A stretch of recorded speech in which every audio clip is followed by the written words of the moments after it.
seconds. We're listening for go for purge sequence 4. That's a helium purge of the 4 core stage engines downstream of the propellant valve. This gets all the air and moisture out of there.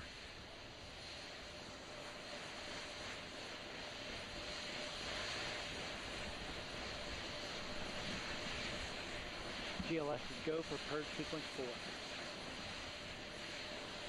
Moving through the milestones. All is looking good.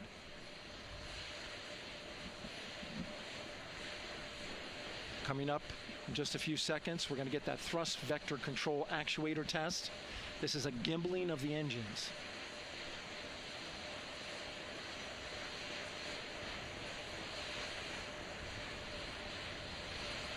There are the 4 RS-25s, 3 of them Shuttle Heritage, 1 of them built from shuttle parts. And there you see them moving.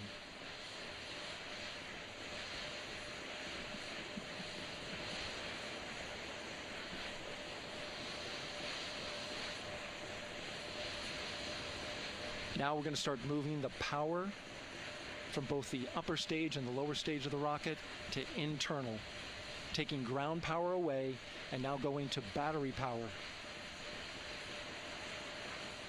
GLS is go for upper stage to internal power.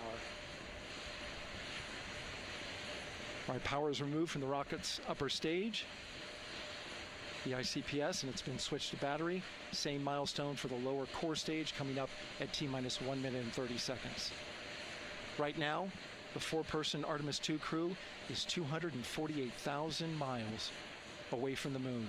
And if all goes well, they will fly by it in 6 days. GLS is go for core stage to internal power. All right, there's the rocket's core stage, which houses 3 flight computers, is now on its own power.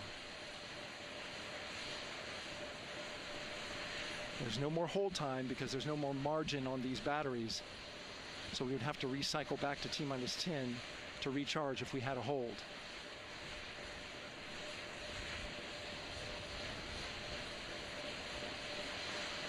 One minute. Right now, the rocket does not know what the T0 is, but coming up at T-minus 33 seconds, control shifts from the ground launch sequencer to the rocket's onboard autonomous launch sequencer, or ALS. The rocket will count itself down, but honor any holds that could come from the ground. Now, shortly after liftoff, Houston will take control of the rocket, and my colleague Gary Jordan will take over commentary. GLS is go for ALS. Great call out. The rocket is on its own. 4 brave explorers ready to ride the most powerful rocket NASA has ever launched. Sound suppression water is flowing. 15. And here we go. 10, 9, 8, 7. RS-25 engines lit. 4, 3, 2, 1. Booster ignition. And liftoff. The crew of Artemis 2 now bound for the moon. Humanity's next great voyage begins. Good roll pitch. Roger, roll pitch. Houston now controlling the flight of integrity on the Artemis 2 mission around the moon. Integrity, AMT high.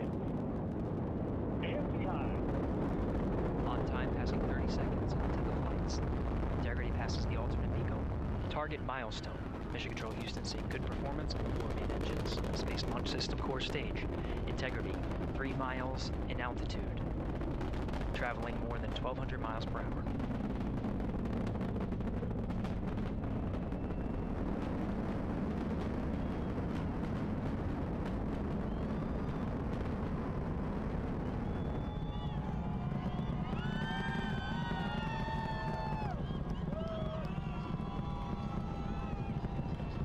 Mission elapsed time, passing 1 minute, approaching max Q. On, Ponce de Leon. Stan, we have you loud and clear on Ponce de Leon. Have you the same? Communication signal transfer confirmed as Integrity and its crew go supersonic. Approaching 90 seconds into the Artemis 2 mission. Integrity is 14 miles in altitude, 8 miles downrange, traveling more than 2,600 miles per hour.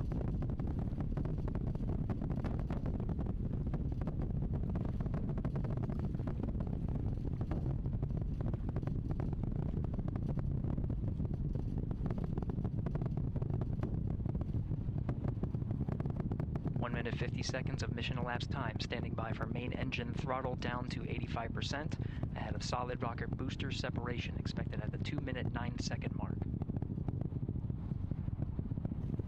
We see throttle down.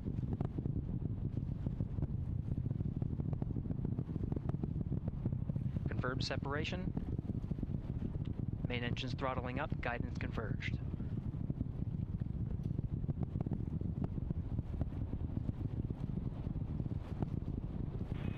Integrity, guidance converged, performance nominal, upper stage RCS ready.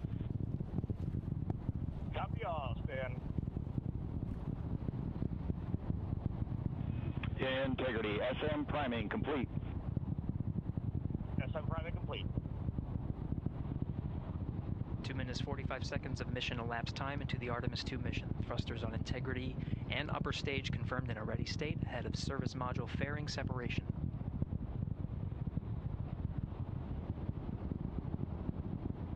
3 minutes into the flight. Integrity, 49 miles in altitude, 78 miles downrange, now passing 5,000 miles per hour.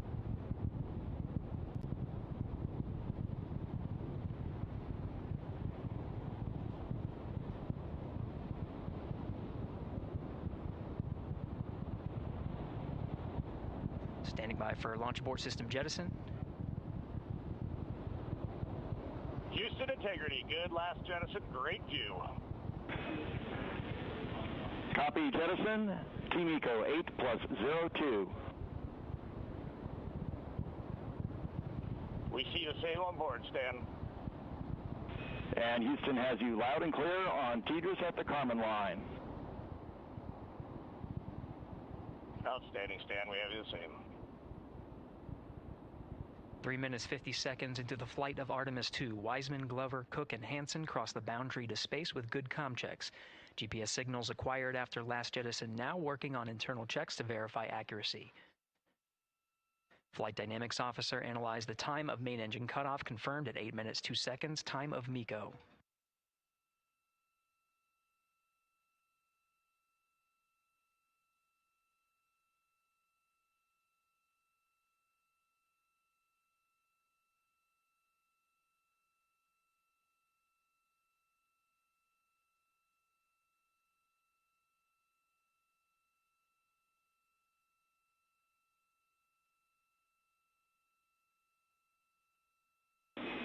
Integrity, GPS processing.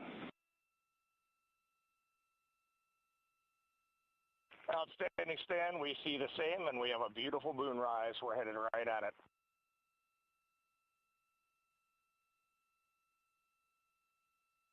Approaching 5 minutes into the flight, Commander Reed Wiseman confirms he has visuals of his destination. GPS guidance, navigation, and control software finishes internal checks and sends to navigation channels. Integrity, 3 engine press. 3 engine press.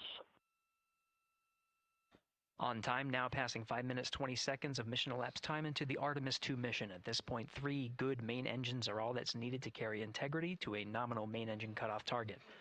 Though at this time, we're seeing 4 good engines here in Mission Control Houston.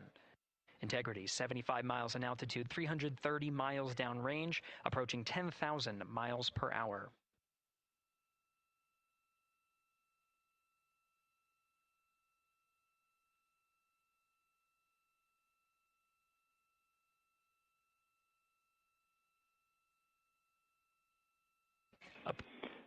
Integrity, looking good at 6 minutes. Same on board, Stan. Good trajectory and engine performance. Booster officer will soon report the shutdown plan to Flight Director Judd Friedling, expected at the 7-minute mark. Integrity, 78 miles in altitude, 460 miles downrange. Integrity, expect nominal shutdown. Integrity copies nominal shutdown.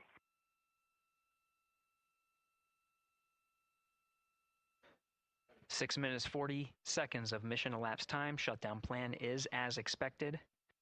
Again, the time of MECO was confirmed at 8 minutes, 2 seconds into the flight.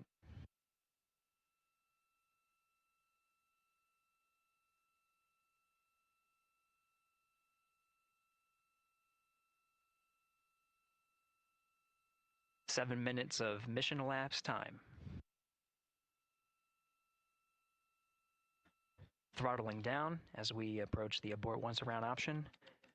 Milestone at the 7-minute 30-second mark. Now 84 miles in altitude, 650 miles downrange, traveling more than 15,000 miles per hour. Integrity, AOA open.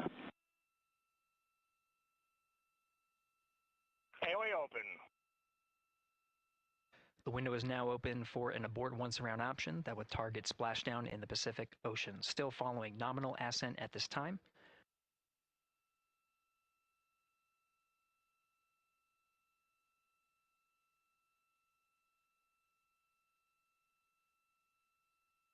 About 10 seconds remaining until the main engine cutoff of the Space Launch System core stage. Standing by for confirmation of MECO and core stage separation.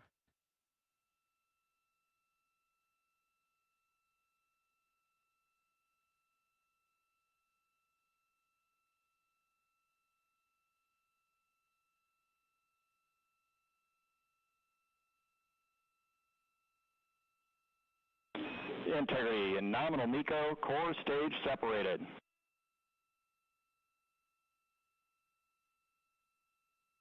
We see the same on board, Stan.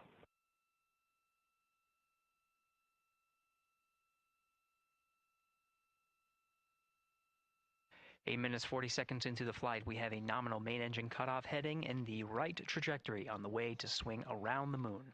Core stage has separated, done its job. The Space Launch System upper stage, the interim cryogenic propulsion stage, or ICPS, still attached to the Orion spacecraft.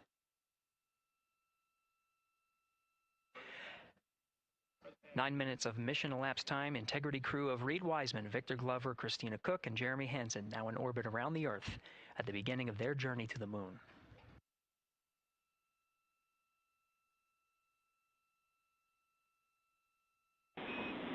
Integrity Houston, looking ahead to PRM numbers so far per the pad.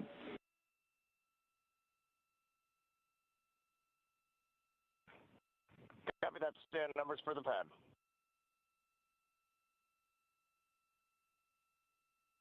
Capcom Stan Loves now reminding the crew that the perigee raise maneuver time of ignition is as expected prior to booster ignition. That time being 49 minutes, 50 seconds of mission elapsed time.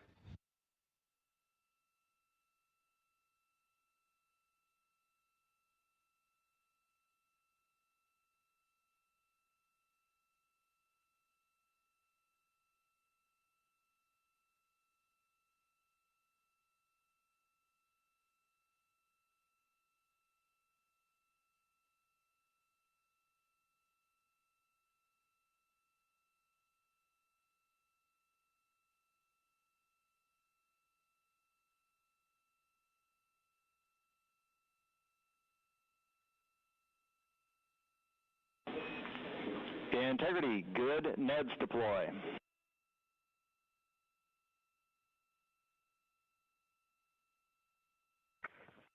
Copy that, Stan. Good, Neds.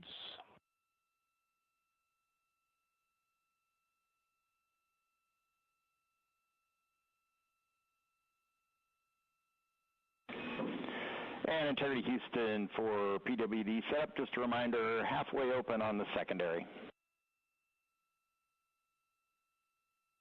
We copy that, Stan. Halfway open.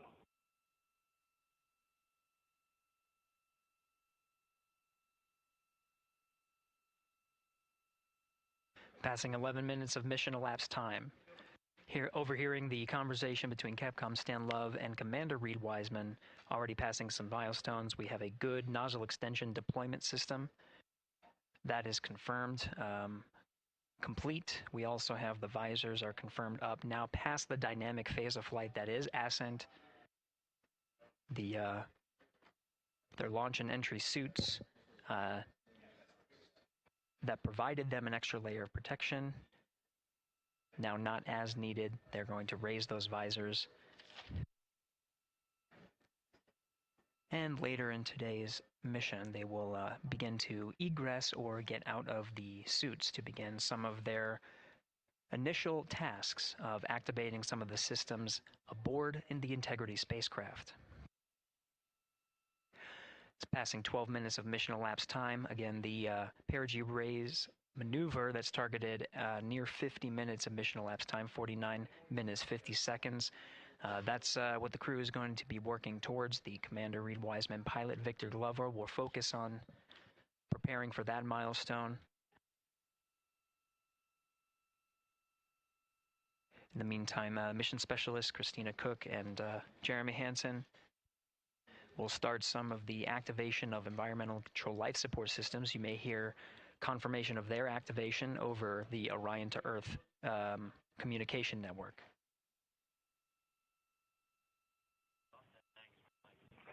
Houston, C3 aux power back in auto.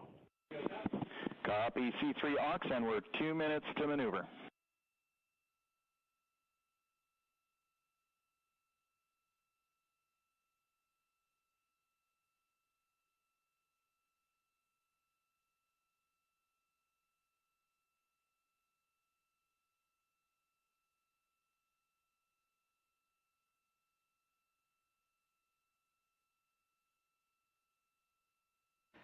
"13 minutes and 30 seconds of mission elapsed time. We're going to continue to follow the crew of the Artemis 2 mission. They are beginning their journey around the moon to verify the systems that will take us to its surface. An incredible ascent. Artemis 2 is underway. Reed Wiseman, Victor Glover, Christina Cook, and Jeremy Hansen begin their journey to the moon. Still milestones to come up as we await solar array deploy and the critical burns that will get Integrity into high Earth orbit around the Earth before engines are fired to get us around the moon. We'll keep tabs on Integrity and its crew from here in Mission Control Houston. But for now, we're going to send it back to you, Megan and Nicole at the Kennedy Space Center. Very jealous to hear how the launch experience was over on the Space Coast. Yeah, Gary, if people are just joining us, welcome back to the Space Coast, where we just saw Artemis 2 lift off 14 minutes ago. And wow, what an amazing launch, and an emotional one, too, as soon as the rocket lifted off. Nicole, you had tears in your eyes, I had tears in my eyes, and we had all these people around us cheering. It was amazing. Yeah, the energy was wonderful. I mean, it was a beautiful launch. You know, we've got 4 friends and family members headed to the moon. It's pretty amazing. Yeah, how does that make you feel as someone who, you know, is an astronaut as well, but also, as you said, friends? Yeah, so proud of them.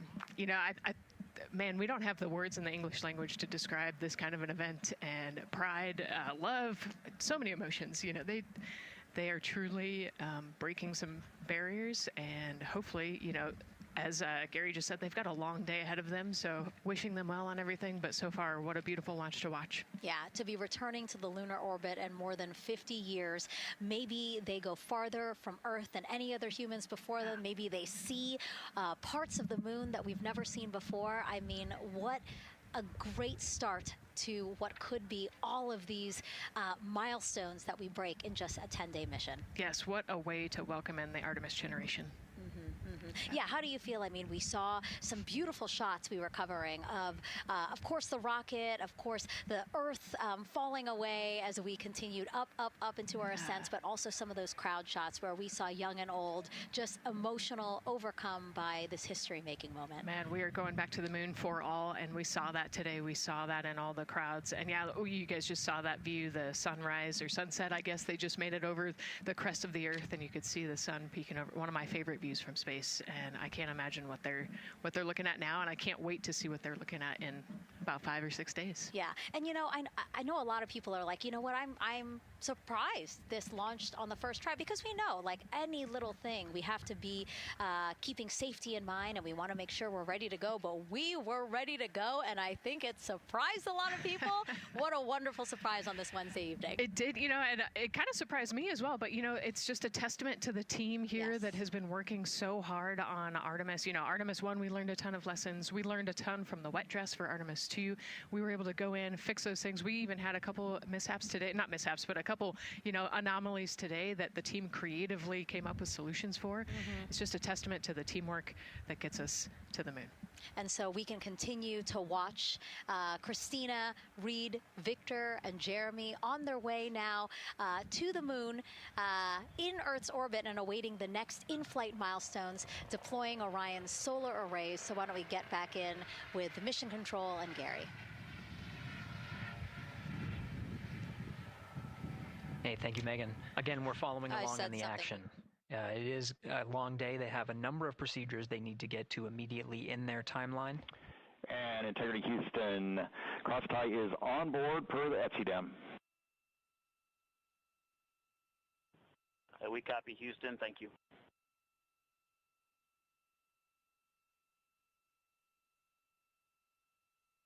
Crosstie referring to flight controllers here initiating a connection between some of the batteries aboard the Orion spacecraft, allowing for an even distribution of power. This is the flight control teams that took us through ascent of the Artemis 2 mission today. Right now we're, as you see, passing 18 minutes of mission elapsed time.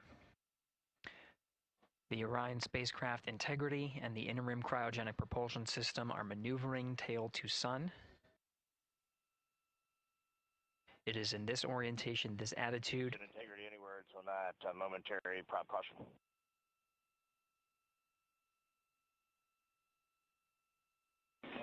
And Reed, no action. We're looking at it.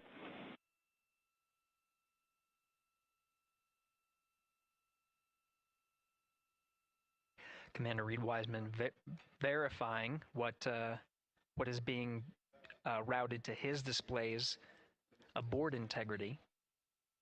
Propulsion engineer confirming that no action is needed at this time. They're pressing through with their nominal procedures to prepare for the perigee raise maneuver. And of course, the solar array wing deploy ahead of that. The solar wing deploy is a critical milestone. We'll continue to have our coverage follow the mission until that deployment. A successful launch is just the beginning. The deployment of the solar arrays and successful confirmation that those solar array wings are drawing power is a significant milestone, and says to the flight control teams that we will continue on today's mission. Power needs to be drawn to continue through some of the next milestones. Until then, the AOA open option that was called up upon ascent, the abort once around, is the current option, and abort to orbit option ATO will be switched to a preferred mode at the time that the solar array wings are deployed and latched. It gives the flight control teams a little bit more flexibility. Integrity Houston, update on TDRS handover for your pad.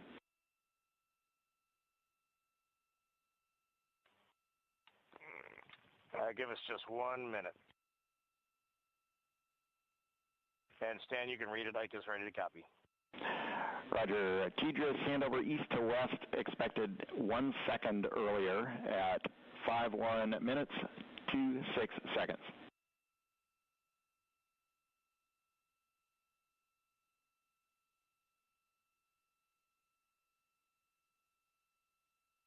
All right, Stan, we copy 1 second earlier for 5126 TDRS east to west, and saws are starting to deploy. Thermal knives are firing.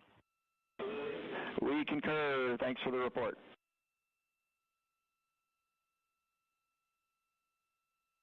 Read back of the reports that you just heard on the Orion to Earth network.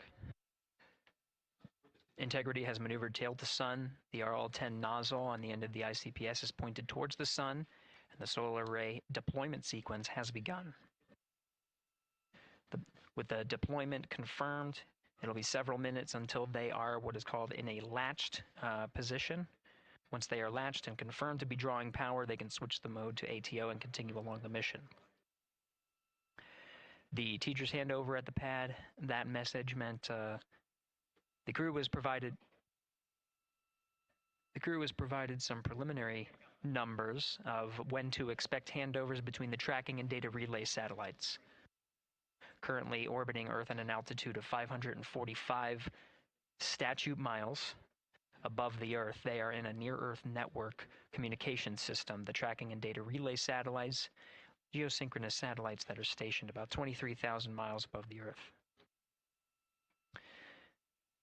After the apogee rays burn, that occurs later today, the burn itself will put them in an altitude that surpasses the range of the tracking and data relay satellites, and they will transition to the deep space network today. And Integrity, for prop messages, we see 2 temperature measurements right near the line. It's that momentary message you saw earlier. We're going to suppress those. It's CM helium heater 2 T1 and heater 1 T1. They're going suppressed. Integrity, thank you. We see the same.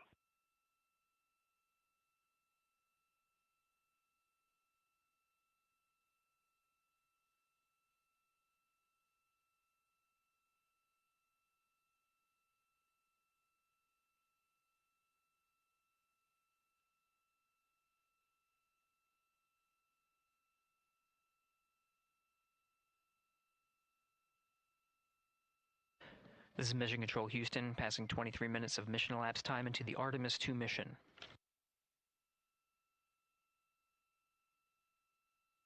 This is after a launch that began at 5:35 and 12 seconds Central Time, 6:35 and 12 seconds p.m. Eastern Time.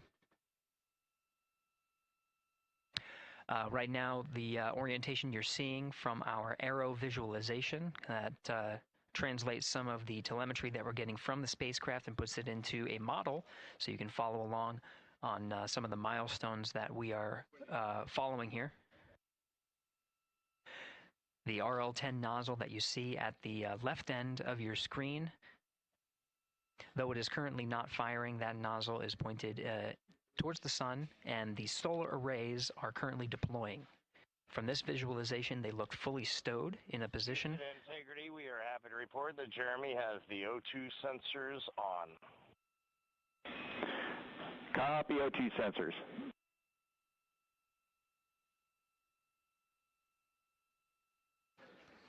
Again, Commander Reed Wiseman and pilot Victor Glover overseeing the deployment of the solar arrays. And we'll follow the attitude maneuver changes ahead of the first burn of the ICPS engine, the perigee raise maneuver. Integrity Houston, we see 4 saws deployed and latched, ready for ATO preferred. Yeah, we're almost there in the procedure stand, and we see the same thing. And Integrity Houston, we are seeing a 7-second miscompare between the MET on Orion and ICPS.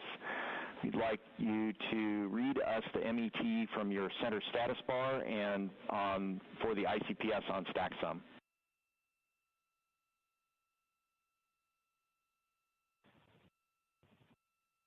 And Stan, we see a absolutely precise alignment. MET 25, 14, 15, 16, precisely aligned with ICPS MET. Copy, thank you for that. We'll investigate a ground issue. And Houston Integrity, ATO preferred set. Copy, ATO preferred.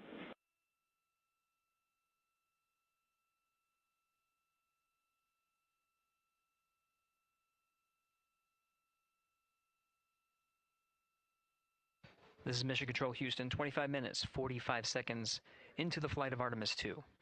We have confirmation that all 4 solar array wings are deployed and latched. This is the configuration needed to switch to ATO preferred, which you did hear confirmed from pilot Victor Glover. That mode has been switched. There was also a discussion with Capcom Stan Love and Commander Reed Wiseman about the alignment of the MET clocks on the Orion spacecraft and the ICPS. Commander Reed Wiseman confirmed the clocks are in sync, no issues, they're going to investigate it on the ground. We're proceeding with today's mission. 26 minutes of mission elapsed time and counting.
This is Mission Control Houston. We're approaching 28 minutes of mission elapsed time into the Artemis II mission. At this point, we've had a successful liftoff from the pad at 5:35 p.m. and 12 seconds p.m. Central Time, 6:35 and 12 seconds p.m. Eastern Time. We've had a good main engine cutoff, core stage separation, and a good trajectory to begin today's mission. Right now, the spacecraft has maneuvered tail to sun. We're standing by for another maneuver to maneuver into the burn attitude. This is where the RL-10 engine of the ICPS is pointed in the correct orientation for the perigee raise maneuver. We did hear confirmation that the perigee raise maneuver time of ignition has been confirmed per the pad, which means it was the predicted time prior to liftoff. Integrity for GNC, we're taking channel 1 to unfiltered and to BFS. Okay, Stan, we're watching. Go ahead.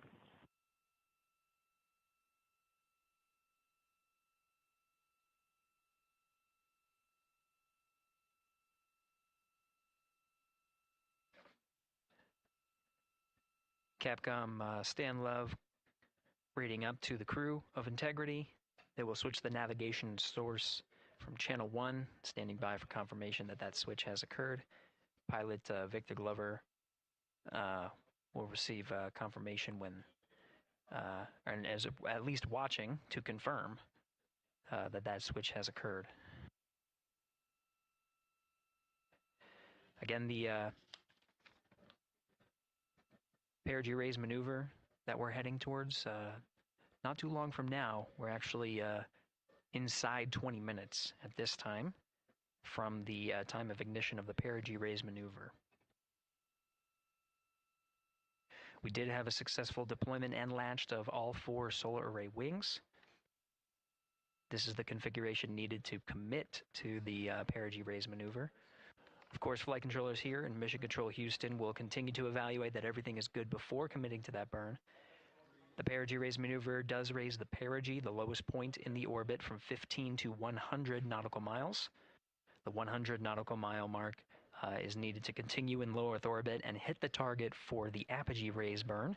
That will put them in a high Earth orbit for the remainder of the day and set them up for the right position to execute the translunar injection and head to the moon tomorrow. The burn duration of the perigee raise maneuver is 26 seconds. A relatively short burn, but it does raise the perigee and do the job to get into the correct position before firing that main engine on the ICPS. The pad had a TDRS handover. This is the tracking and data relay satellites. East to west, they are geosynchronous satellites that are positioned around the globe. And as Orion makes its way around the Earth right now, above the west coast of Africa, at an altitude of about 923 statute miles, and counting.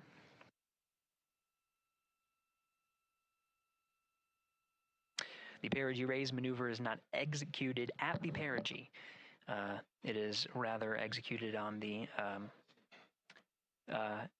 actually closer to the apogee. But what it does is it raises the perigee on the other end of the orbit to 100 nautical miles.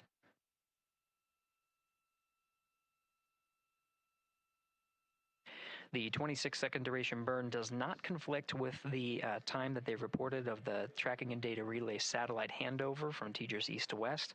Again, geosynchronous satellites that are used not only by Integrity today, but the International Space Station as well.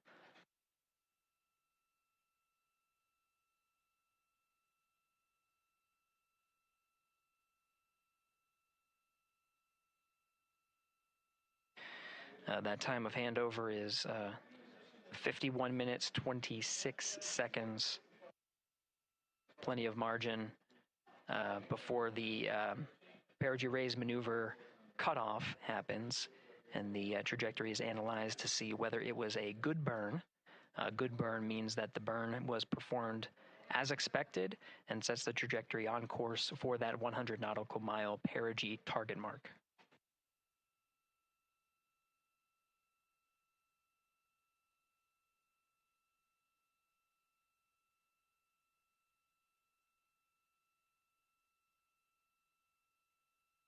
Again, for those sticking with us on NASA Plus and following along on our coverage, we will continue to follow and to cover the mission until,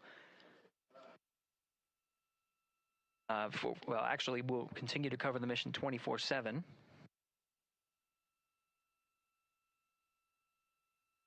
But we'll wrap up our coverage here shortly. And now that solar array wing deployment has occurred on NASA Plus and Amazon Prime. Again, we will continue coverage 24/7 at the NASA YouTube channel. For those that want to see all of the upcoming milestones, there are select times where we will be coming back to NASA Plus and other streaming platforms. You can go to nasa.gov to find the latest on when to find those activities. Given that this is an operational mission, we do want to make sure that we are maintaining transparency in the mission and providing you all the information on what's happening in space as Reed Wiseman, Victor Glover, Christina Cook, and Jeremy Hansen head on their mission around the moon.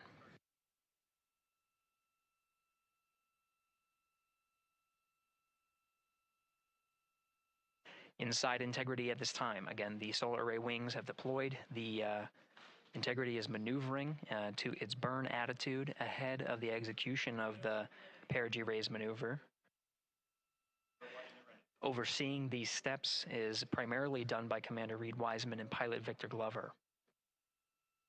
Mission specialists Christina Cook and Jeremy Hansen focusing on some of the system activation inside of Orion, namely the environmental and control and life support systems.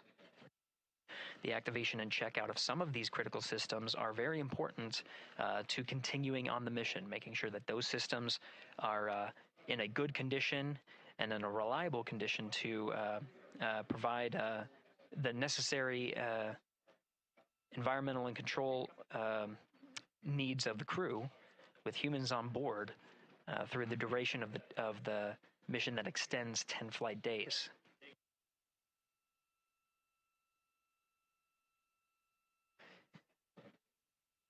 Standing by for an update to the perigee raise maneuver time of ignition.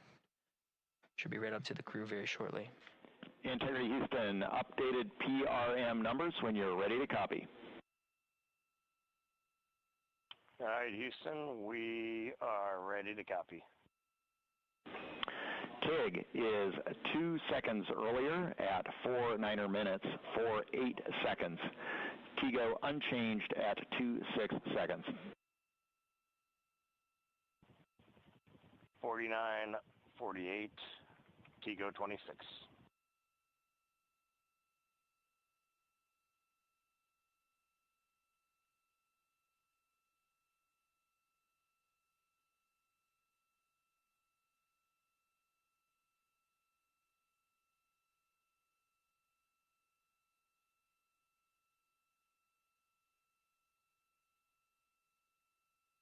This is Mission Control Houston. With that update, we are approaching a little more than 13 minutes from the time of ignition of the perigee raise maneuver. That time updated to be 2 seconds earlier was 49 minutes, 50 seconds of mission elapsed time. We'll now move to 49 minutes, 48 seconds. The duration of the burn, that's what was referred to as the TGO, will still remain at 26 seconds. Relatively short duration burn, again, just raises the perigee of the orbit today.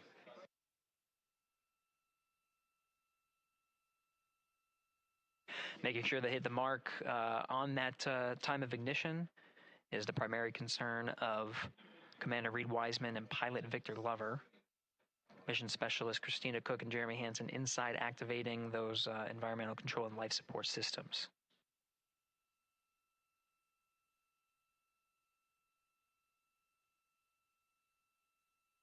At this time, all 4 crew members are wearing the launch and entry suits.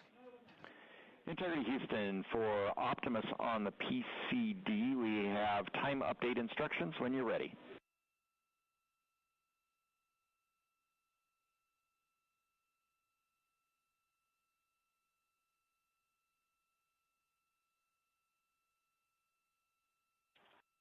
And Houston, Integrity, we copy.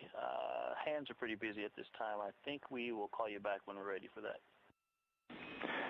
All right, that one is not urgent. 2 minutes to maneuver to PRM attitude.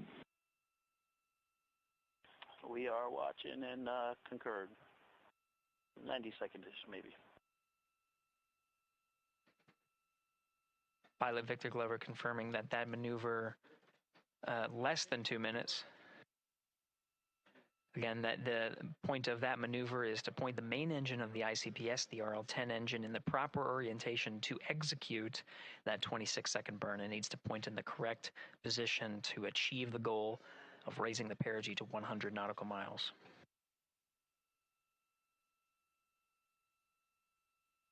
You heard some of the environmental control system activations over Orion to Earth.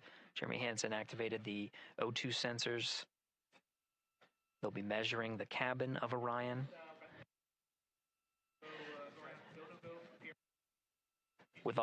During all of the activations, here on the ground in Mission Control Houston, Flight Director Judd Freeling is doing a poll with all flight controllers in the room to see if we are in a go position to go ahead and execute the perigee raise maneuver.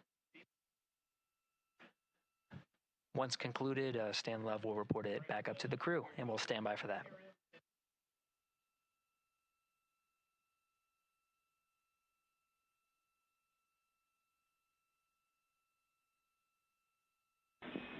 Integrity Houston, MCC polls go for PRM pending attitude and saws.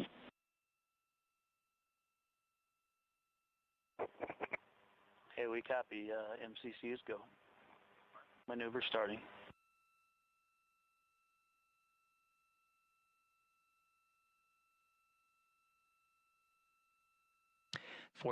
Minutes of mission elapsed time. The maneuver to the burn attitude has begun.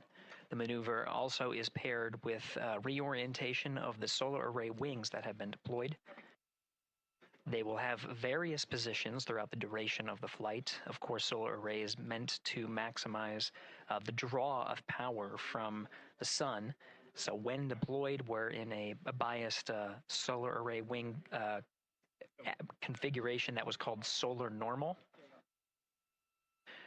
This allows for the greatest surface area of the solar array wings to be drawing power and powering up those batteries of integrity, of which a cross-tie was enabled between the 4 batteries, the 4 battery buses that are inside of Orion.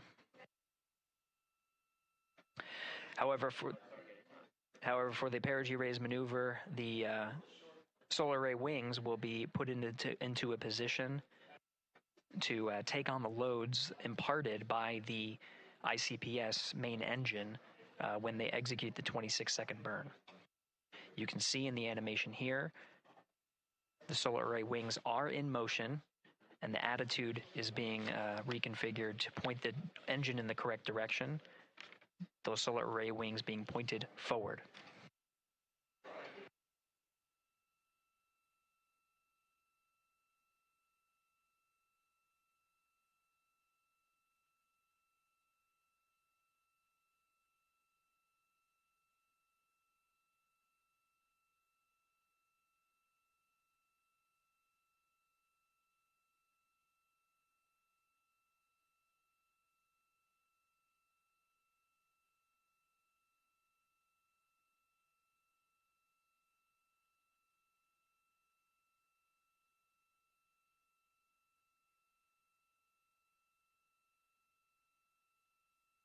You're getting a live look inside the Artemis II mission flight control room. The team you see here oversaw the ascent of our 4 astronauts inside Integrity, launching at 6:35 and 12 seconds p.m. Eastern Time. Now again, this room will be occupied 24 hours a day, 7 days a week, with flight controllers shifting on 3 shifts to oversee 24/7 operations of Artemis II while in flight. We will cover that live on the NASA YouTube channel, and we'll be covering that around the clock as we begin to wrap up our coverage here on NASA Plus. Before I do want to send it over to our colleagues at the Kennedy Space Center. And to my colleagues, it was a pleasure to join the teams at the Kennedy Space Center and be a part of such a historic launch. Here in Houston, again, we're turning our attention to the mission. And for now, we'll say farewell and thank you to our colleagues there for today's launch coverage. We'll see you again soon for Splashdown. This is Mission Control Houston, sending it back over to Megan and Nicole at the host desk. Thank you, Gary. And yes, it was such a pleasure to be a part of this historic mission that started right here at Kennedy Space Center. It was such an amazing sight to be a part of.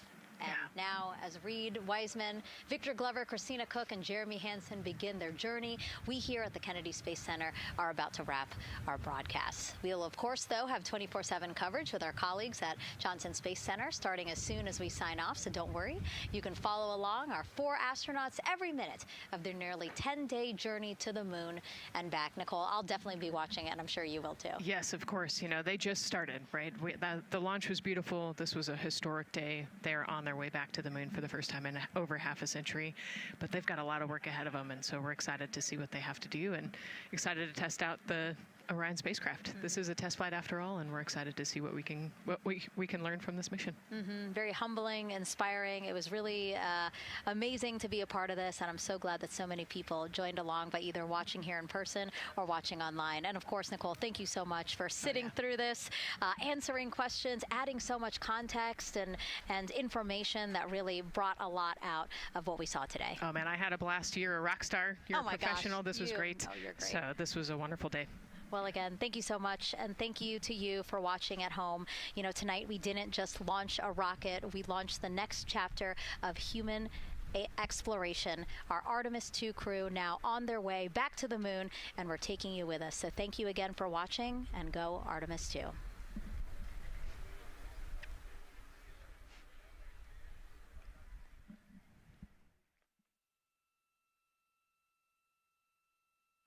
All 4 astronauts, and it appears all of them are undergoing their suit leak checks. Yes, a pre-flight tradition that we have seen with our crewed flights, the card game. The astronauts who have just left crew suit up and are now walking down a hallway. And here they are, NASA's Artemis II crew, taking their first steps outside for their historic test flight. And the 4 of them step into their astrovan. And off they go. Oh, this must feel so special to the crew to see all of these people here, watching the crew walk across the crew access arm, getting a beautiful view. Everybody configured with their suits, so in we go. The closeout crew has closed the launch abort system hatch. 3, 2, 1. Booster ignition. And liftoff. The crew of Artemis 2 now bound for the moon. Humanity's next great voyage begins.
Oh.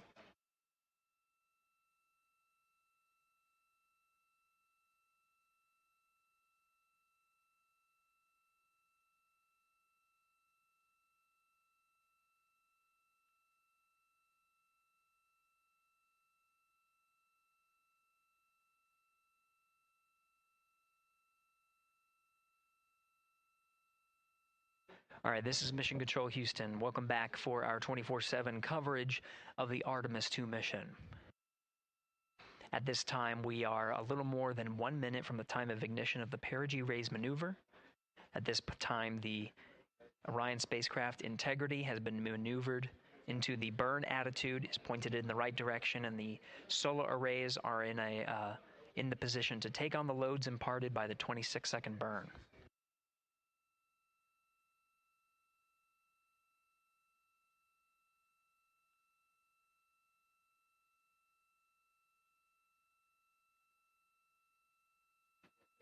Now at 1 minute to the perigee raise maneuver.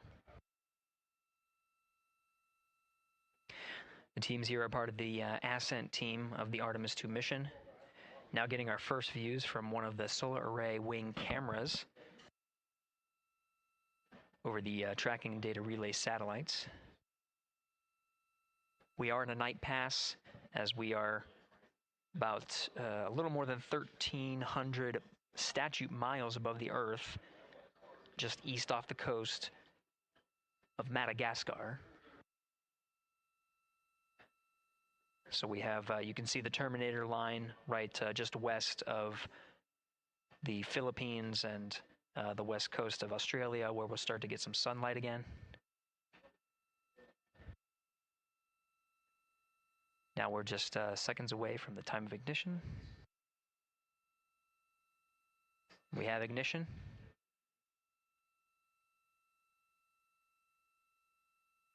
You can see the perigee raise maneuver from the main engine of the ICPS firing from the solar array wing. Standing by for confirmation of cutoff.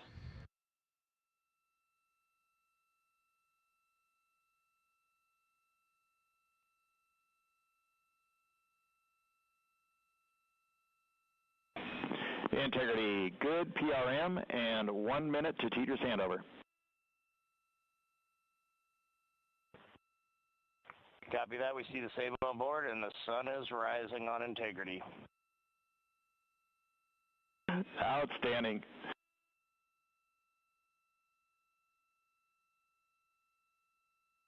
And with that, the first burn of the interim cryogenic propulsion system has been completed and put the crew on the right trajectory to get them to the moon. Houston, There are integrity for toilet setup, step 2.5. Go ahead. Yes, there was not an installed oxon inlet filter, even with empty oxone in the hose when I opened up the filter.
This is Mission Control Houston. Again, we had a good perigee raise maneuver that sets us on course to execute the next major burn, the apogee raise burn.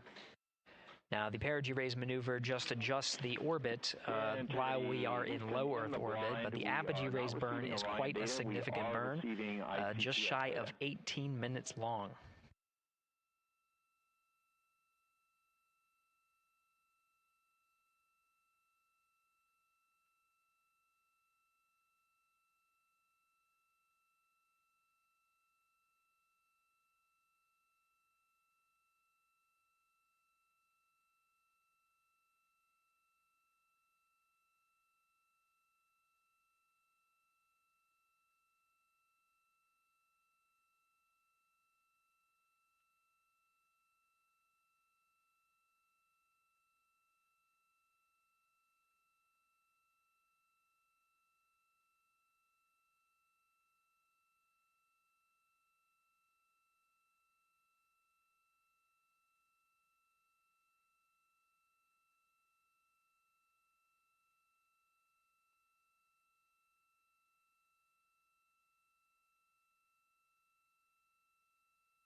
Integrity Houston on TDRS West. White Sands is receiving data. Houston is not. We're still troubleshooting.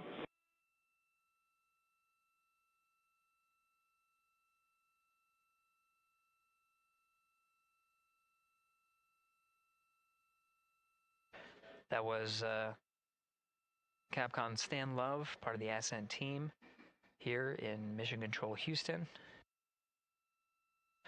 We changed over to point to one of the tracking and data relay satellites at the expected time.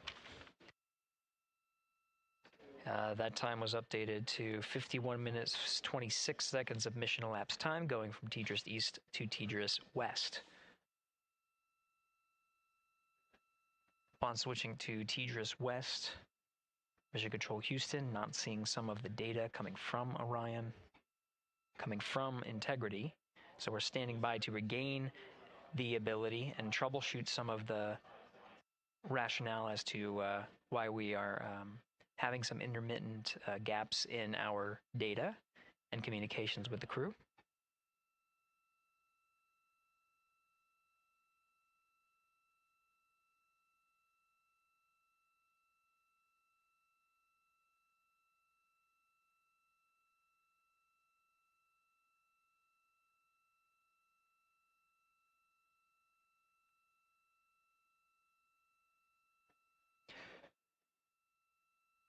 Now, again, as the teams are troubleshooting. Integrity Houston in the blind.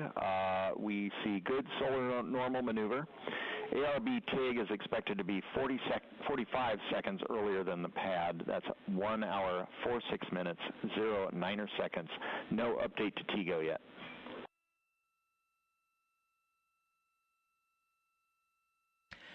That was Capcom Stan Love here in Mission Control Houston. He used the term "in the blind." That refers to as part of the data that we are not getting from the TDRIST West satellite, noting that we understand that we may not be receiving communications from the crew, though they may be able to hear us. So Stan Love reporting what status is known on our end. We do know that from the data we are receiving that the upper stage and Integrity have maneuvered to solar normal, meaning that the orientation, the attitude of the spacecraft is such that the solar rays can draw the maximum amount of power.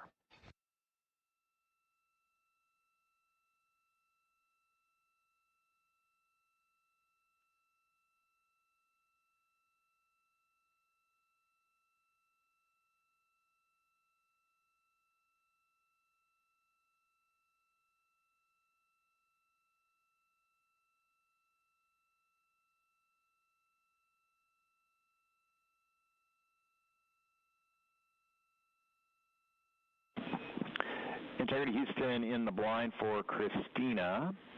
Just before the TDRIS handover, we heard your report about the lack of an oxone inlet filter. We copy that there is not one installed as expected, but please put in a new one.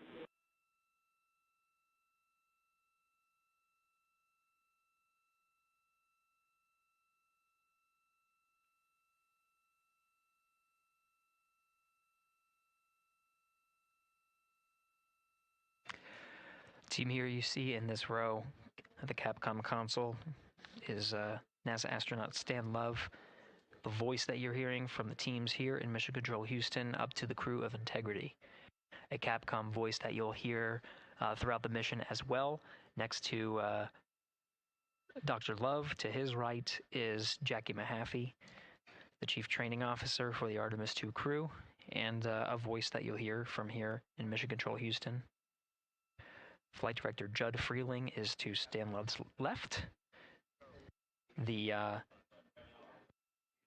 Ascent Flight Director and leading the teams through the ascent that happened today. And to the left of Judd Freeling is Flight Director Rick Henfling, part of the entry teams here on console to oversee the ascent portion. He'll be returning to console on Flight Day 9 to prepare for the splashdown on a nominal timeline for Flight Day 10. Houston in the blind. We're rebooting some ground equipment to try to recover the link. Expect 10 minutes.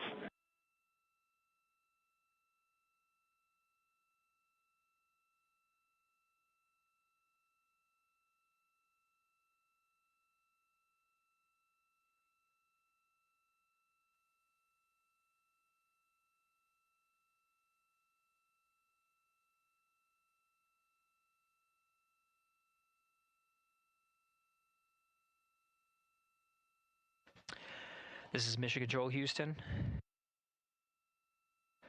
Again, the teams here are troubleshooting the lack of a forward link, the inability to communicate with the crew aboard Orion. Teams are troubleshooting and planning to reset some ground equipment as the forward link was dropped at the time that we switched from TDRIS East to TDRIS West. That happened, that handover period started at mission elapsed time of 51 minutes, 26 seconds. Capcom Stan Love reporting some updates, what is called in the blind, meaning that though we...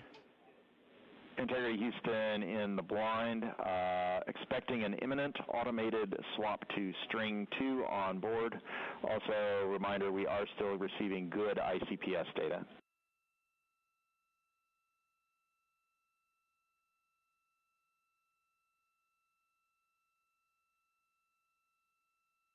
Again, Capcom Stan Love reporting to the crew in the blind, meaning there may be an ability for the crew to hear the calls from the ground. We do know that we are not able to hear any of the crew calls coming from Orion. We did just confirm that we are receiving data from the upper stage, and that allows us to understand and confirm the attitude and orientation of both spacecraft, knowing that they are at solar normal. And with the reboot, we're starting to get some data here. We'll confirm that the data we are receiving is good.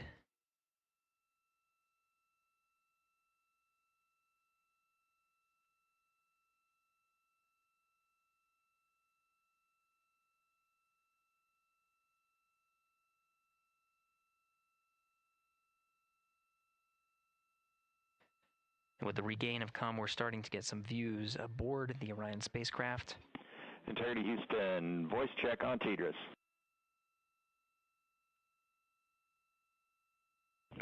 Loud and clear, Stan Hallis. And we now have you the same. Good to hear your voice.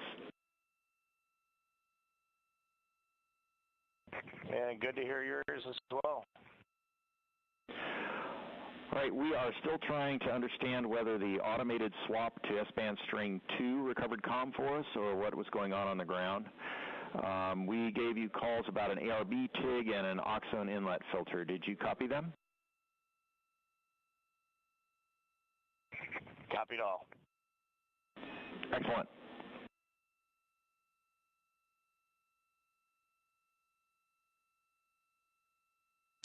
This is Mission Control Houston, though the solutions that were applied to regain the communications from Integrity is not known which one worked. We do know that we are receiving data.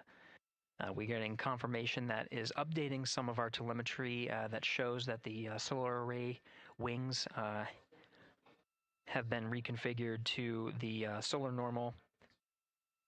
Again, drawing as much power as possible. While Integrity is in flight and awaiting the next burn, the apogee raise burn. And you just heard confirmed, though Stan Love was reporting some things in the blind, meaning we could not hear the crew respond to any of the calls that were going on Orion to Earth. We did confirm from Reed Wiseman aboard Integrity that they did hear all of the calls that Capcom Stan Love was reporting. And Integrity for comm, while we are sorting out the earlier comm loss, we plan to remain on S-band string 2. Copy S-band string 2, and quid 19 has been inhibited for right CCD. Copy quid 19.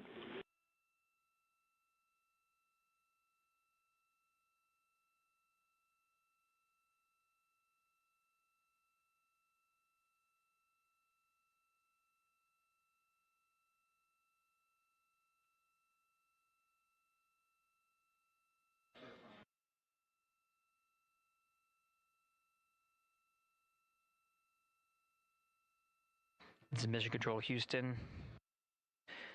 Commander Reed Wiseman working through his steps.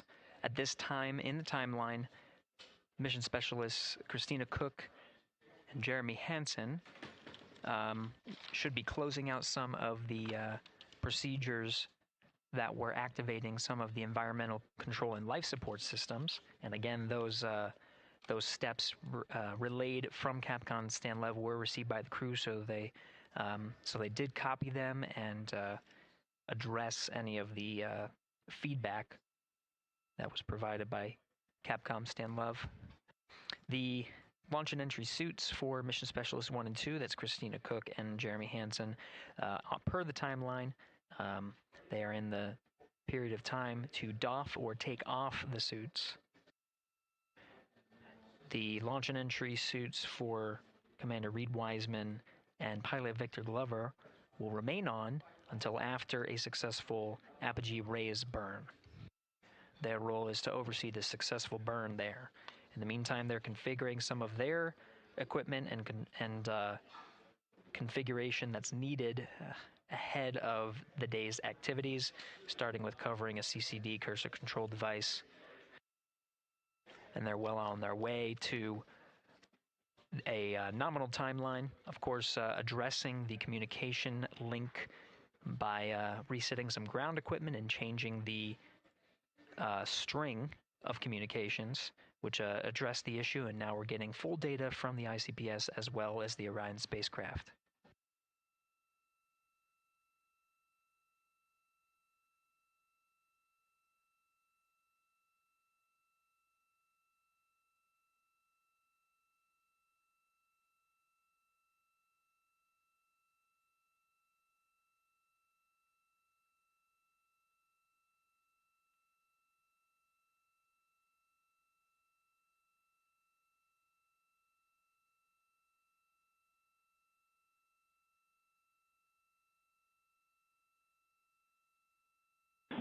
Integrity Houston, questions for Jeremy and for Christina.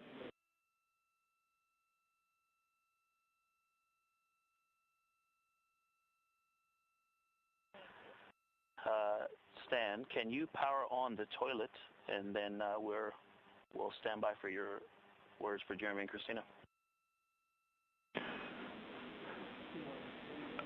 Toilet power up is in work. The questions are, can you confirm the HHP cam has been powered down? And then the question for Christina is whether the urine filter, that's the rubber part, was installed, but just no beads connected.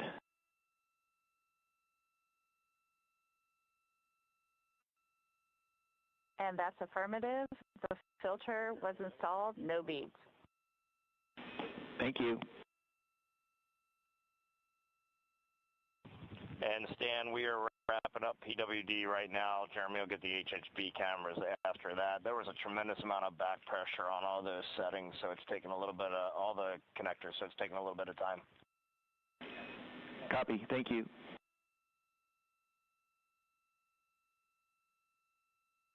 Commander Reed Wiseman aware of the steps, the initial steps for mission specialists Christina Cook and Jeremy Hansen, working on some of the systems inside, while the commander and pilot monitor the flight of Integrity. Integrity Houston, toilet is powered, waste tank purged.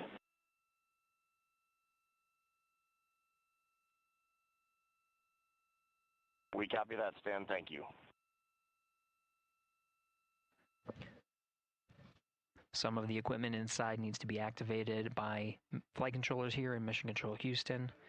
The activation of some of these necessary for their trip on their first day in orbit as part of the Artemis II mission. While Christina Cook addressed the waste systems that are on board now that they're activated and purged. Jeremy Hansen working on the potable water dispenser, rather. One of his initial steps is to activate the equipment and start filling some bags as a reserve. So he's working through those steps. The HHP camera is one of the internal cameras inside of Integrity. HHP camera was one that was captured through the duration of ascent and recorded into the flight computers. Go ahead.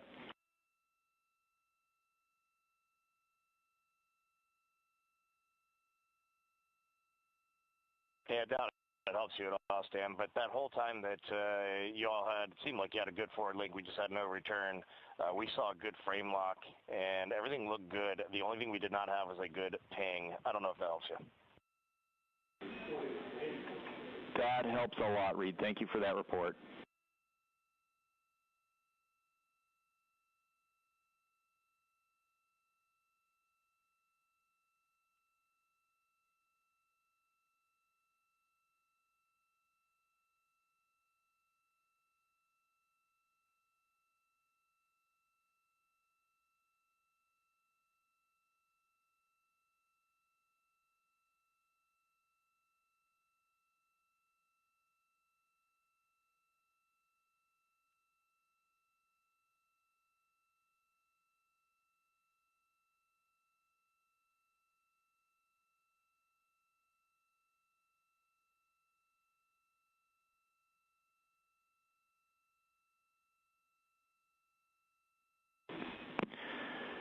Integrity Houston for saws. We saw the saw 3 brake go into error position. We're confident it engaged, but we saw more motion than we expected during the burn. We are cycling the brake on that saw.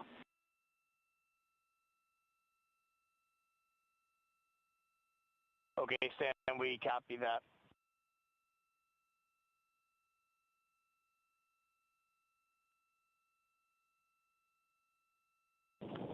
HHP cameras are off, PUP 1 switches are off, Stan.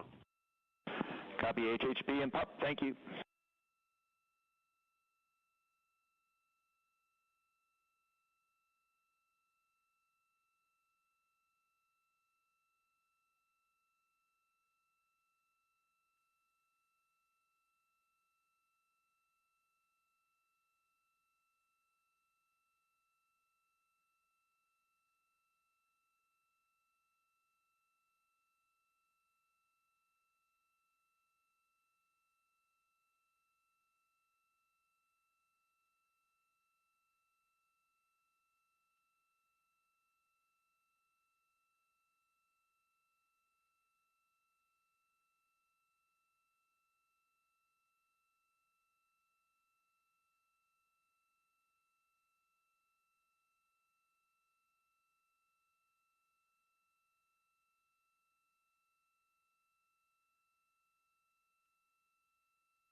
Integrity Houston, starting thermal roll.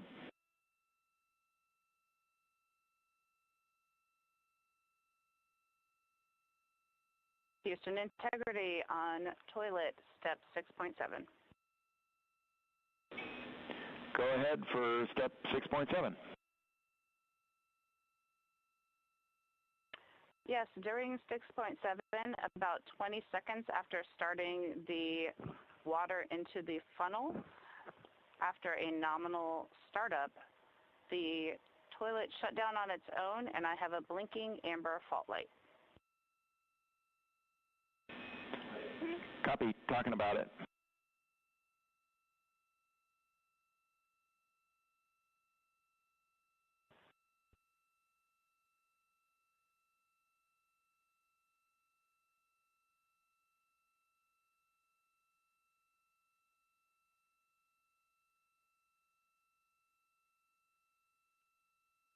And integrity for toilet, we're going to have to think about that for a while. In the meantime, CCUs are available in Alpha 2.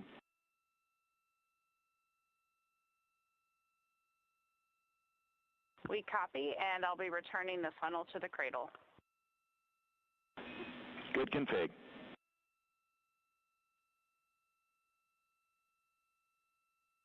This is Mission Control Houston, a readback of some of the communications that occurred on Orion to Earth. We're now at 1 hour, 17 minutes of mission elapsed time.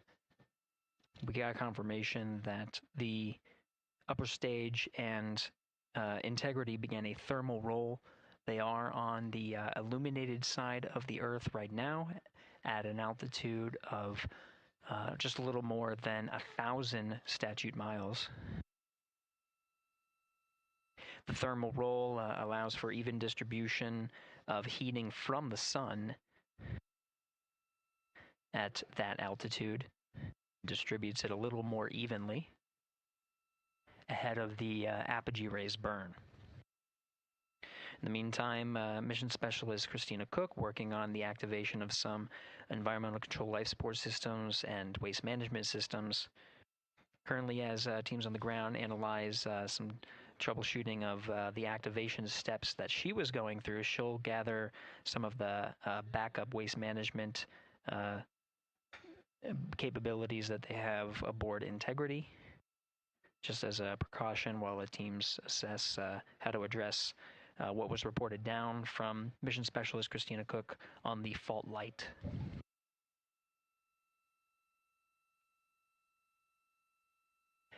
Now at mission elapsed time of 1 hour, 18 minutes, we are coming up on the post-launch press conference at the Kennedy Space Center, where subject matter experts have gathered to and will address the launch that just occurred, and media will ask some questions.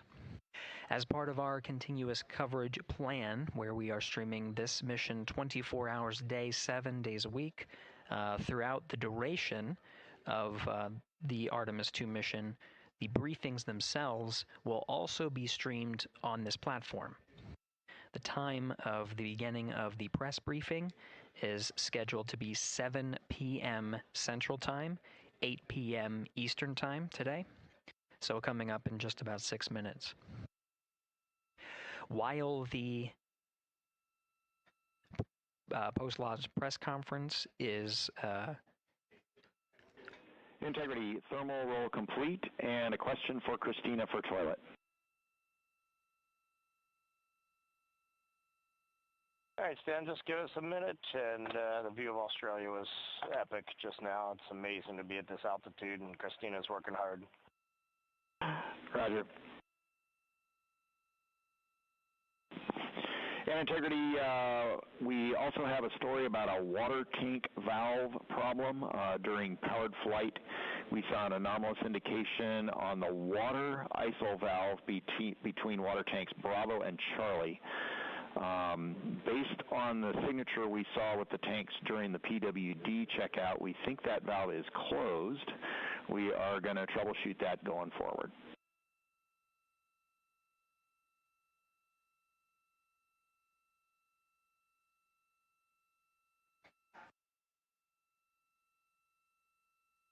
quick recap, the thermal roll is complete, distributing. Dan, when you got Equus.N2H2O up, give me a call. I'm looking at it. Tab stop 17, we show that valve closed, if that helps you. That is also what we see, and that's exactly the valve we're looking at. Related to that, question for Jeremy. For the PWD checkout, did you check out the primary first or the secondary first?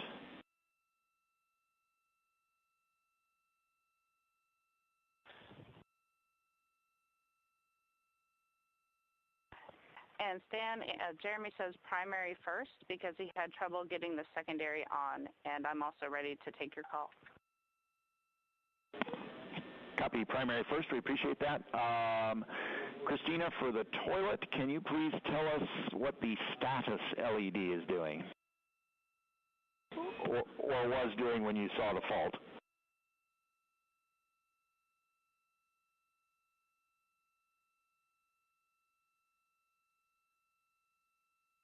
It had been on per normal, and there was good suction, and then it turned off when the fault started blinking.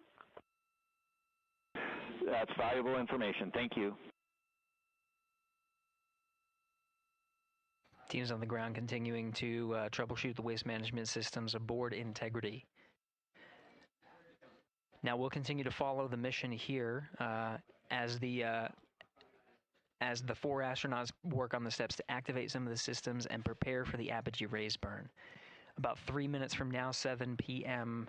Central Time, 8 p.m. Eastern, we'll start the press briefing. That press briefing will happen on our 24/7 live coverage.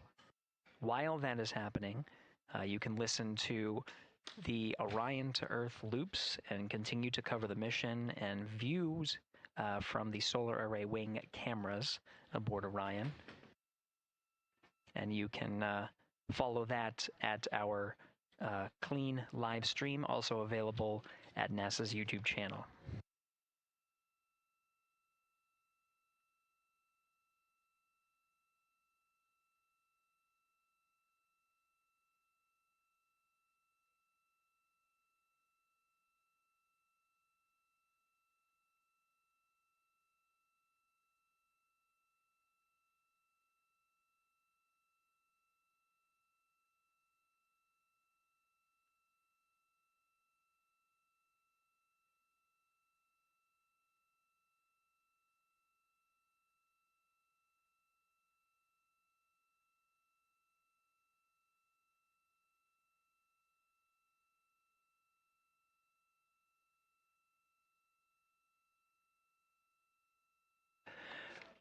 This is Mission Control Houston, passing 1 hour and 23 minutes of mission elapsed time into the Artemis II mission.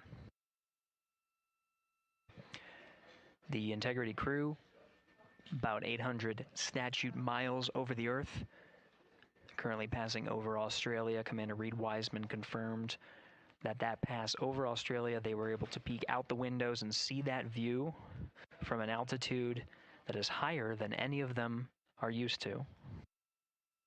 Jeremy. Integrity Houston for GNC, we are taking channel 1 to unfiltered and BFS. Also for the solar array indication we saw earlier, we think that when the brake originally set, it was like on a tooth, and that when the engine lit for PRM, it slipped one tooth. That brake is now showing nominally.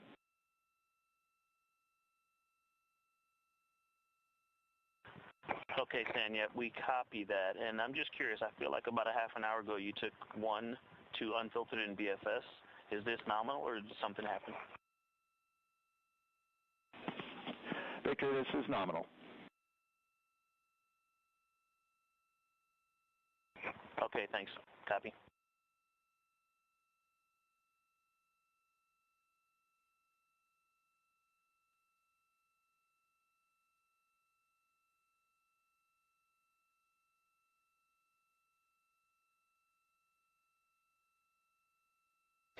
Now 7 p.m. Central Time at a mission elapsed time of 1 hour 25 minutes. An update for viewers. We are continuing to cover the Artemis II mission and see live views from the solar array wings. The press conference scheduled for 7 p.m. The current start time for that press conference is 7:05 p.m. Central Time, 8:05 p.m. Eastern Time. During the conference, we are expected to execute the apogee raise burn. We're a little more than 20 minutes from the time of ignition of that burn.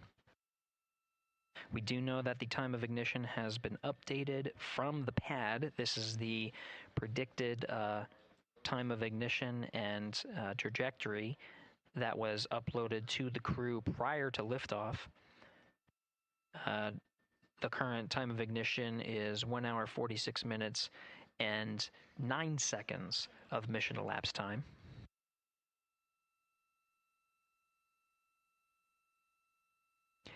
The duration of the burn at the pad was 17 minutes 52 seconds. Ahead of the execution of the burn, any changes in that duration will be reported to the crew and uploaded to ensure that the apogee raise burn goes as expected and puts them on the predicted trajectory.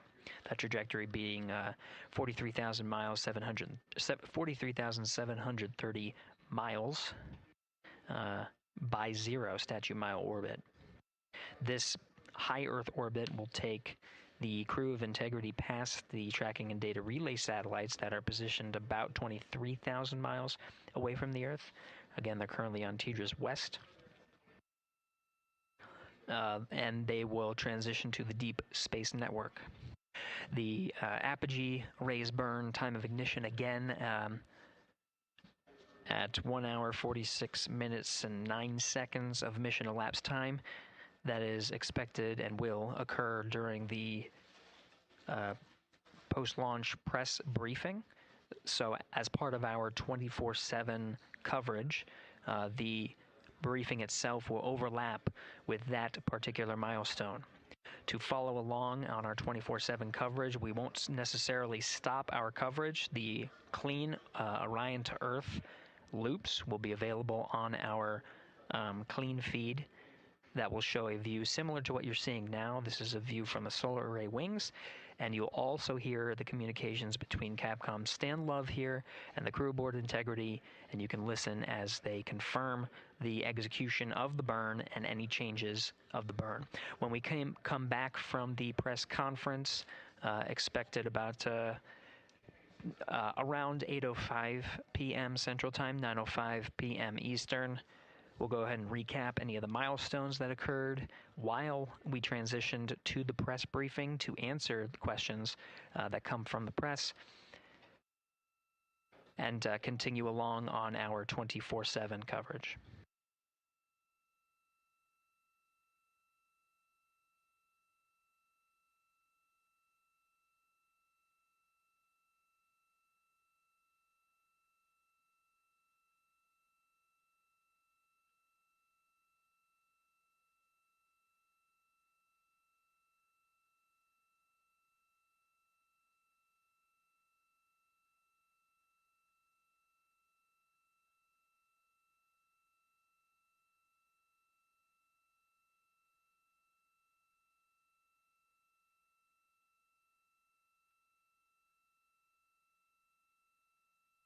Houston Integrity for CFC install. That is complete. Copy CFC, thank you.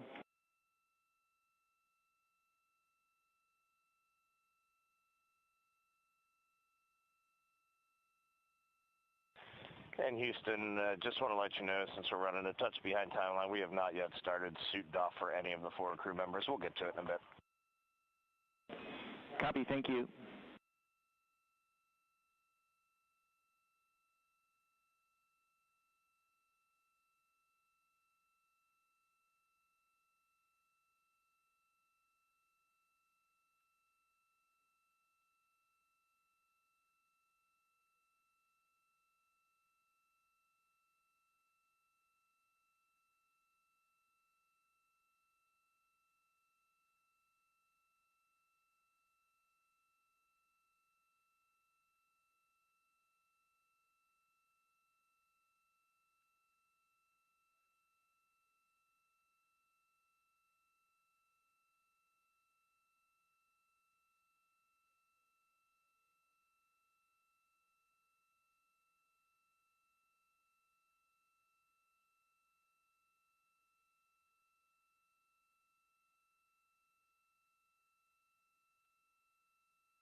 Integrity Houston, updated ARB numbers when you're ready.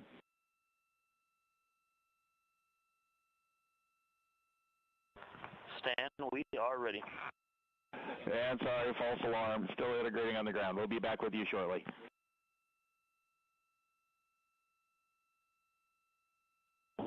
Good practice call. Talk to you in a second. Roger.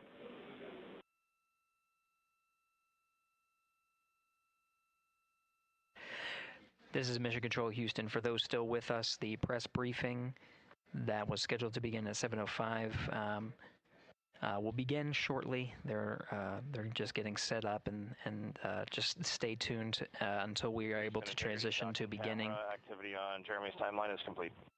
To the beginning of the press briefing. Copy docking camera. Thank you.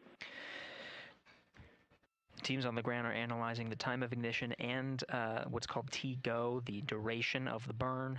At the time ahead of liftoff, the duration of the burn was 17 minutes 52 seconds. There might be some changes. The flight dynamics officer and his support in the back rooms are analyzing to make sure that what they are about to report to the crew is rock solid.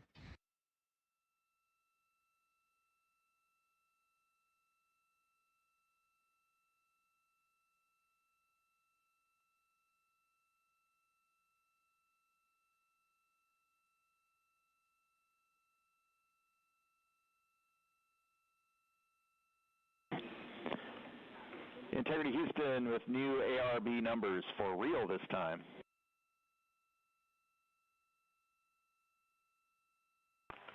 Okay, Stan, we're listening. Go ahead. ARB TIG, 1 hour, 46 minutes, 07 seconds.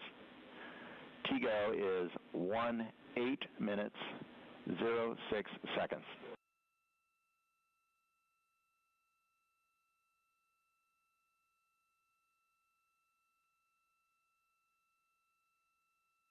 Okay, Stan, we copy and have entered 1 hour, 46 minutes, 7 seconds for TIG, and TIGO, 18 minutes, 6 seconds. Thank you for that. With that, we also have an updated time for the handover from teeters west to east.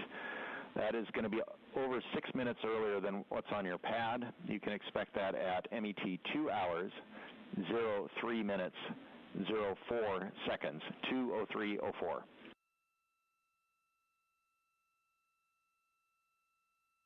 2, 3, 4. For handover west to east. Thanks, Dan. You're welcome.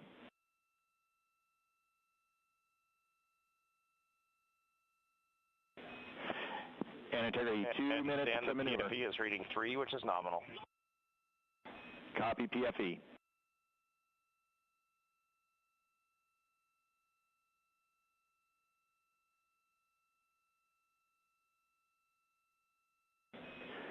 And integrity, we are ready for the Eclipse power down per your execute note.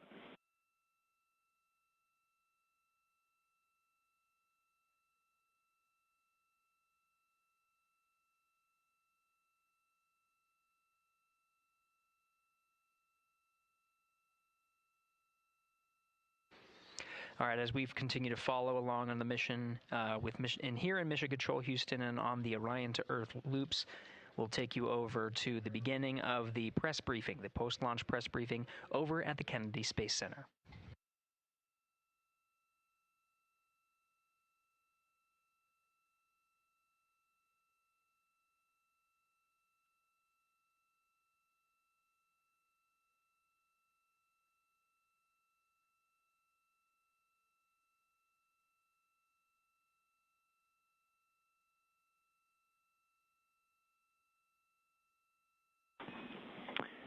Integrity, MCC pulls go for ARB pending attitude and saws. Integrity.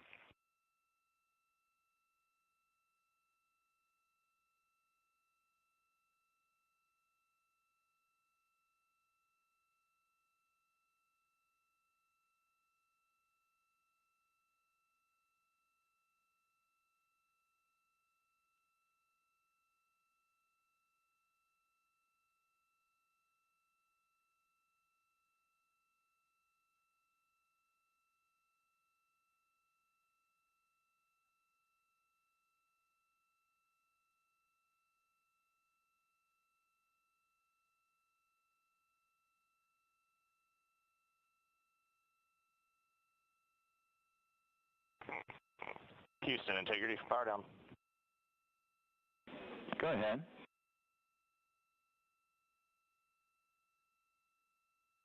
All right, we see the roll, Stan, and for power down, we believe our steps are complete. If we could get just some situational awareness on the DU brightness, we feel like we have them 50% down, but let us know. Checking.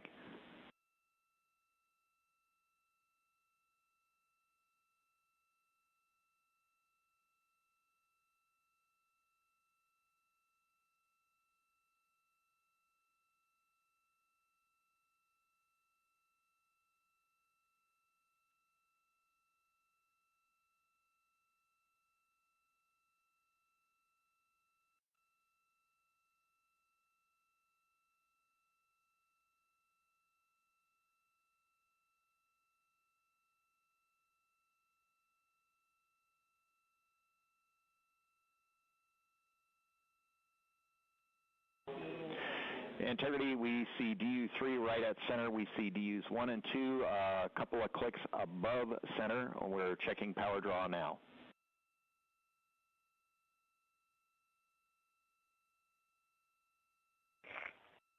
Copy that, Stan, and obviously when we go into eclipse, we can bring them down a bit further. Roger.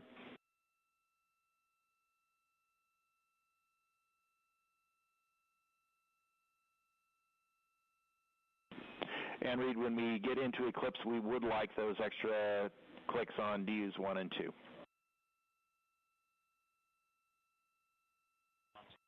Yeah, you got it. We did bring 1 and 2 down a touch, but we'll bring them down as far as we can when we get into eclipse. That's perfect. Thank you.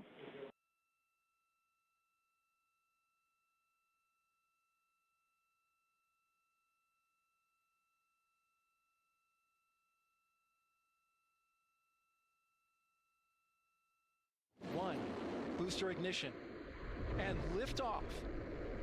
The crew of Artemis 2 now bound for the moon. Humanity's next great voyage begins. Integrity, good roll pitch. Roger, roll pitch.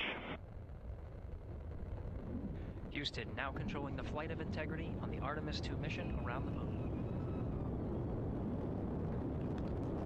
Integrity, AMT high. AMT high. On time, passing 30 seconds into the flights.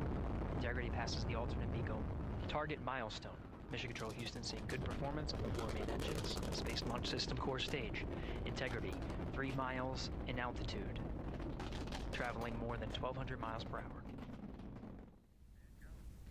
Good evening and welcome to NASA's Artemis 2 post-launch news conference. I'm Bethany Stevens, Senior Advisor and Press Secretary, and I will be your moderator today. I am joined by Administrator Jared Isaacman, Associate Administrator Amit Kshatriya, Acting Associate Administrator for the Exploration System Development Mission Directorate, Dr. Lori Glaze, and Director of Flight Operations, Norm Knight. Administrator Isaacman will give opening remarks, and then we will open the floor to questions. If you are dialing in to be with us here today, please press *1 to get in the queue. And with that, Administrator. Thanks, Bethany. Good evening, everyone. So today, April 1st, 2026, 6:35 p.m., NASA's Space Launch System rocket lifted off the pad with 8.8 million pounds of thrust, carrying the Orion spacecraft and the Artemis 2 crew out to Earth orbit and beginning America's grand return to the moon. Now, about 51 minutes into the flight, during a planned handover between satellites, the Orion spacecraft underwent a communications issue, leading to a temporary partial loss of comms. The uplink from Capcom to the crew was being heard by the crew, but we cannot hear their responses for a brief period of time. There were no issues with the vehicle itself. Comms with the crew have been restored. We're actively working the issue, and we'll keep you informed. The Orion spacecraft has successfully separated from the core stage, and its solar arrays have been deployed as planned.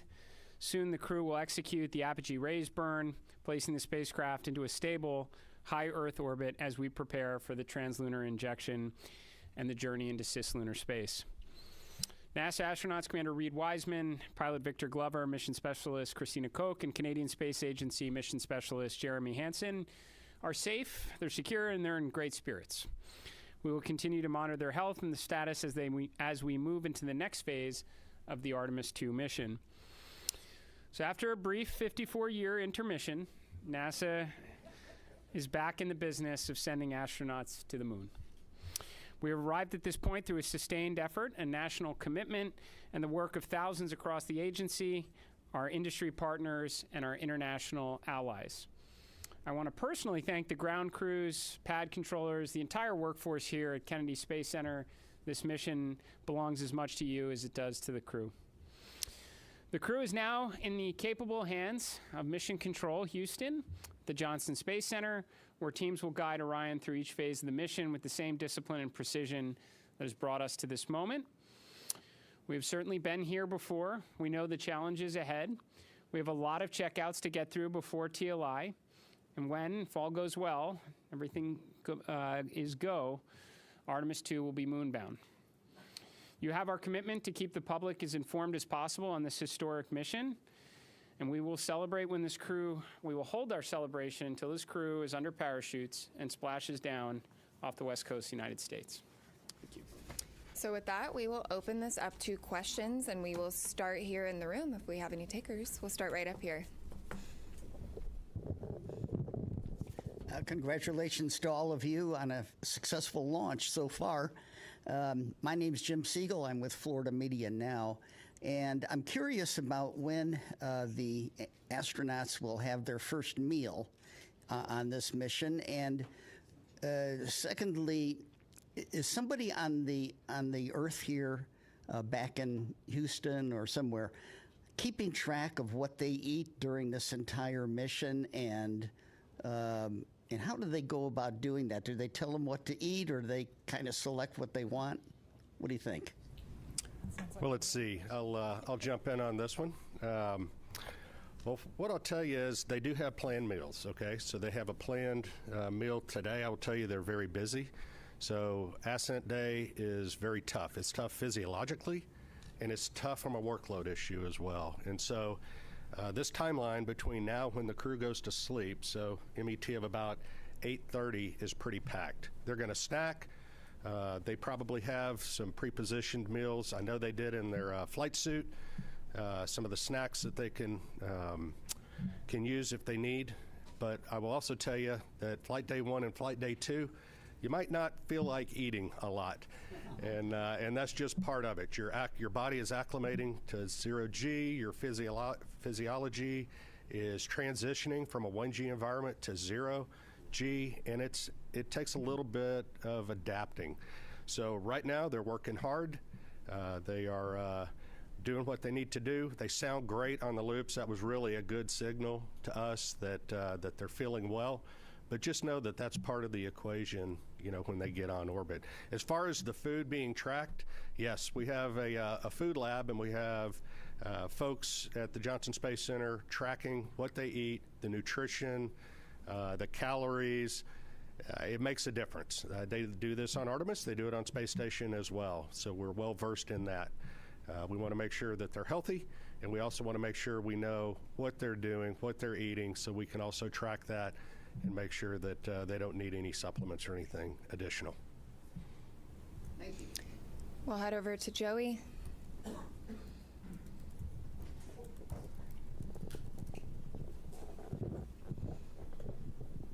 Thanks, guys, and congrats on a clean launch so far. Jared, or whoever wants to answer, how were you able to resolve the communications issue, and do you have any guesses as to what might have caused that? And was there any part of the mission so far that appeared off nominal, or is everything looking good? Just curious to hear how things are going on that. Thanks. Well, on the comms issue, and I don't know, there may be someone here that has a little more detail than I do of having to run around quite a bit, but I think they're still looking into trying to really understand exactly what was going on there. But it's restored, which is important. I think it just. It was during handover to Tidris West. Sometimes that's squirrely ground configuration. You gotta get that right. So hopefully that's what it is. But we'll chase it down. But they were able to recover. They had intermittent forward and return links, so the burns that they needed on board it was never an issue. It was unusual for it to be dropped out for a couple minutes. So that's what we're telling you. We had a controller issue with the toilet when they spun it up, so we got to work through that. That's going to take maybe a few hours to troubleshoot. So there was also a water tank valve. There's 4 water tanks on Orion. There's a crossover valve that connects the 2 gangs of tanks. It's supposed to be open to ensure maximum flow. It was closed during ascent. You know, when you shake the thing, things like that happen. So they're going to reset the valve. And then they had a recurrence of on Artemis 1, we had a latching current limiter failure on a piece of electronics, a transient failure when it gets exposed to radiation. They took 1 hit of those. We took about 24, 25 of those during Artemis 1. Again, normal, the onboard fault detection cleans that up, but we're just getting started, Joey. Just to be clear, right, this is a flight test, and a lot of what we're doing here is exactly this, trying to test out all of the things that require the crew interaction, right? And so we anticipate to have a lot of these. Well, that's what we're here for, work through them. Sawyer. Importantly, apogee raise burn. We're go. So they're going to stay in space. Sawyer. Thank you, Sawyer Rosenstein, NSF. I noticed that the slide wire baskets happened to deploy during launch. Is that something that was expected? And can you give any initial reports, at least what you've seen from the cameras, of how the mobile launcher is doing, given the hope to be able to quickly turn it around? Yeah, Do you have something on the baskets? I can talk about the turnaround. The baskets they're supposed to get out of the way. That's part of the plan. So otherwise they take plume loads, and we don't like that. So I can tell you on the mobile launcher, our team has already been looking at a lot of the imagery that we have that was taken both during and after, and assessing that, trying to get the condition. We've got teams, I believe, going out there. They might already be out on their way to take a real look. Some of the good things that we've seen relative to Artemis 1, one of the issues we had was that the water that was supposed to be spraying down the launch pad, so that there were some issues there that didn't happen. We saw a lot of corrosion. The water was working, so things were getting washed down. We're still also going to remove some of the parts so that we can do some of that cleaning to make sure we don't have those corrosion issues. We haven't seen evidence of things like after Artemis 1, like the elevator doors were blown off. We haven't seen that. So we're optimistic, but we got to get out to the pad. We got to look.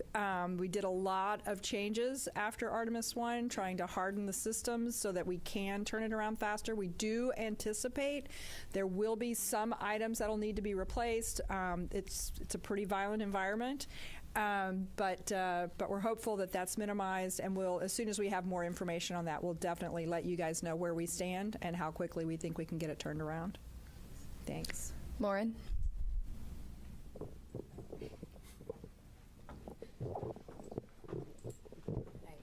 Lauren Grush with Bloomberg. I just wanted to get a gut check on how we're feeling about the upcoming proximity and ops operation. Do we have any concerns with that TDRS delay, or is that not an issue for that? I would say right now we're on for the proximity operations demo. Haven't heard anything that's keeping us from that, Norm? No. On track, ready to go. Victor Glover's going to be flying it. Reed's going to be working the procedure with him and cross-checking, and Jeremy and Christina are going to be looking out the windows, also spotting, cross-checking, using cameras and imagery, and it should be beautiful, so we can't wait. We'll go right over here. Yes, Bert Dicht from Ad Astra Magazine, National Space Society. Just wondering if the astronauts reported what the ride was like to orbit. I know with the space shuttle, it was a pretty rough ride until there was SRB SEP. Was this similar? Have you heard? I have not heard a report yet. I know we will get a report. Again, yes. when MECO happened, immediately they were getting prepped to do their perigee raise maneuver. That's critical. Otherwise, they come back to Earth, which we don't want them to. So they got that. They are working to get their spacesuits off. They're, they just got the ARB burn, which was very important. So now they're working to get their suits off. So they are very busy. Now, later today, I anticipate they will call down and give us a full brief as to, how the Proxox demo went, how the ride uphill went, and I personally can't wait to hear the comparison between this massive rocket and the shuttle. Sounds great. Thank you. Micah.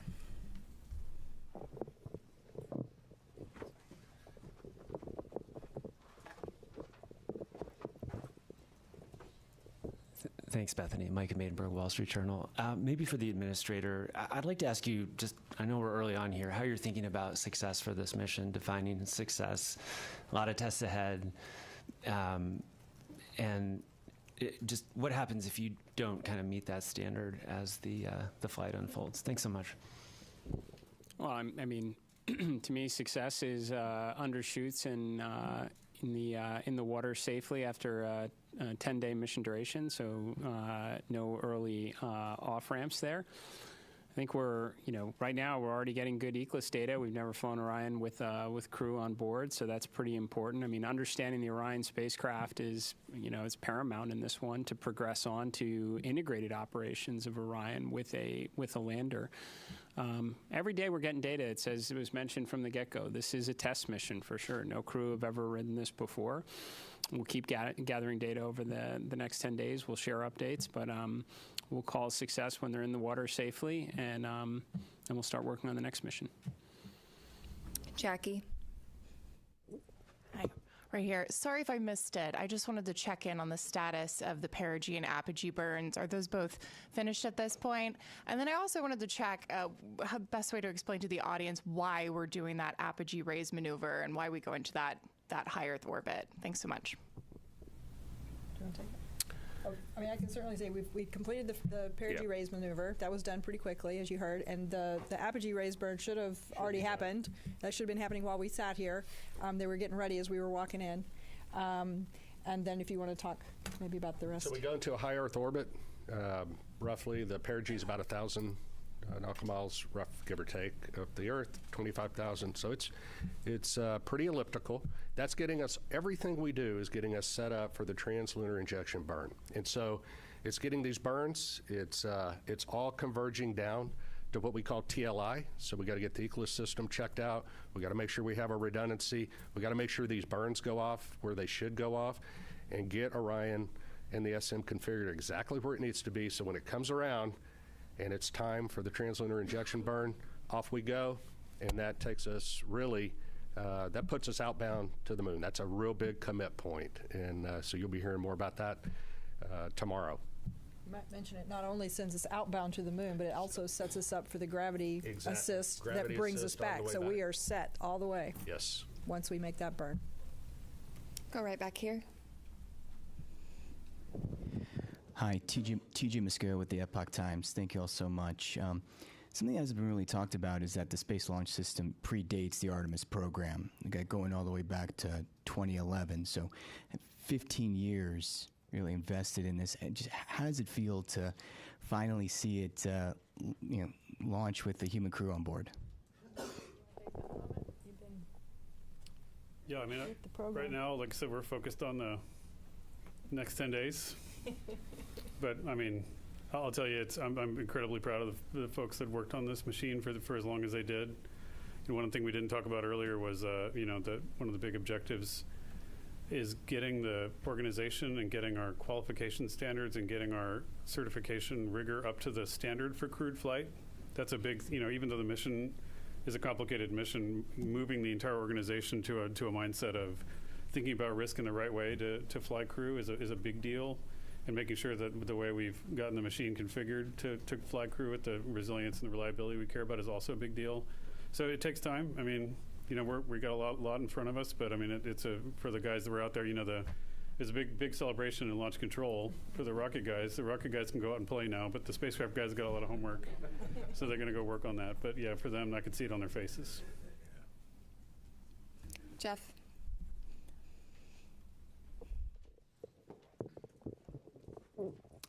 Jeff Faust of Space News. During the countdown, we heard controllers working through a few issues, one with the flight termination system, one with the launch abort system battery, and it sounded like there was a brief telemetry dropout. Wonder if you could provide a little bit more details about those issues and how you resolved them relatively quickly. Yeah, so Jeff, the FTS issue was we were doing an end-to-end test. We typically have to confirm that we can get a signal from the range to the machine and then back. We weren't able to close that entire end-to-end loop. But the guys at the range, they were really quick on their feet. They swapped to a different range receiver, which is a slightly different heritage, but has the same fundamental algorithms on it. And they were able to switch over to that and able to confirm a good end-to-end signal, which is really clever. We had thought about getting a receive-only box that we had in the VAB and shipping that over to to Patrick quickly so they could do it, but they were able to fix it on the fly over there, so that was good. And once we knew we could confirm the end-to-end loop of that command, then we didn't need that receive. We don't need to do that test more than once. We just need to verify the commands get on board. And so once we confirmed that command was there, then that we met all of our public safety risk. For the launch abort system, we had a battery, so 2 batteries, several temperature sensors on both batteries. We had one poke out of family. We want to make sure all of them are tracking within certain limits, but we could confirm, given the locations of the temperature sensors, where they are on the battery itself, that the reading was instrumentation, because there wasn't a credible physics-based explanation for why that sensor would be that far high. It was an order of magnitude off scale high from the rest, and so we were able to quickly vote that sensor out. So that was two of the major issues. But again, the team, this is what the training is for. This is what the practice is for, is to go into those things and knock them out quickly. So they did really well. We'll go right over here. I noticed there was a lack of public address announcing outside, and there was a lot of going back and forth when we realized there were some issues, and we had to go back inside to find out, or we had to have our phones. Why was there no public address system available with loudspeakers outside? I'm not sure what you're referring to. We're not sure what issue you're talking about the public address. Okay. Available to people outdoors, and I thought that was a lacking. We'll take a look into that. We'll definitely look into that. I wasn't aware that happened. So thank you for that information. That's new, and we'll definitely look into it. We'll go right back here.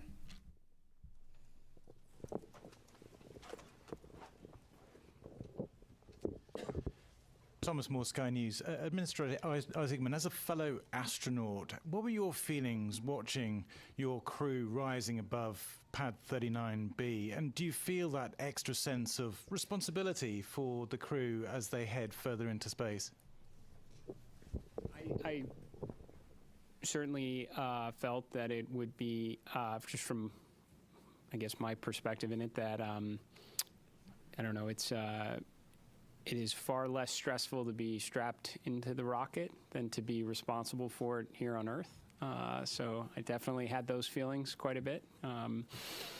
But, you derive a lot of confidence from the process that leads up to this moment. I mean, literally the army of people that came together across NASA, all our contractors, all our partners to prepare for this, every step that leads up to it. This is what I, was really honestly going through my mind through it, is all the testing that goes into it, the integrated testing, the flight readiness review, everything that goes into a flight readiness review. Not to mention you have a truly exceptional crew up there that have been training for years on this. That gives you the confidence to undertake this mission, especially knowing the implications that it is part of a much bigger program. This is America and our partners' return to the moon, and we're trying to do it this time to stay. So, incredibly important mission. Certainly felt the pressure of it, but it was relieved, based on the confidence we have in the team here at NASA and everyone who contributes to it. Thank you for the question. We'll come right up here.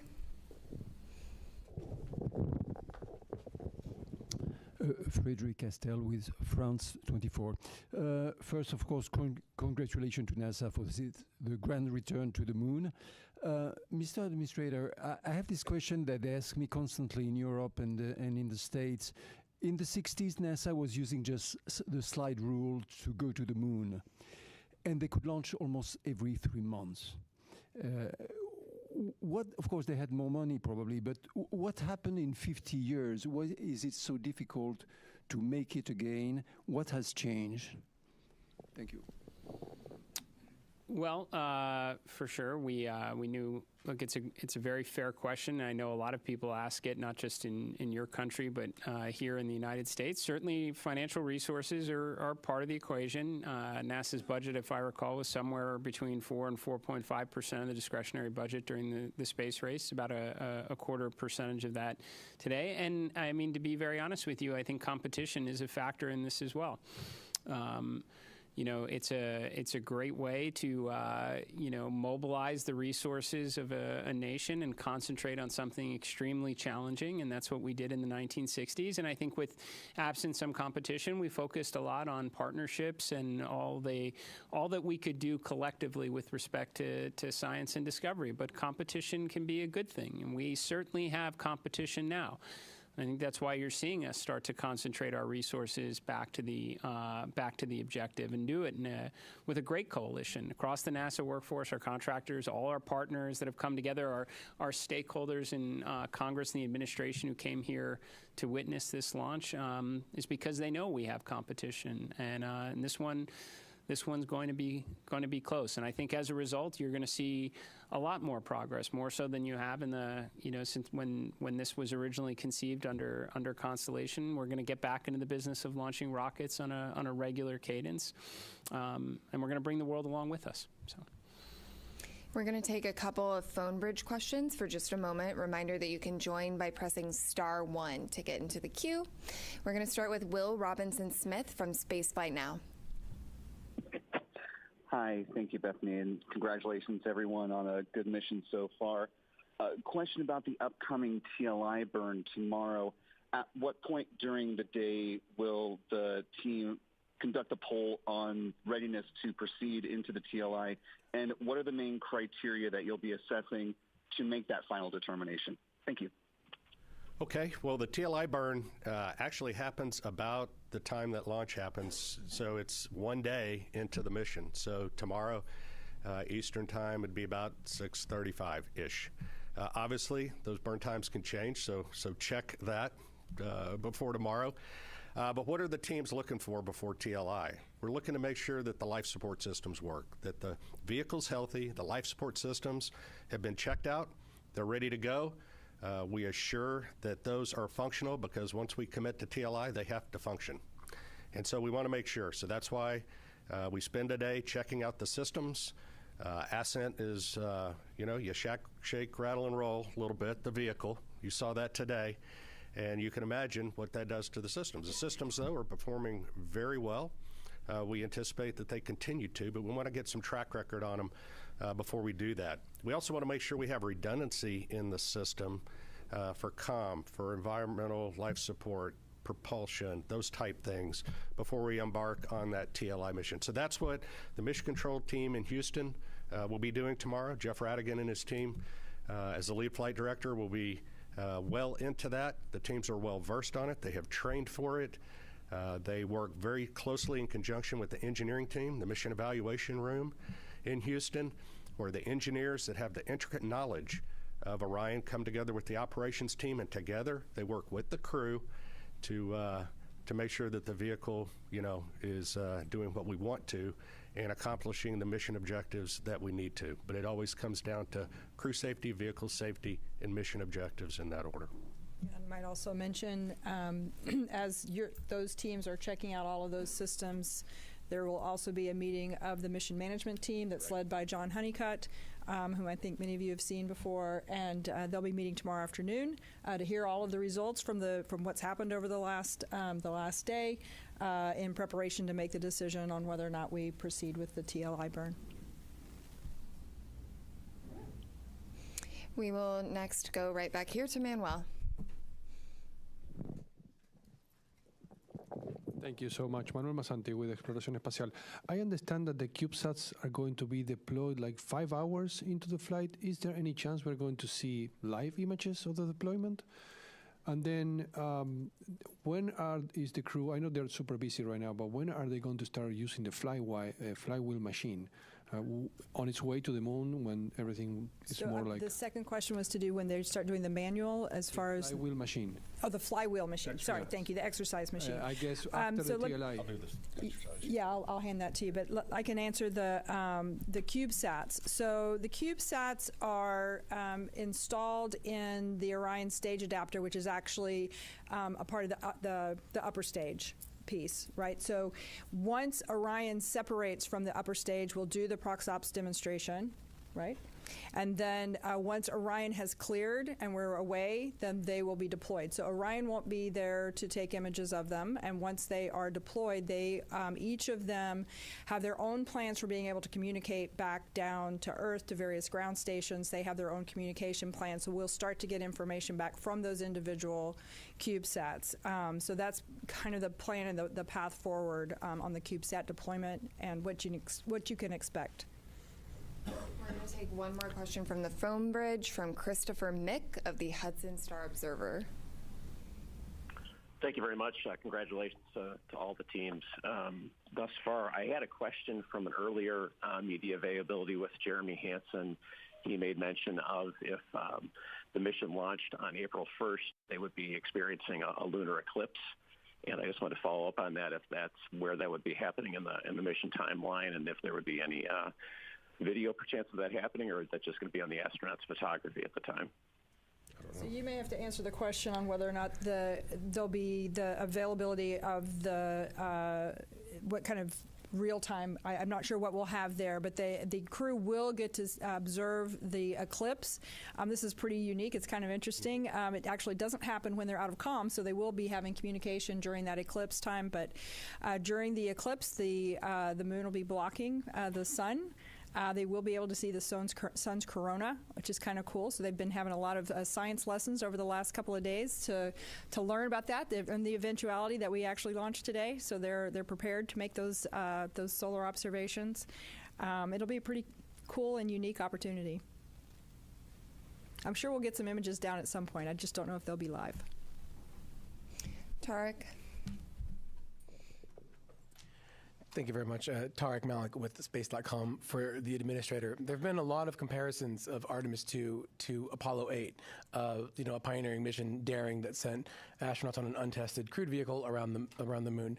And I'm very curious, given last week's ignition event and how that really laid out an audacious and ambitious plan to really explore the moon in a stepping stone approach way, where you see Artemis 2 in that plan, and basically the importance of riding on this mission before you can make that next step for next year.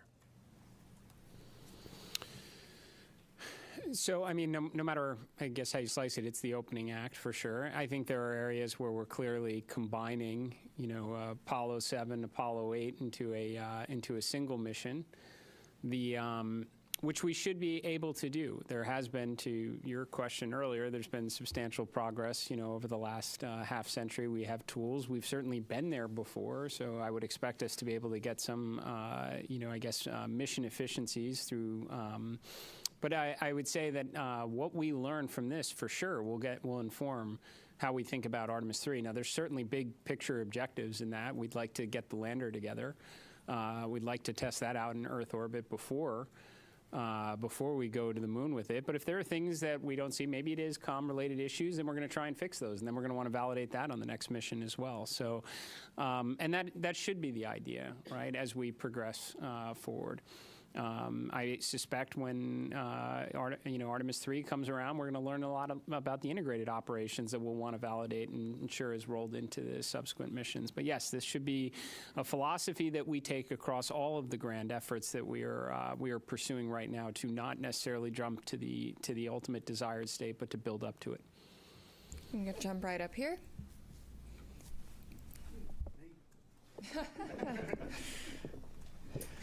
Hi, Richard Hollingham, BBC Future.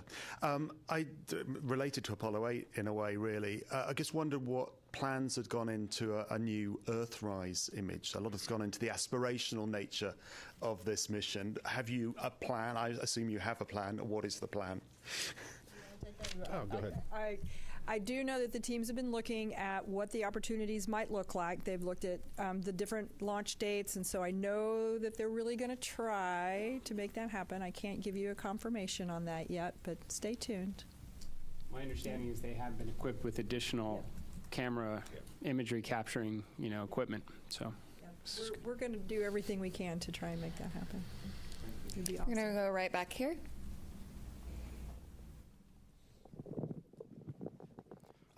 Thank you. I'm from a Japanese news agency, Kyodo News. My question is to the administrator. The United States and China are competing over moon development. What significance does today's launch have for the U.S. and NASA? Thank you. Well, it's certainly an incredibly important step. I mean, this is the first crewed mission into this environment in more than a half century on a rocket that has never flown human beings before, along with a spacecraft. So it's incredibly important because we're going to learn an awful lot from this to inform subsequent missions. So, yes, this is the beginning. I can tell you, having had an opportunity to speak with the Artemis II crew after the State of the Union address, we talked a lot about what we wound up sharing with the world at the Ignition event about adding additional missions, accelerating production, building out a moon base. I think it was very energizing for the crew because they knew that they were, this is a risky mission for sure. Any type of new test flight mission going in this environment is going to be challenging, and they knew it was building up to something bigger. And I think that it was very helpful for them in that regard. So, and certainly it was very helpful for me to hear their feedback as well. I would suspect a point or two wound up in the Ignition event from them. So, we're going to go back here to the white shirt. Thanks, Denise Chow with NBC News. I think for Lori or Norm, I'm curious what you anticipate could be some of the biggest challenges over the next few days, whether that's from a spacecraft or system standpoint or crew workload. I'll jump in. Flight day 1 from a crew workload is pretty tough. Between now and TLI, we're working the crew really hard. In fact, when they go to sleep tonight, they're woken up in the middle of their sleep to do the perigee raise burn, and so their sleep's disrupted. They're hitting on all cylinders. They may not be feeling well. On top of that, so we know that flight day 1 and flight day 2 up to TLI is really good. We know it drops off then, and so going into this, we trained for that. We did simulations for this. We put the crew in exactly that state. Now, they weren't on orbit. They probably were feeling great. But we got a good gauge, hey, are we working them too hard? And the mission control team is great because they're watching the crew constantly. They're watching their performance. And we also have a crew that's very good at saying, hey, enough's enough. And so together, we will make certain that we're doing everything in the best interest of meeting the mission objectives, making sure that we're not working the crew so hard that, they make mistakes or something of that nature. And again, we work as a collective team going forward. So this is our best opportunity, and they may add more stuff to the timeline before it's all done, and they may take some stuff out if we need to, but we adjust all the time on those things. So that's leading up to TLI, that's probably one of the bigger challenges, making sure we get those done. I'm going to go right up here. Hi, Robert Perlman with CollectSpace.com. For the administrator, you mentioned the 53-year hiatus, and in that time, now most of the world's population wasn't alive for Apollo, like I think you and me. And I wonder if you have a sense of, if even this early in the mission, that this has captured the imagination of those people that have never seen anyone go to the moon before on a world level, on a national level, and how important is it to NASA to capture that support from the public? Yeah, I've said it many times. I absolutely, I think it's foundational for what we do here at NASA to inspire. It should be a component of every one of our missions. I've talked about, I think after Artemis II, you're going to have more kids that are going to dress up as astronauts for Halloween. We want to inspire and create interest in the next generation to grow up and contribute to this endeavor. Now, how have we done so far in captivating the world's interest in America's return to the moon? I don't know. You have to tell me. We've been rather busy the last couple hours. I would say, and I felt this way going into it, that when we got down to T0, a lot of people would be paying attention. I suspect when some of the imagery starts to maybe come back from the moon, that's gonna further bring people into this story, right? And then we bring them home safely, and we start preparing for, again, the next chapter in the story. So. Yeah, I think inspiration is extremely important. I think people, despite, some of the commentary up to now, how many people really know we're going around the moon? I'm willing to bet right now a lot of people do. And I think we'll only draw in their interest further as the mission proceeds. I'm going to go right here.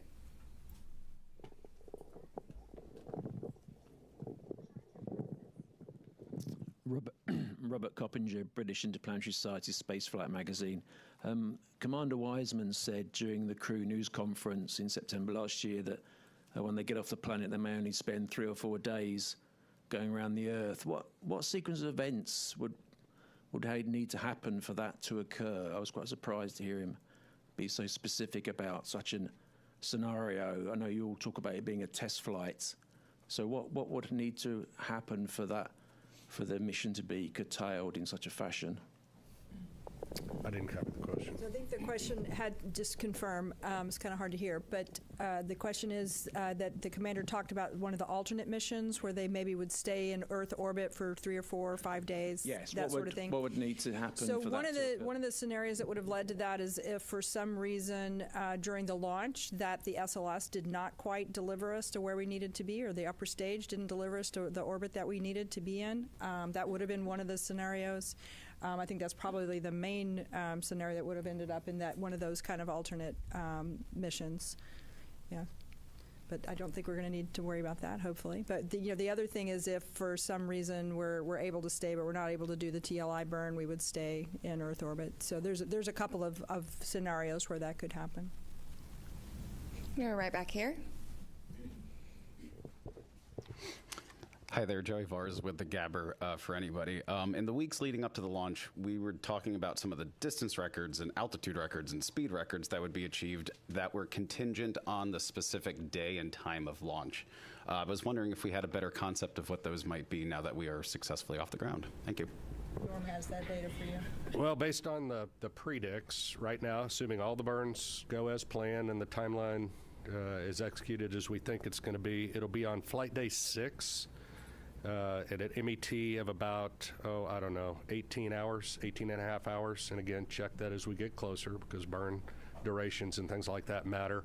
But that's where we will exceed or beat the Apollo distance record, or at least that's where we believe that's going to happen. So that'll be an exciting day, and we'll stand by to see what transpires. You're right here. Hi, I'm Hanju Yang from Kookmin Daily in South Korea. And first of all, congratulations on today's successful launch. And my question is for administrator. And this mission also carried a Korean satellite on board. From your perspective, why does a crewed lunar mission like Artemis-2 matter not just for United States, but for the global community? I think we say often that when we undertake these type of endeavors, we never go alone. We go with our international partners. We have a Canadian Space Agency astronaut that's on board this mission. We are carrying a lot of CubeSats from our Artemis Accords partners, and we are going to continue to do this going forward. JAXA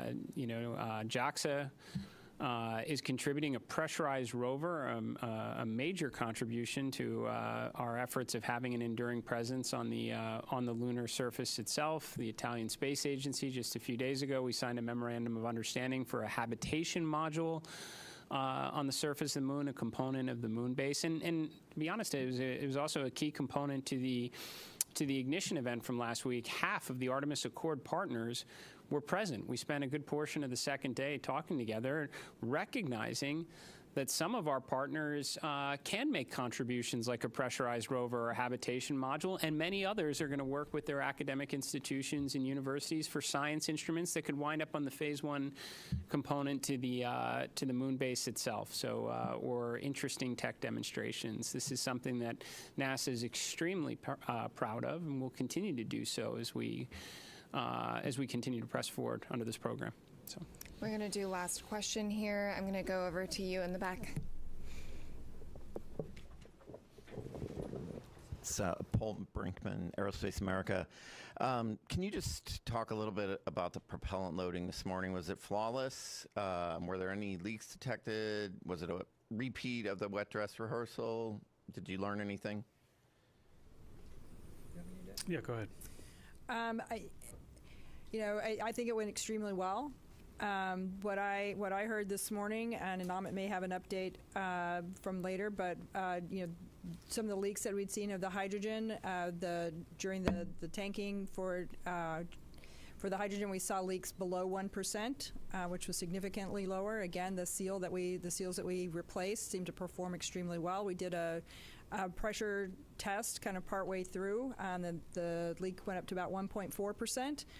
Still, well within the constraints, which 16% is the bound that we have. So I think it performed extremely well. We actually, I think, finished the tanking early, from what I understood. So I think it went extremely well. So again, the seals that we had replaced out at the pad after wet dress number 1, I think that was proved to be very successful. And with that, thank you all for coming out and covering humanity's return to the moon. Stay tuned for updates on NASA's social channels, including our continuous coverage on YouTube and NASA Plus. Go Artemis. Thank you.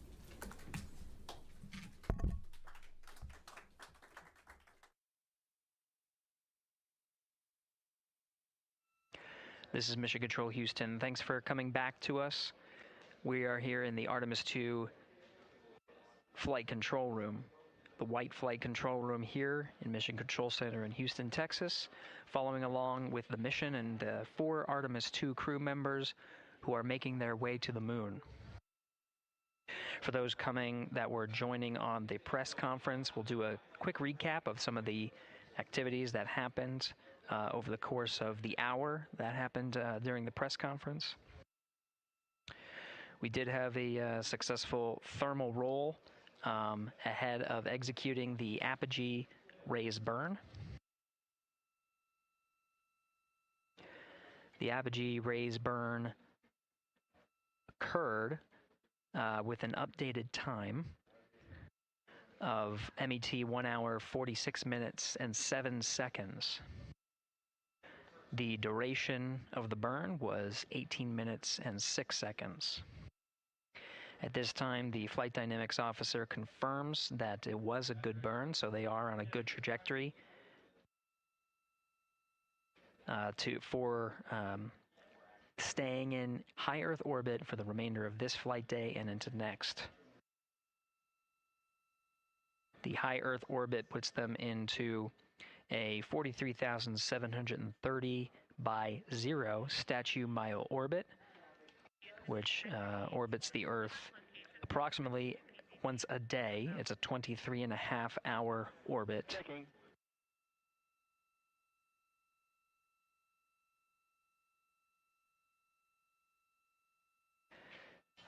At this point, the crew is working through a number of steps to prepare for their first day in orbit, their first night.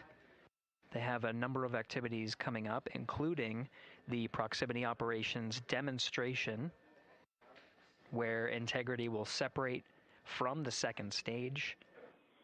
Integrity, those PCDs are located in Foxtrot 3 large.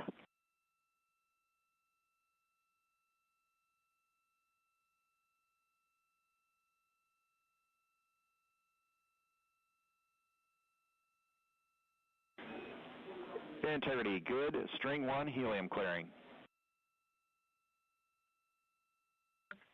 Integrity copies. And stand in the docking camera checkout, step 9. Would you like me to go ahead and configure for RPOD at this time? Checking.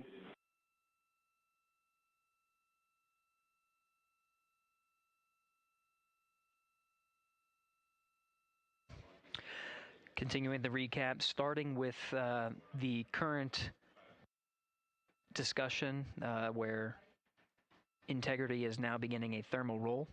And Integrity for docking cam, yes, please configure for RPOD. Copy.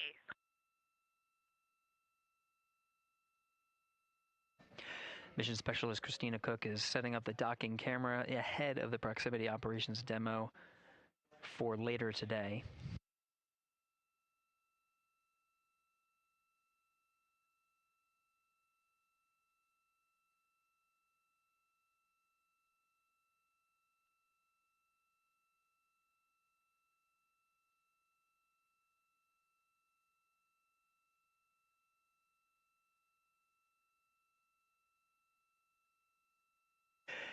Right now, the crew is in the middle of executing a thermal roll.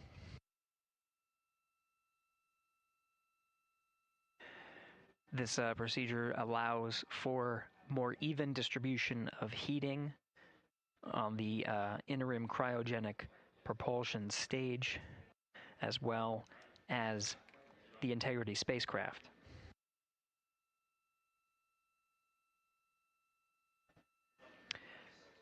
NASA astronaut Christina Cook is also working through troubleshooting steps of the waste management system that's aboard the Integrity spacecraft.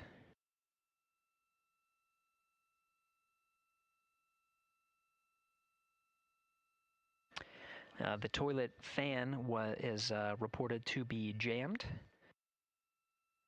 Now the ground teams are coming up with instructions on how to get into the fan and clear that area to revive the toilet for the mission. In the meantime, they're getting their contingency, their backup waste management capabilities, specifically for urine. The fecal collection of the toilet, that specific capability can still be used with the waste management system aboard Orion.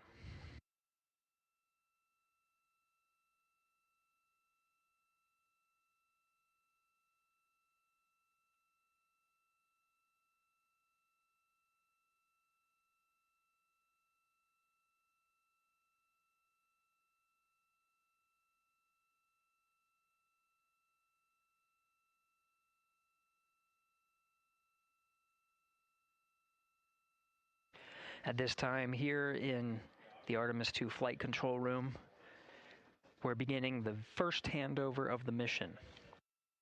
The ascent teams led by Flight Director Judd Freeling are handing over to the Orbit 1 shift. You can see Flight Director Jeff Radigan to the left of Freeling.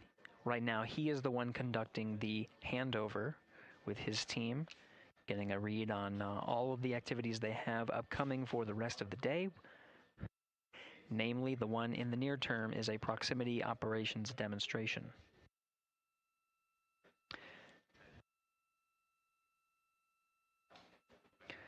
We are also anticipating a crossover of the tracking and data relay satellites.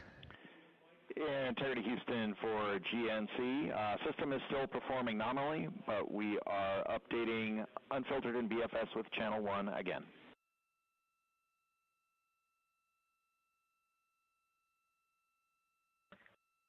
Integrity copies.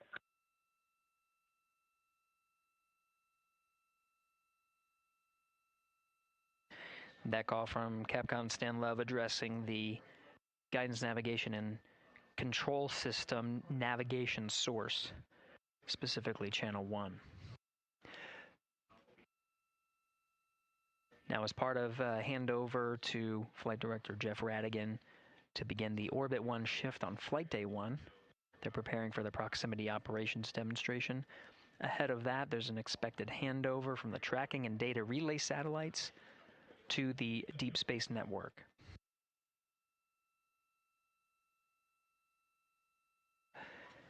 The successful execution of the apogee raise burn puts the crew in the high Earth orbit, which will take Integrity and its crew far from Earth, with the apogee being upwards of more than 43,000 miles.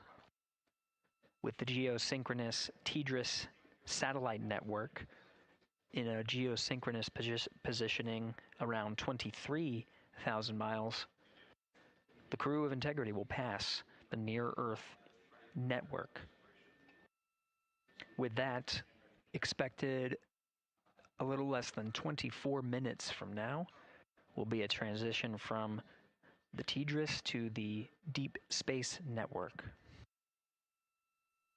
The data rates gathered from the Deep Space Network may allow us to hop on board and get some first preliminary views of the crew prior to them needing to prioritize the proximity operations demonstration.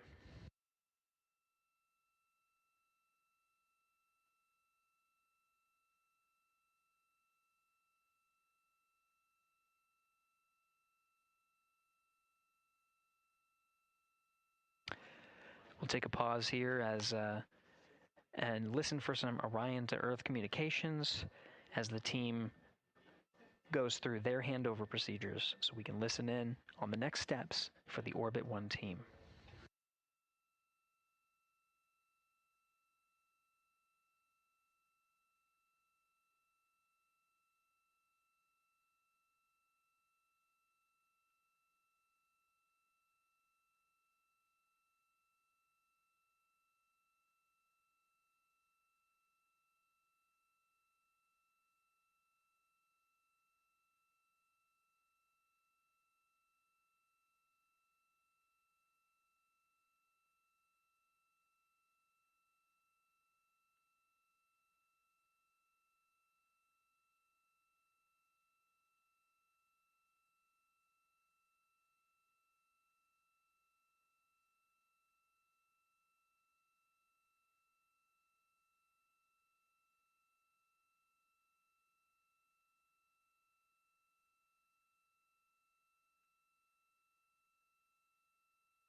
Integrity Houston, about halfway through the eclipse, we're seeing all of our power predicts right on. Thank you for the help with the power down.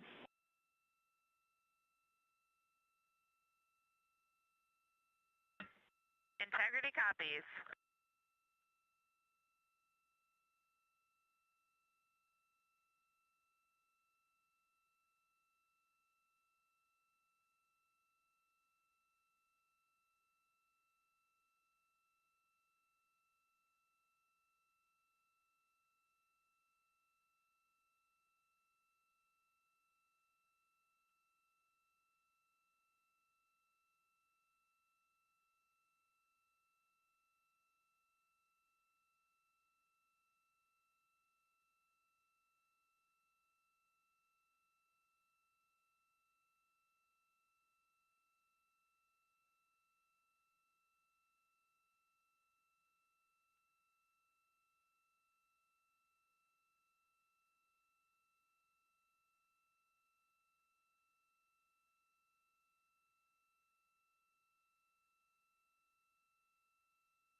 This is Mission Control Houston. Quick update on what you're seeing. This is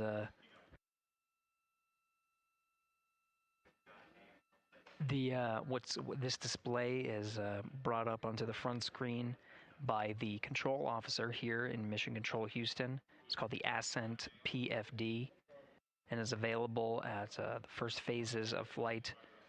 It includes toggled settings between tanking, the ascent phase on the core stage, and now the ICPS phase.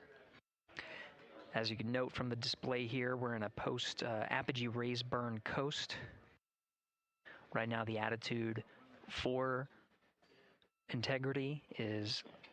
Integrity Houston, 1 minute to string 2 helium clearing. Also, your PCL Rev 1 HEO deorbit burn plan is on board. That's in slot 2. The name is HEO D/O Rev 1. Copy helium clearing, and we see the burn plan. Thanks. Outstanding.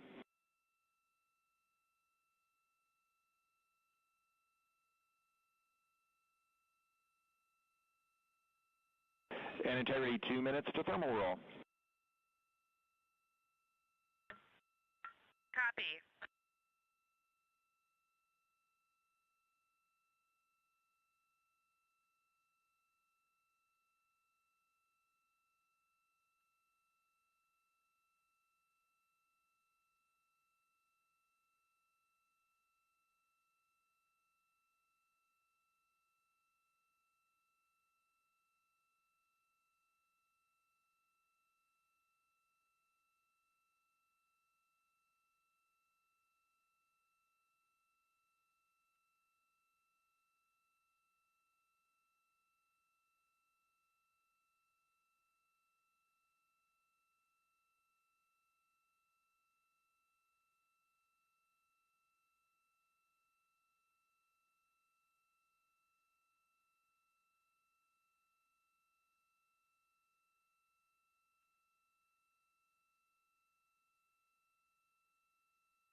Integrity, good. String 2, helium clearing. Integrity copies, and I've got some AGA readings for you, Stan, when you're ready. Jeremy, also thermal roll is complete. Jeremy, go ahead with your AGA numbers. Okay, Stan, everything is off scale low, and then CO2 is 3.7. O2 is 18.5. Temperature, temperature is 70.3, and pressure is 14.65. We copy all those numbers. Thank you.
Integrity Houston for docking camera with an action on the DU.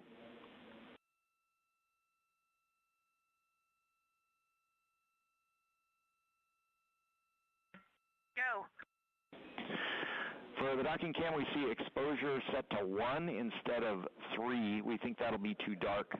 You can set that back to 3 on rpod.dockcam, HKL4.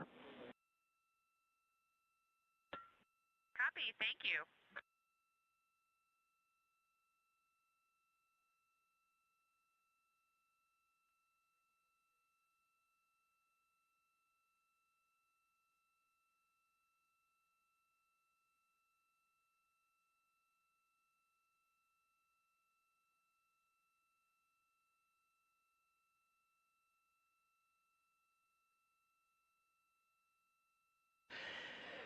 This is Mission Control Houston.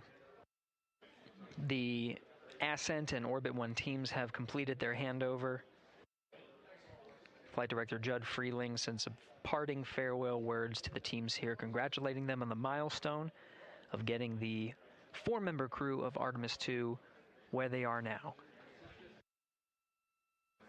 at a mission elapsed time of 2 hours and 45 minutes. Integrity, thermal roll complete.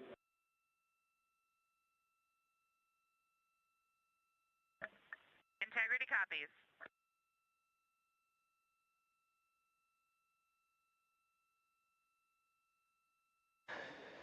The Integrity crew working through their procedures. You heard thermal roll complete to allow for even heating on the outside of the spacecraft. We'll do this periodically throughout the flight. Right now, the teams here have, like I said, have successfully handed over. You've been hearing the voice of Capcom Stan Love for the Ascent shift. He'll be handing over to Capcom Amy Dill and Capcom and NASA astronaut Raja Chari. You'll hear their voices for the Orbit 1 shift and the beginning of proximity operations demonstration.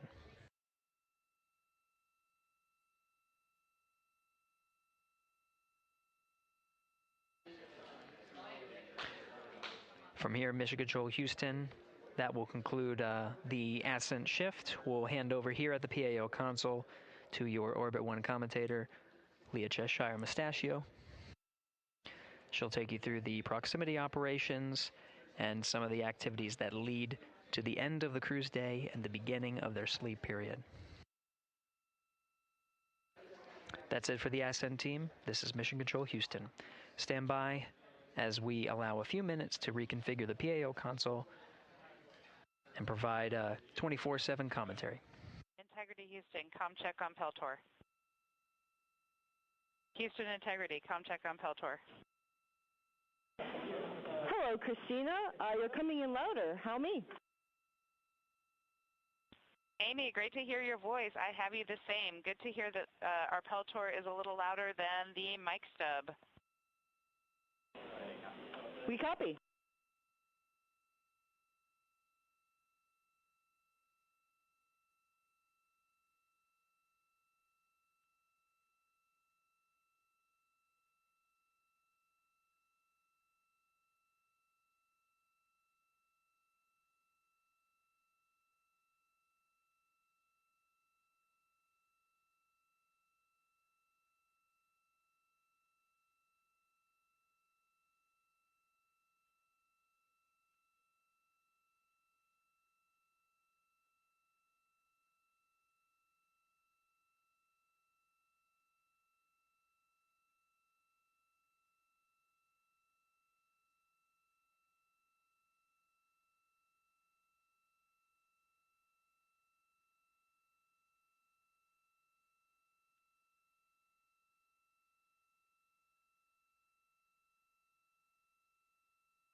Integrity Houston, 5 minutes to DSN handover.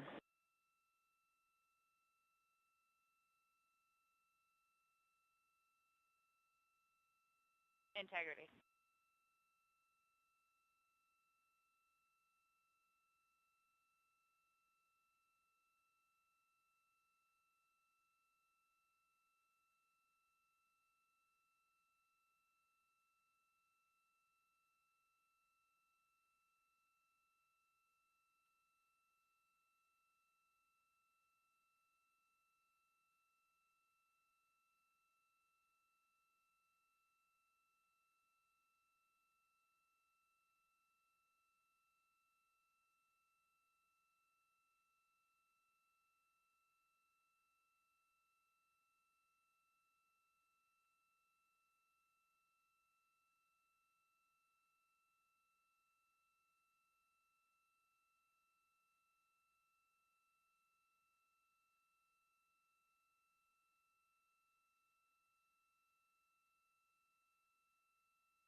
Integrity Houston, ICPS blowdown in progress.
Integrity Houston, voice check on DSN.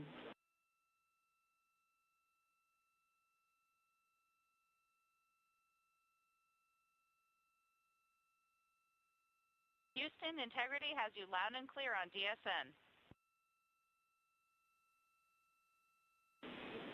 And we have you loud and clear as well, and while we were handing over, ICPS was in blowdown.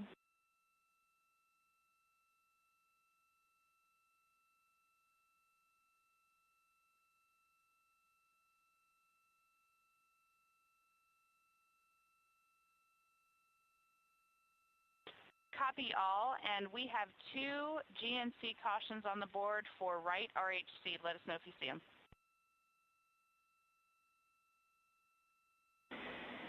Copy, Christina. We're seeing the same. We think we might have a channel failure. We are taking a look.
Integrity Houston for camera streaming. Go ahead. All right, we are ready to join you on board if you're ready for us.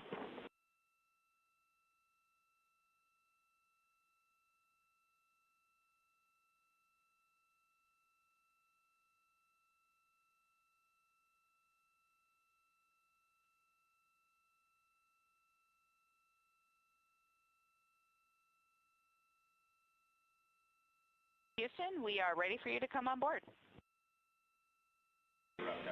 Copy. We'll let you know when we join you.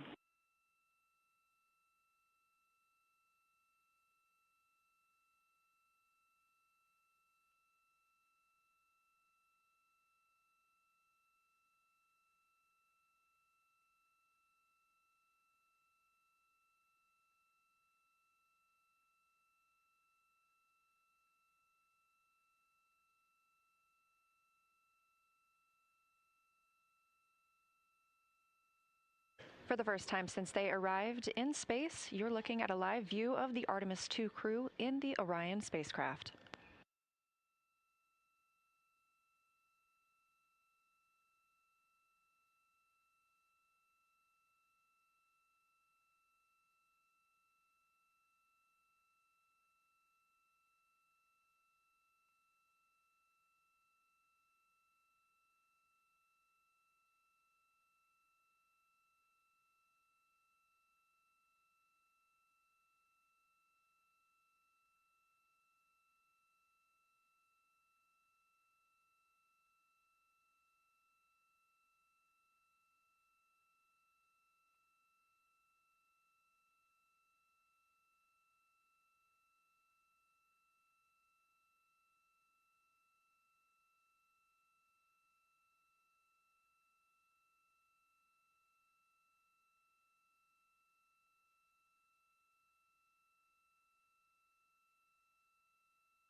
The crew inside Orion is continuing to configure the cabin and prepare for the upcoming proximity operations demonstration, which we expect to start shortly.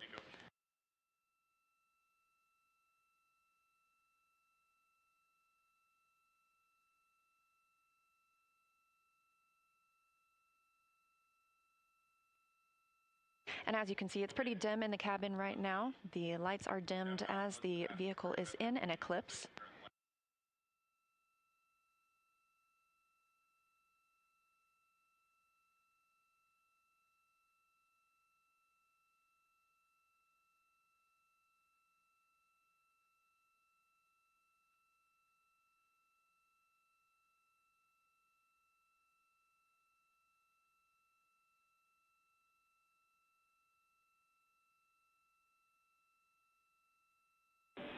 And Integrity Houston, we have joined you on board. It is a little bit dark from our view, so you are free to turn up the lights for a hello.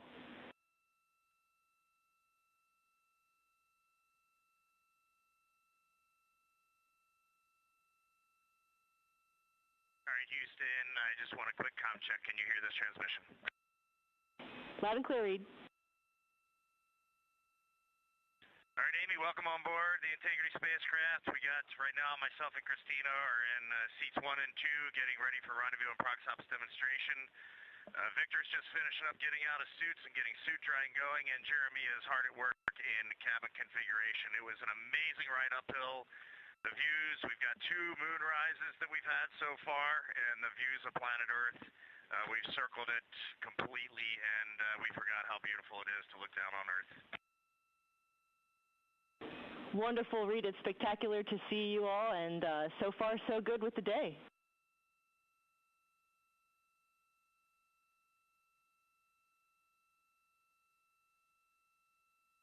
Amy, thanks for welcoming the world on board Integrity, and we're looking forward to a good rendezvous and prox operations here in a few minutes.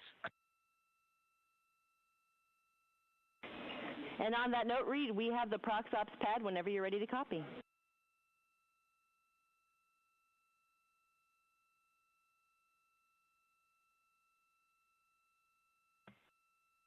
If you can give us about 2 minutes, we'll be ready to copy. Standing by.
Welcome to the Artemis Flight Control Room. I'm NASA's Leah Cheshire Mustachio, and I'm excited to be your Orbit 1 commentator.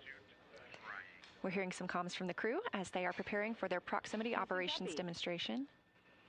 And we have just had, for the first time in over 50 years, humans join the Deep Space Network. Now, we're used to people being on the Near Space Network, the Tracking Data Relay Satellite System with the International Space Station. But again, first time in 50 years that we will have crew traveling far enough to be on that Deep Space Network. These are our first views of the... Integrity, we are ready for ProxOps pad.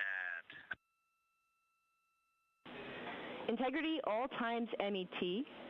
ICPS maneuver to SEP, attitude. 3 hours, 18 minutes, 34 seconds. ICPS SEP, 3 hours, 22 minutes, 24 seconds. ICPS thermal turn, 4 hours, 03 minutes, 34 seconds. Depart no later than 4 hours, 30 minutes, 37 seconds. USS-2 TIG, 4 hours, 50 minutes, 07 seconds. Mandatory burn. ICPS disposal burn, 5 hours, 00 minutes, 11 seconds. How copy?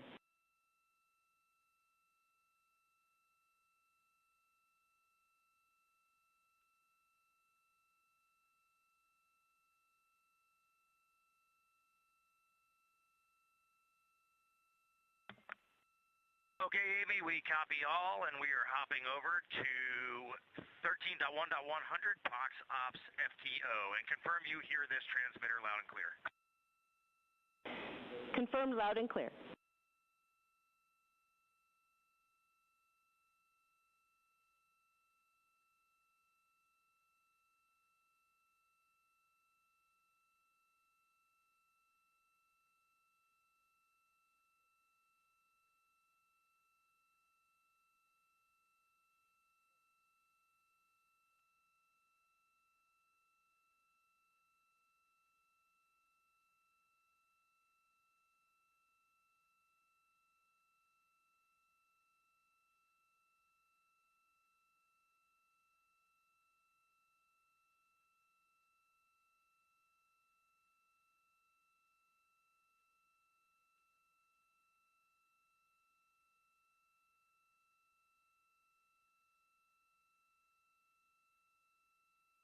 Mission Control Houston just pulled go for the ProxOps demo. And the crew aboard Orion is starting to get into the configuration for that demo. Another live view here in Artemis Mission Control. So with proximity operations coming up first, we will look for separation from the interim cryogenic propulsion stage. That is the stage that propelled us in the perigee raise maneuver and the apogee raise burn. Amy, we have 20.8.101 post-BFS engage actions open on step 2.1, but we are taking no actions in that procedure. Moving on. Copy, and I have a story on the right RHC when you're ready to hear it.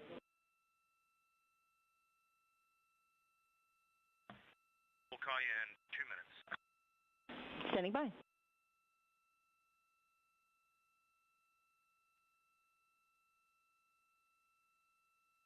As we mentioned, the crew is... Integrity, comm check from the Peltor headset connected to Seat 1 AIU. Loud and clear, Victor. How me? I have you the same, thank you.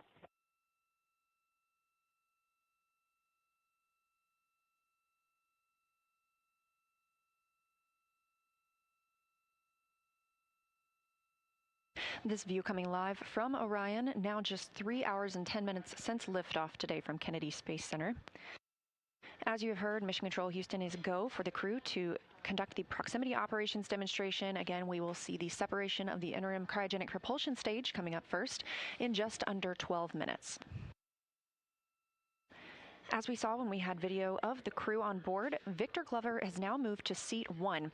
He launched in Seat 2. He has switched places with Reed Wiseman. He is going to be, Victor Glover will be commanding and piloting this portion of the mission. He'll be flying the vehicle, and he has let us know he is going to put the communication system on voice activation. So he's going to be speaking nearly continuously for the next approximately hour and a half so that the ground team can hear crew feedback on what it's like to fly Orion, how it's like the simulator here on Earth, and how it might be different.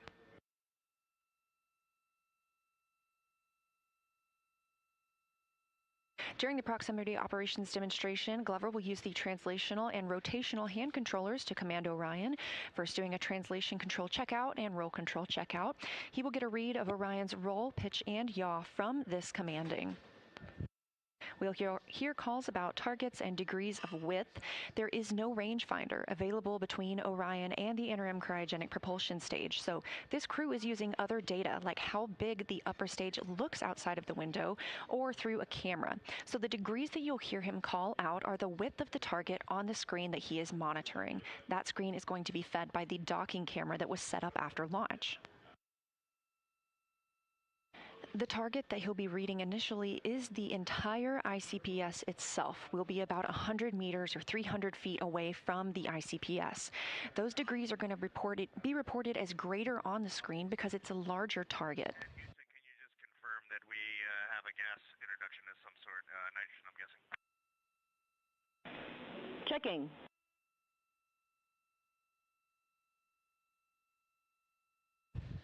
Again, we'll start with the ICPS itself being that target. As we get closer, the target switches. Confirm O2 introduction in progress. Integrity. As we get closer to the ICPS conducting these maneuvers, the target that they will be reading back switches to the docking targets that are on the interim cryogenic propulsion stage, as if we were going to fly in and dock. Of course, this is a practice, essentially, for our future Artemis missions in which we will be docking to a lunar lander. Once the initial checkouts are complete, the crew will get a go to move in toward that forward target on the ICPS. They're going to brake at 75 meters, and again at 30 meters.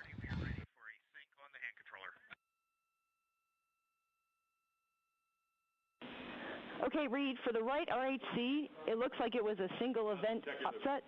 We are now seeing all good channels. We did command a fitter reset from the ground. We do have a quick checkout that you could perform if you feel that you have time. We are showing on right-hand controller, RHC pitch, channel 3, deselected.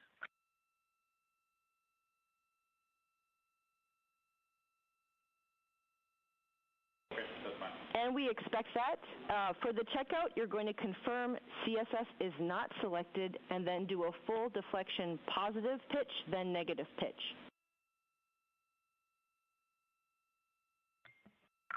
Okay, so the right RHC is powered on, control stick steering is not selected, and you want a full negative pitch and a full positive pitch. Affirm.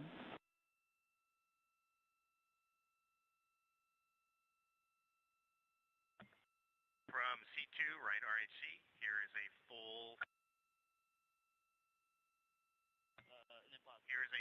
negative pitch. It is now 0, and here comes a full positive. Copy, we're following. Right RHC is back to neutral, still show pitch channel 3 deselected.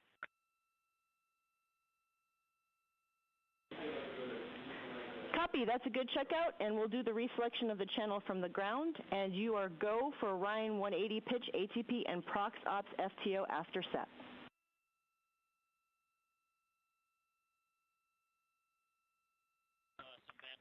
Outstanding. Picking up in step 1.3 of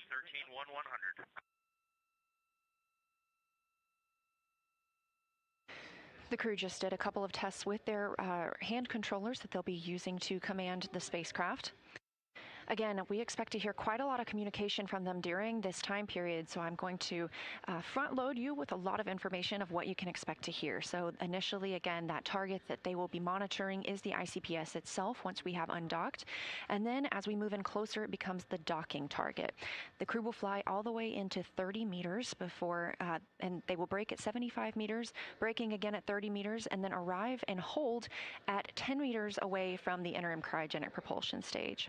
Victor Glover is going to conduct an attitude alignment and then move into the precision translation test and then the precision rotation test. They are exactly as they sound. These are small movements while closer to the ICPS, like we would need to make if we were docking. Of course, again, this is essentially a practice for our future Artemis missions in which Orion will need to dock to a lunar lander.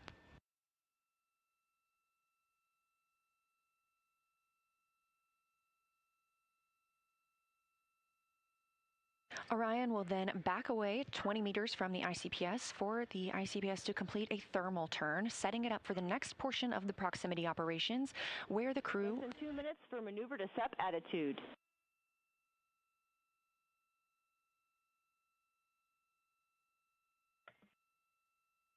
Integrity copies.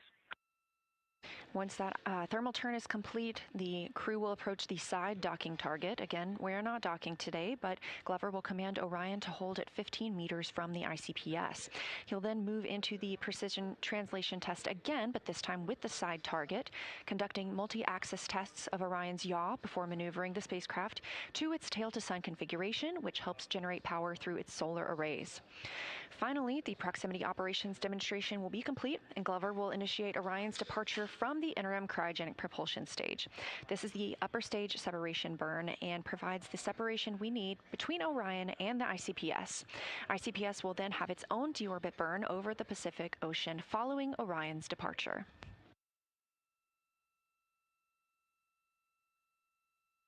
Again, maneuvering to separation attitude coming up now in just about 40 seconds, and separation from the interim cryogenic propulsion stage coming up in 4 minutes and 25 seconds. We are now 3 hours and 18 minutes since liftoff.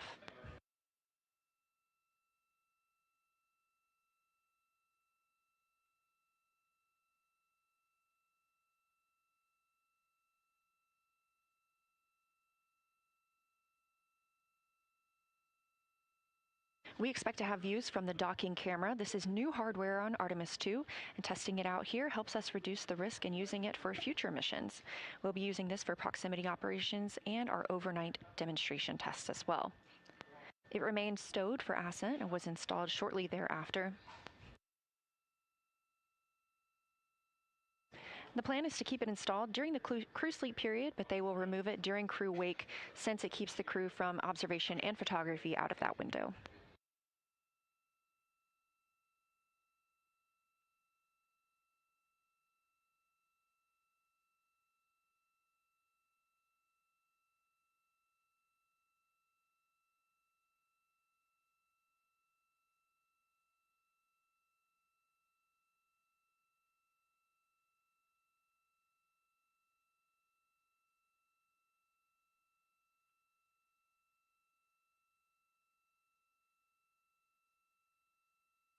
Houston integrity Vox check from seat 1 on the Peltor headset.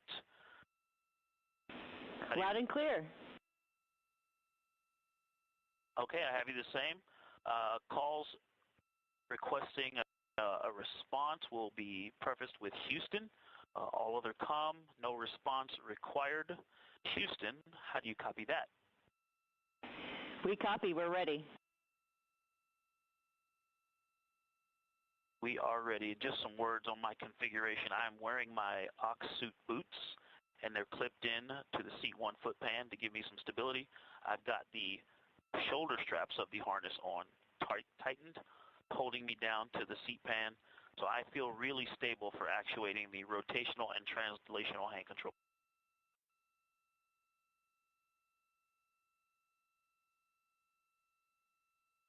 Glover letting the teams here on the ground know that he doesn't expect a response from them. We're currently ICPS, next phase 245. Our next action is in about 2 minutes. Starting timers. Thank you for bright. Did we confirm with them about the power down? The sun is coming up.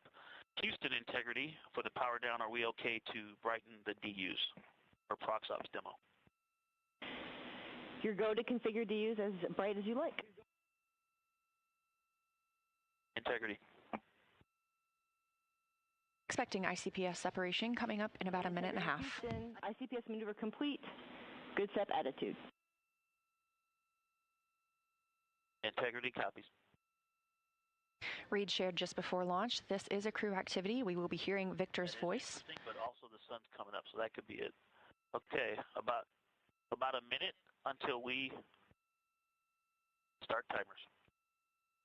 Christina Cook is floating to Victor's left. She's in charge of the timing and procedural discipline. Jeremy Hansen. Roll this up now just to have it for the. Hansen is floating to Reed's right, watching the ICPS, ready to call a back away if need be. Standing by for separation.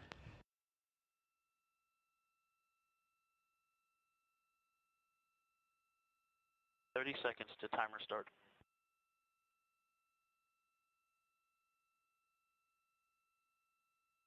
And that timer starts at separation. Command sent.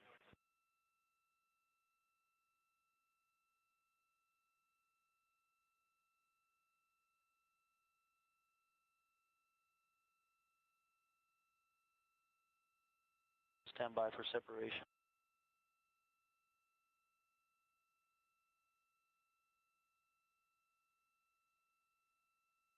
Yeah, we have good separation, good motion. We are ATP go. Confirmation, separation from the interim cryogenic propulsion stage. Good motion. Go for 180 pitch, confirmed. Separation confirmed, Houston. Houston copies. All right, here comes the pitch rate.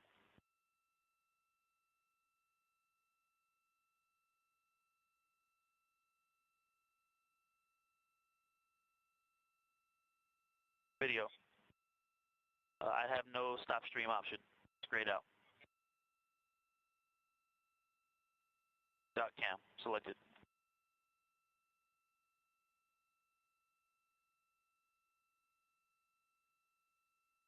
I see it. Look at that. Woohoo! That This view inside Orion. I see the moon in the camera, and now I see ICPS in the docking camera field of view. Okay, waiting for 550. I'm on the THC. There's 550, starting the 19N. 1. This is the view from 5, 9, and this is the view arrow. The docking camera is showing the crew inside Orion. 19 ends. The SMRCS. Caution, prop, SMRCS, manifold 3, Ox-P health.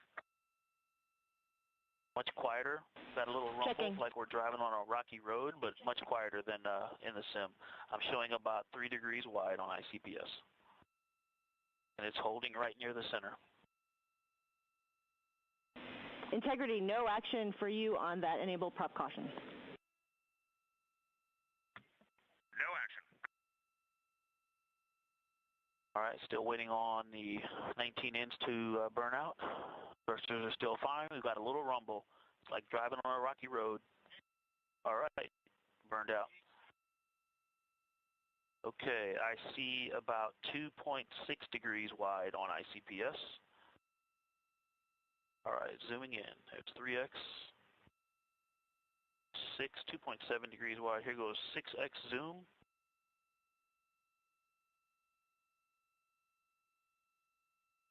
Looks to me like we might have even slight closure. I definitely don't think we're opening. Anybody else? Okay, 2.6.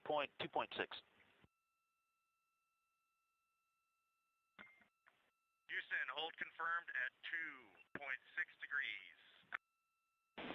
Copy. Look at the exposure difference between 2 and 3. That's 3. It's quite washed out. When I go to 2, I can see the docking target. I'm going to leave it at 2 for now. Step 6. The degrees Glover is reporting. Okay, here comes 3 outpulses. 1, 2, 3. And it again is that rumble, a little bit of a rumble from the service module.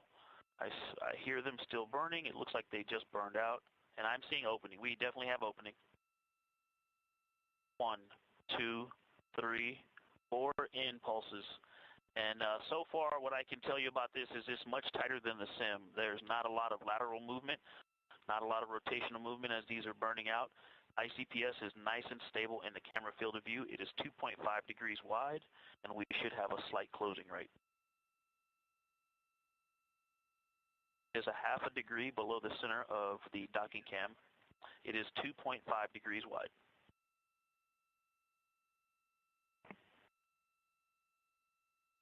In authority DAP, it's quite nice and very responsive. And the camera is also better than what we were flying in the sim. I'm getting very slight movements, so it's making it easier to assess opening and closing. This camera is much better than the sim. We will be less than 4 degrees. I'm going to start left since it's just to the left. So here comes 2 left. 1, 2, left. Good motion.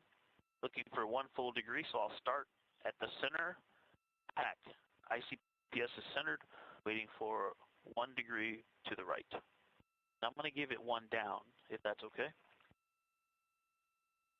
All right, we still got good motion. I'm going to hit 1 down for correcting ICPS towards the center. All right, and then when I get 1 degree of motion, copy. There's 1 degree hack. 1, 2, 3, 4 rights. 2 lefts to center, copy. Again, very responsive. Authority DAP is quite responsive. It's very intuitive. I got about 1/4 of a degree, maybe even less than that, of overshoot by starting at 1 degree of movement. And I've got good motion, half a degree back toward the center line, and I will capture it with 2 lefts. I'm going to lead that by about 1/4 of a degree. Here comes the first 1, 2, and I'm going to give it, I'm going to let those down slowly correct themselves. So, all right, again, that little rumble, it's like a very slight rumble, like just driving over a little slightly rocky road, and the 2 lefts are in. We've stopped on the center line laterally and vertically, waiting for it to correct back to the center. Here comes 2 downs. 1, 2. Start counting at the center. Copy 2.5 degrees wide on ICPS. And Houston, Ike keeps talking about the rumble, and I think from the previous spacecraft that we have flown, Soyuz and the SpaceX Dragon, we're used to a more distinct popping sound out of the thrusters, and this is just more of a gravelly road, kind of very calm. There's not a lot of dynamics on board. Very smooth vehicle. 1 degree of motion. Here comes 1. Copy 2, observation. 3, 4, up. Okay, there's 1/4 of a degree overshoot, maybe 1/3 of a degree, and we've got motion is stopped. Waiting for motion. Yep, this one is taking a little longer. Motion is tracking back the other direction now. We'll go 2 downs to center. We also had an up correction going in, so I think I didn't take that out before we started this. That may have contributed to it overshooting a little bit more than the previous.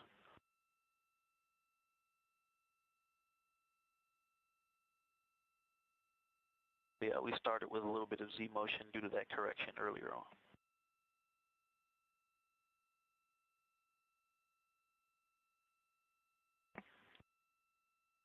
All right, half a degree to go, and then we'll go 2 downs to stop it in the center.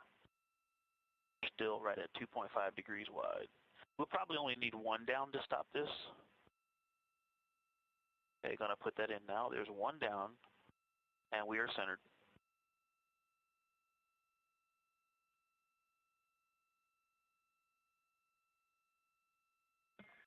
Houston, integrity translation checkout complete. Moving to step 7.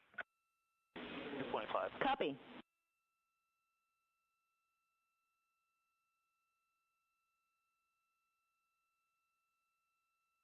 Equal.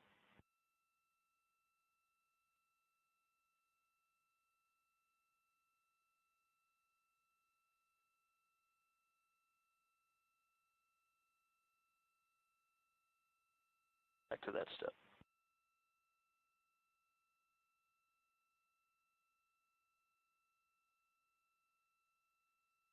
Okay. Okay, I'm good. And Houston, with the stable ICPS diameter, we do have the opportunity to do one in pulse, but we are going to hang here for now. Copy, concur.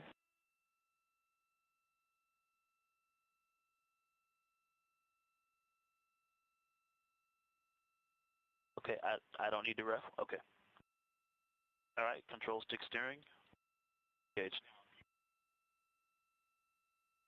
Hold inertial. Diaphragm is ref.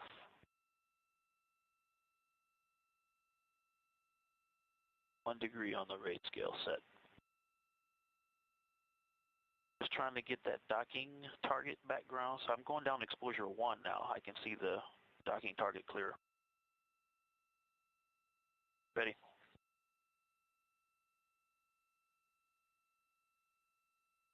Okay, 3 pulses to the right coming in. 1, 2, 3. Good motion. 2 for 17. 5 degrees for 17. Right, no cross coupling, no rate in other axes. 10 degrees for 17. Good motion. See ICPS center docking target 12 for 17. The degrees you hear Glover reporting are the amount the ICPS is taking up on the docking camera, which you see in the left side of your screen. All right, roll rate is at 0. Ready?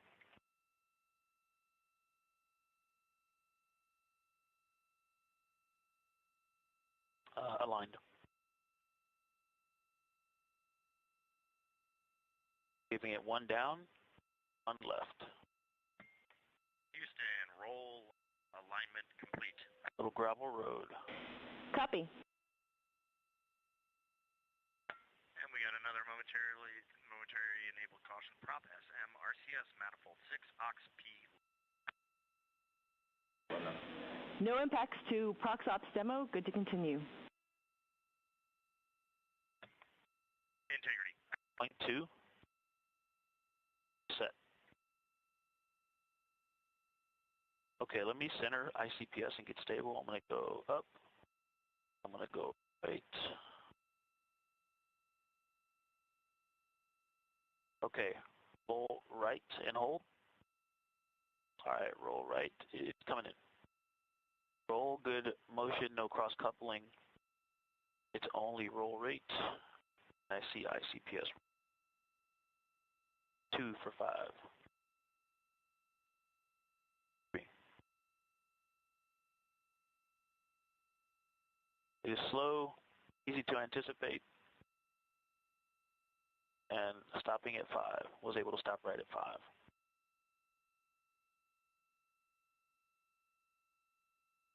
Houston integrity. Oh, sorry.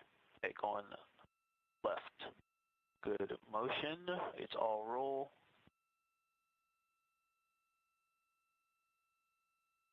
No rates in pitch or yaw.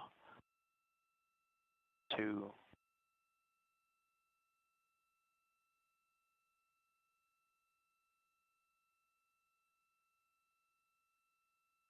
All right, roll rate released. It's 0. Back to the center. Roll is slow but nice and predictable. Easy to anticipate and stop with precision. Houston, roll checkout is complete.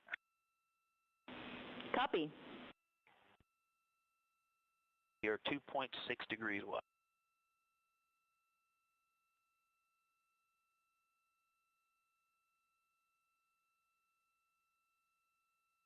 Ready. Pulling edge key. Pitch is in pulse. It's just greater than half a degree low.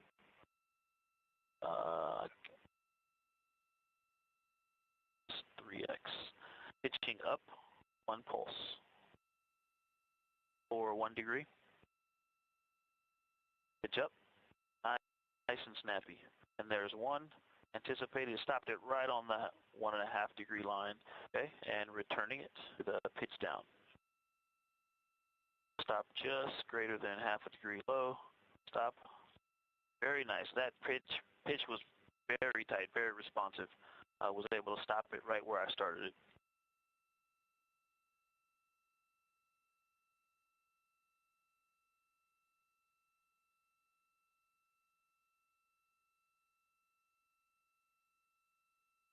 Pitch going back to discrete.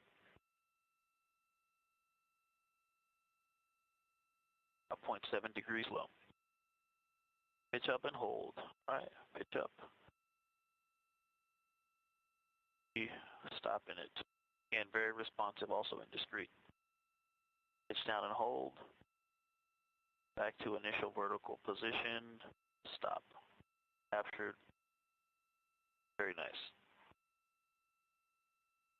Ready for yaw to pulse.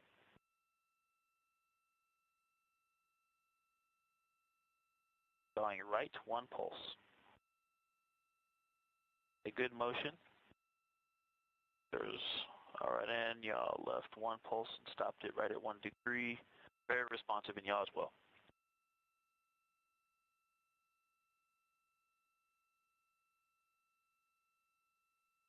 Left, one pulse, good motion, no cross coupling, and 1 degree. Stopped, overshot about 1/8 of a degree. Back to original position.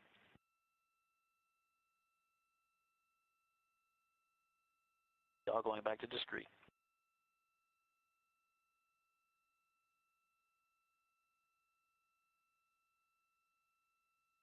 Yawing right and hold. 1 degree. Good motion, no cross coupling. 1/2 degree. There's 1 degree stopped and overshot about 1/8 of a degree, but nice capture.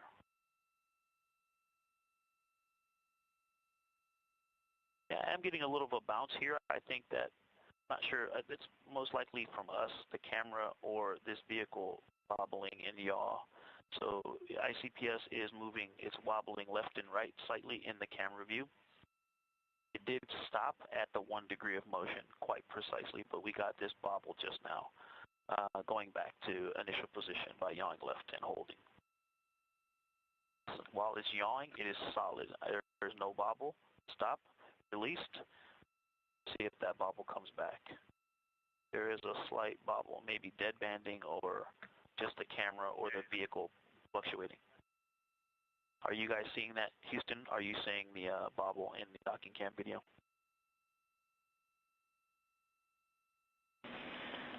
Victor, we are not, but it might be because it's a low rate for us. Okay, copy.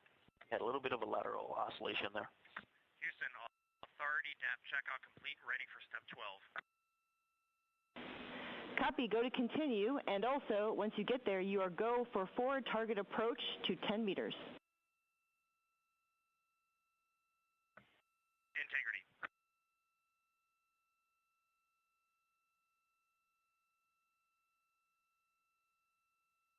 Copy. No.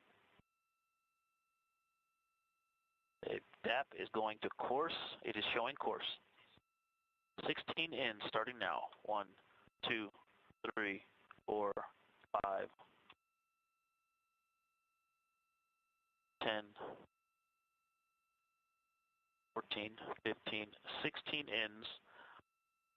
Houston approach was initiated from approximately 2.7 degrees. All right, I'm going to give it 1 Copy, down. 2.7. All right, we're coming up on 3 degrees wide. Stand by for 3 degrees. Packed 3 degrees wide. Gave it 1 down. It doesn't seem to be tracking down, though. I'm going to give it 1 more down in course. There we go. Responding to that one, going to give it 1 left in course as well. Good corrections. Good, are you okay?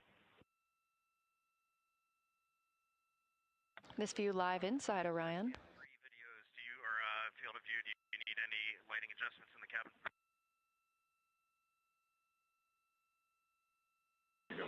Cab camera looks good to us. Thanks.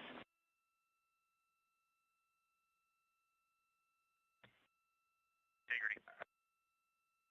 hack will be at 0.5 degrees wide. Stand by. Hack 3.5 degrees wide at 1823. The crew received the go to move in towards 10 meters away from the interim cryogenic propulsion stage. Yeah, sure.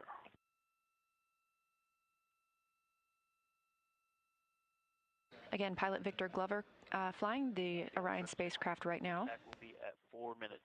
I'm sorry, 4 degrees wide. This is all to teach us about how Orion flies manually in space and prepares us for future missions when we'll need to dock with a lunar lander. Stand by for 4 degrees wide. Hack. ICPS is 4 degrees wide at 19.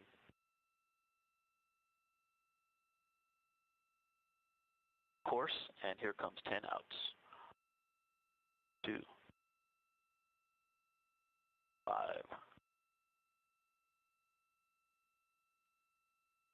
10 outs. ICPS is still stable. That little wobble, lateral, a little yaw induced. Again, can't tell if that's the camera or the vehicle, but overall it's pretty stable. Very, very minor oscillation. Houston, 75-meter braking is complete. Going into dock cam exposure check. Copy. Copy. You got it. One pick that fine. You're fine, and one right. Okay, stand by for 4.5 hack, 1950.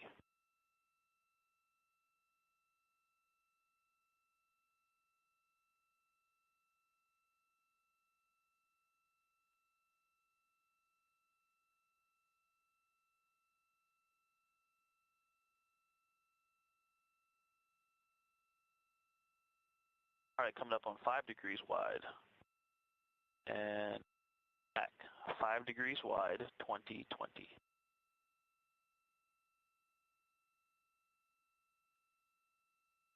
Okay, next action is when the center docking target is 1 degree wide. It is about half a degree wide right now. Copy. Thank you. 6, hack, 24, 6 degrees wide.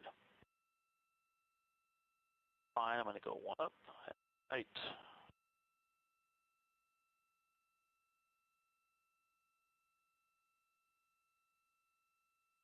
Copy, going course and 1 out.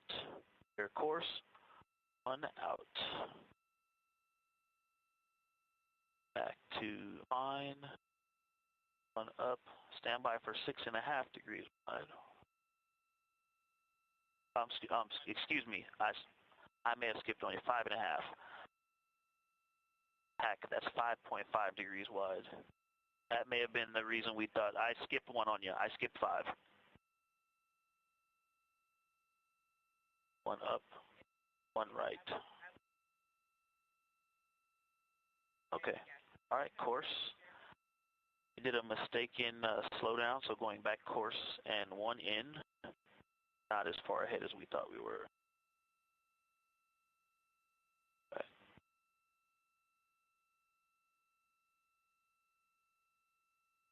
All right, coming up on 6.5. Hack. 6.5 degrees wide. Fine. You're fine. Going up. Up. 2 ups. And 6. Good grief. That was 6 degrees wide, the last hack I gave you.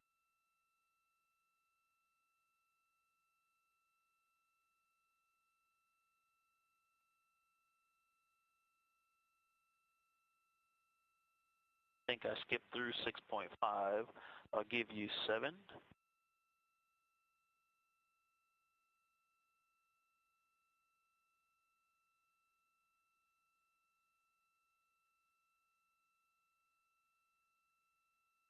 All right, stand by for 7 degrees wide. ICPS is 7 degrees wide. Hack, 2245.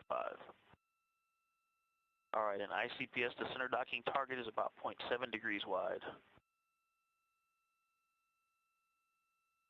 Next hack is 7.5, correct? All right, 7.5, hack.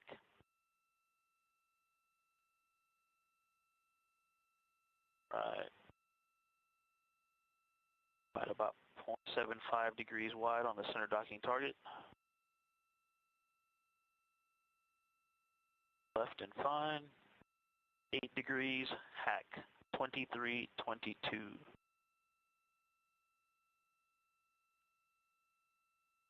All right, I'm going to transition to center docking target, 0.8 degrees wide. The next action will be course and 6 outs when it's 1 degree wide.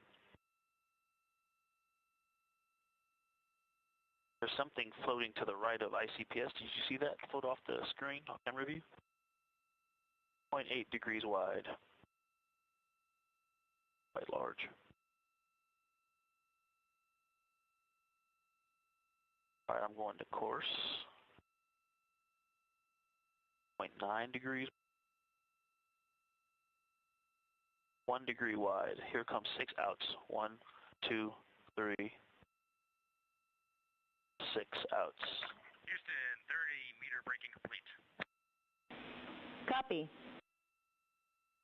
This view from Orion's docking camera looking at the interim cryogenic propulsion stage. They have completed their 30-meter braking and are flying in towards 10 meters away.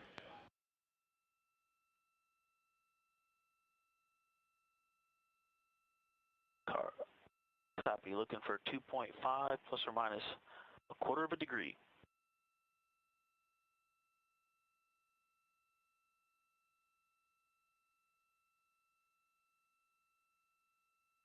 All right.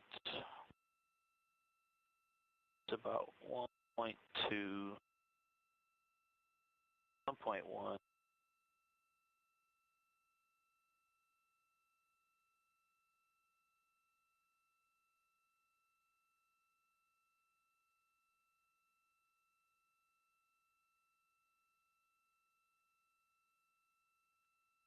This view from the docking camera is a zoomed-in view at this time. Again, we are coming in, we were at 30 meters, moving in toward 10 meters away from the interim cryogenic propulsion stage. And again, we are seeing a docking target, but this is practice. 5 degrees wide hack. We are not docking to anything today. This is a test of how Orion flies when completed manually by the pilot.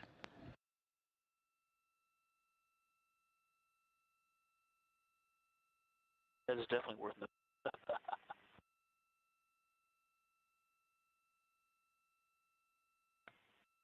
All right, next hack will be at 1.5 degrees wide on the center docking target. Nice and smooth. It is actually holding quite close to the center, so I haven't had to make many corrections. Nice and stable so far. We are at manual exposure 1, which is interesting. I don't know what the sun angle is right now, but that seems to be the best view. Yeah, and you see the shadow of the center cross? It's a little low. Right there. Maybe these seat belts weren't a good idea because now I can't see it. All right, next one will be 1.5. Stand by.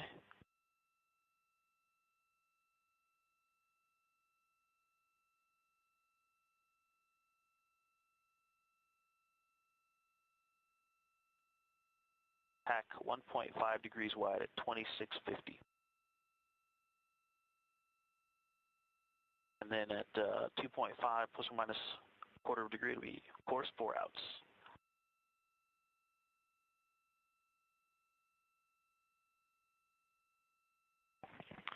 And I'm jealous I can't float up to the window and see it out in front of us.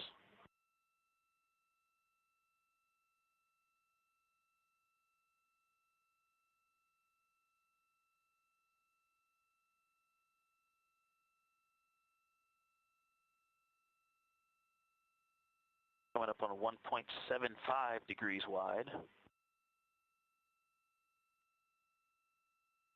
This view inside Orion as the crew is using their iPhones to take pictures out of the window of the 1.75 degrees wide at 2740.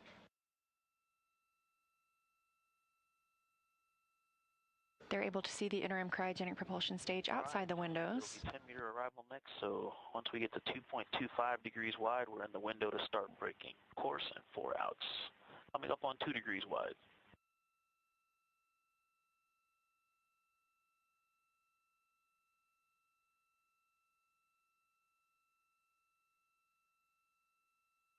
Two degrees wide. back 2820. Center docking target is 2 degrees wide. Standing by for Orion to arrive 10 meters away from the ICPS. Copy. I'm going to go ahead and go to course now. And I see we're at about 2.25 degrees wide. I think we're in the window to start braking. Let's start the outs. 1, 2, 3, 4 outs. That did not induce a lot of rotation, so not a lot of cross-controlling there and waiting for closure to stabilize. I'm showing us at about 2.25. Fine, just to center us up. We're in fine, going right. Houston, 10-meter arrival confirmed. Copy, read. You are go to execute forward target handling qualities test. Picking up at step 13. We're 2.3 degrees wide. We're in the window. The crew is now moving into some precision translation. Copy. We are within 2 degrees, definitely. I could do 1 or 2 things, but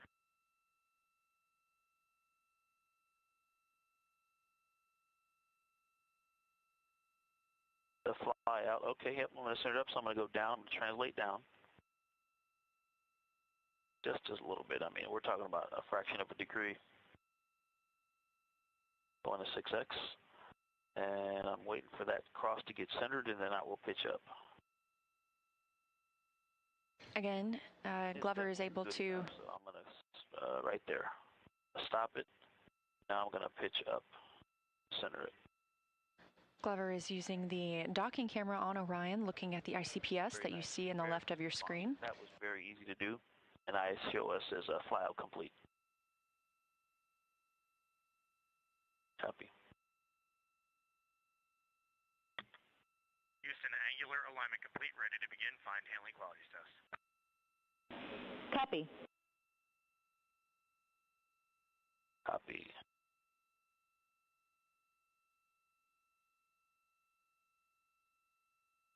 Affirm.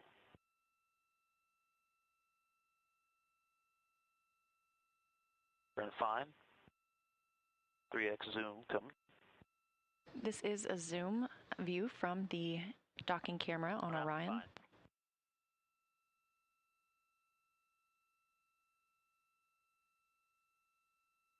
We are about 10 meters away from the interim cryogenic propulsion stage. Y-axis ready. I'll start in the center, and we're out and fine. Okay. Copy, a little opening. Back to center laterally. Okay. Yep, 2.75. Yeah, I see opening. Okay. So we're centered. 1, 2, 3, left pulses. Good motion. All right, there's a half a degree, good motion, a little bit of down or up in on ICPS. And there comes 1, 2, 3 to null, about a 1/10 of a degree overshoot. We're looking pretty stable right now. We did have some upward motion on ICPS. I'm going to correct that out as well.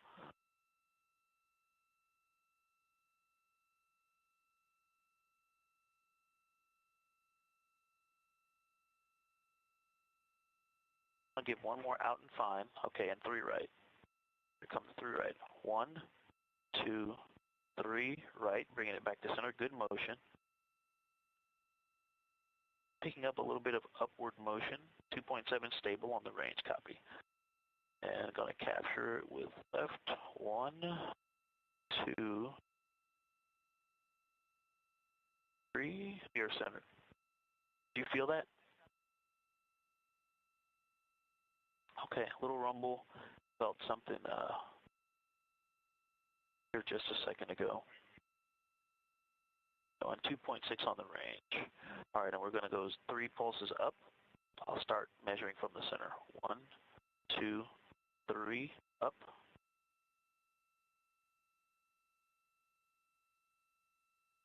There's center, and we'll null 1 degree low. Overall, the control is very responsive. Not sure if it's the dead banding half a degree, good motion, but I am doing a little bit more lateral correcting to keep it centered. And there's 1, 2 to catch it. About a 1/10 of a degree overshoot. We got some lateral motion built up in there. I'll go left to correct that. All right, 3 downs to bring it back to center. 1, 2.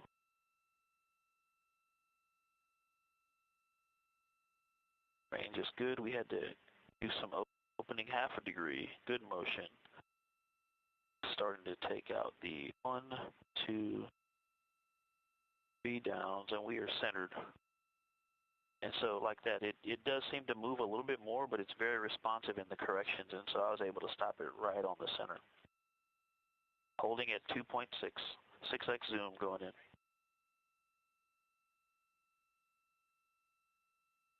Ready. All right, half inner circle for 60 seconds. Good range.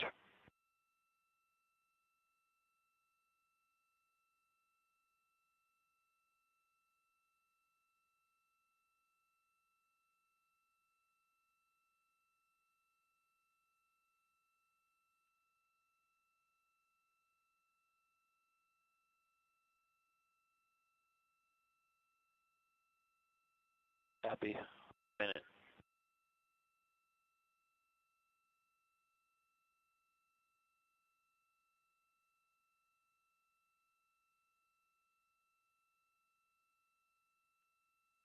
Copy. 15 seconds until center on center.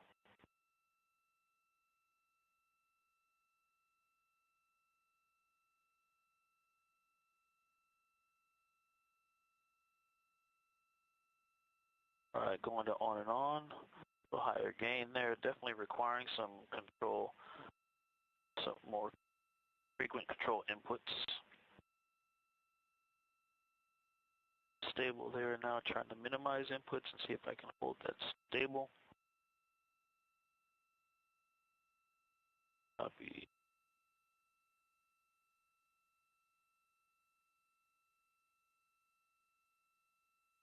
Okay, time's good. Houston, translation test complete. Would you like us to go to step 16 or 18? Perform step 16.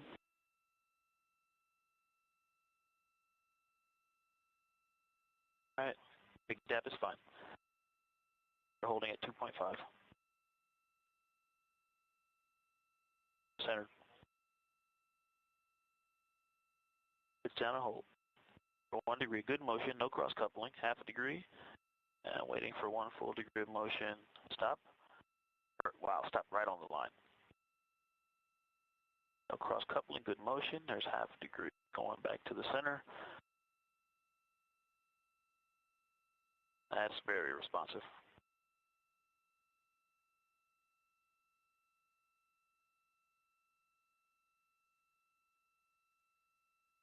Yawing left.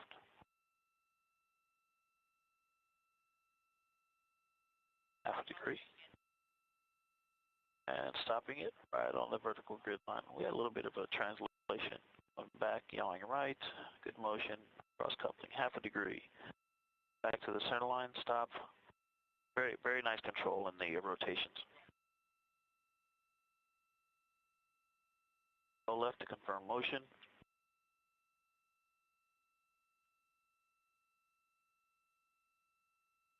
Good motion. And copy that, Dana. Thank you. Going back to center. Dana said looking out the window, she was able to perceive the motion of all of the alignment tests that we just did. Houston, we're in step 18, ready for back away. Concur. DAP is course, showing course. 6 outs, starting now. 1, 2, 3, 6. You're hearing the voice of pilot Victor Glover. He is backing away from the interim cryogenic propulsion stage, having completed this portion of the proximity operations demonstration. Once the interim cryogenic propulsion stage completes its thermal turn, they will begin using the target on this side of the ICPS. 5 or 6.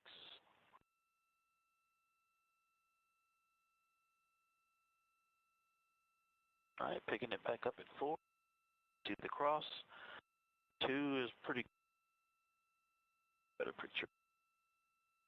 Glover is also able to control the brightness of the screen and of the docking camera that you see. Again, we are not docking today. This is a test of how Orion flies when done so manually and helps us prepare for future Artemis missions. We did see the crew move in all the way to 10 meters from the ICPS. They are now backing away as was planned. The interim cryogenic propulsion stage will make a turn, and then the crew will fly in again and conduct some similar tests with a side docking target. That's about 7. We're just over 4 hours since launch today, a very busy day for the crew. All right, coming up on 1.5, going course.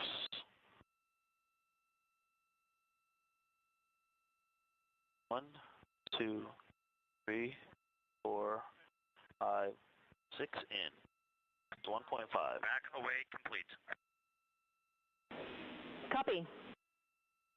Confirmation the crew has completed backing away from the ICPS. We're holding right at 1.5. Expecting that thermal turn to happen in about 1 minute and 20 seconds.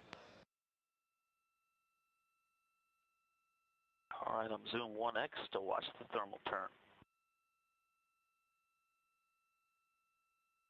Glover is also able to choose the zoom on the docking target.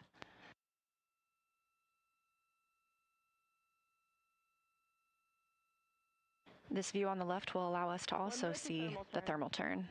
Copy.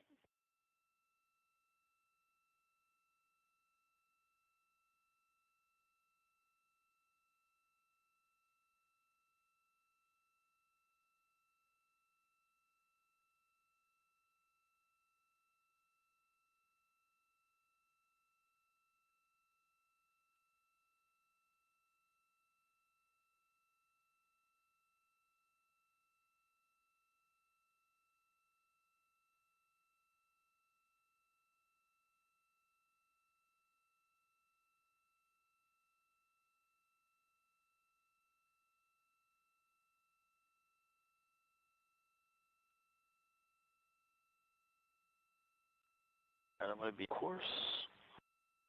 Standing by for interim cryogenic propulsion stage to do a thermal turn. 8 pulses down.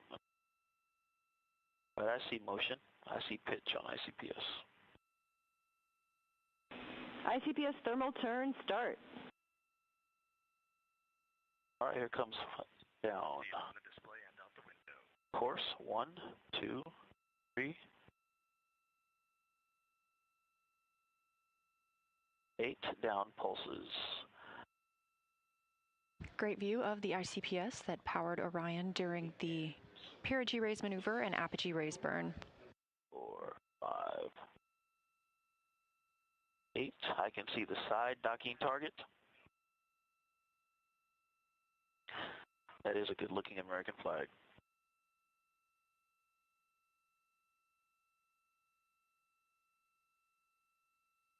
Happy.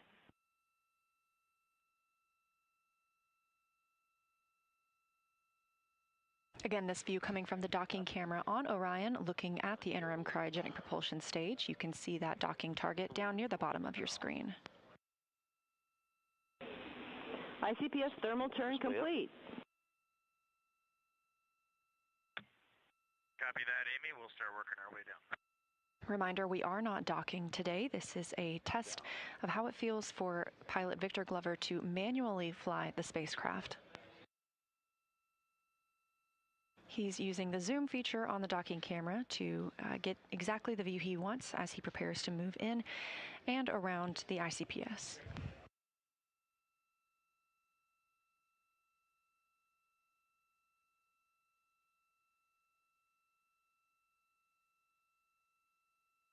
And docking target is about 1.75 degrees.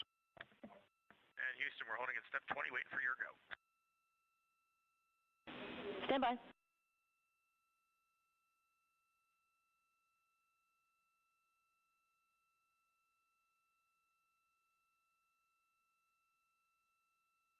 We're almost to 2 degrees wide. And I just don't want to lose this in the data, Amy. The separation was way back when we separated from ICPS. It was very aggressive. Integrity, you are go for approach to side target to 15 meters and to execute handling quality tests.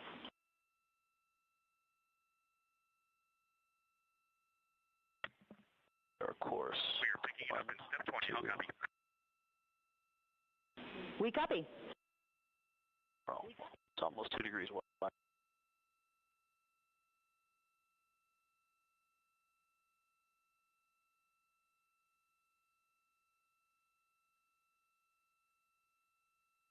Their course, almost to 2 degrees wide, and here comes 4 outs. 1, 2, 4.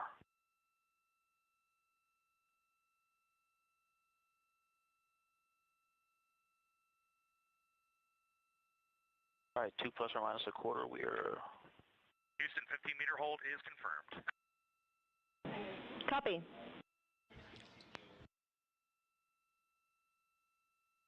Orion is now 15 meters away from the interim cryogenic propulsion stage. A couple outs. They will not move in any closer. They're going to continue piloting the spacecraft. 3 left coming in now. 1, 2, 3. Good motion. A lateral, we might have a tad bit of closure and coming right to 2. All right.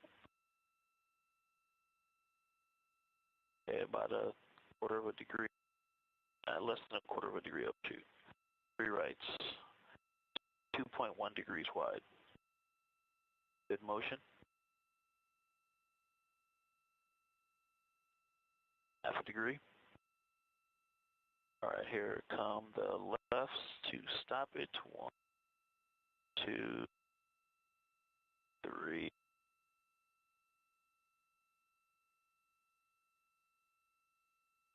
Three downs. 2, 3. Start measuring from the center. There's center. Good motion. And Houston, with this sun angle, the white paint on the ICPS is so illuminated. Half a degree. It's hard to look out with the naked eye. 1. Houston copies. 2, 3. And we picked up a little bit of motion to the left on ICPS. Okay, stopping that, correcting it back up. 1, 2, 3 to bring it back to center. Also correcting left. Good motion.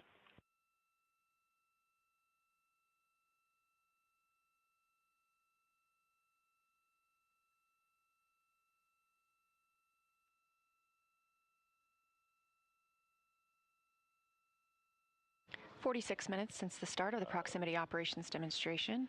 1, 2. All right. 2.1 degrees wide.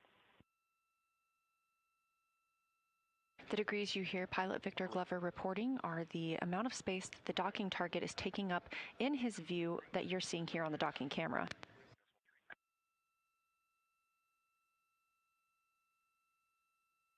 Copy. 6X, does it say? Okay, I'm in 6X, ready. And Houston, can you confirm 6X zoom is good for 21.3? Checking. Good range. Good time. 6X zoom is good. Starting the lateral alignment test.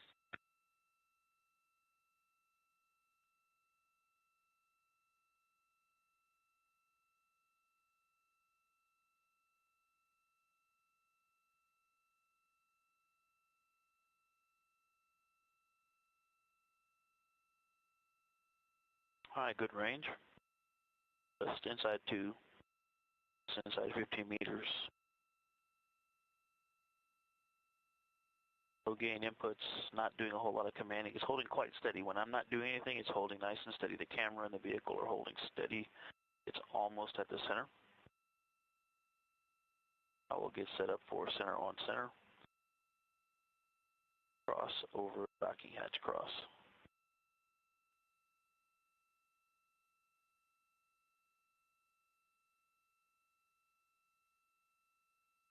All right, we're starting precision. A higher gain, higher frequency of inputs. It's very responsive. I just have to make inputs because it does seem to pick up lateral motion. Commanding. I'm able to hold the magenta cross within the width of the black cross on the side without, I was talking, it went out, but overall able to keep it centered, less moderate or less effort. Okay, complete. Houston, translation test complete. Very precise control.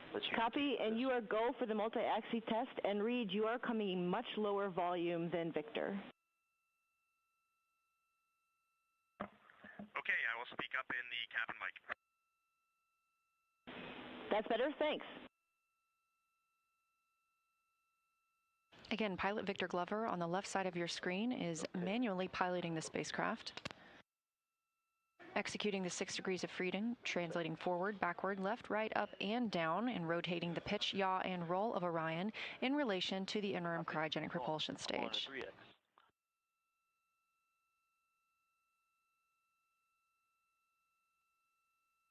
Course selected.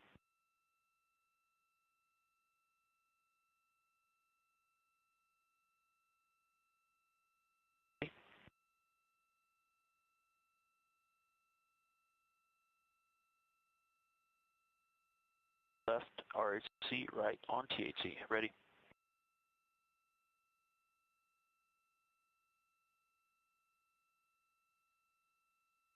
All right, and I'll get the yaw out to 2 degrees. Okay, it's there. Okay, range, it's just side of 2.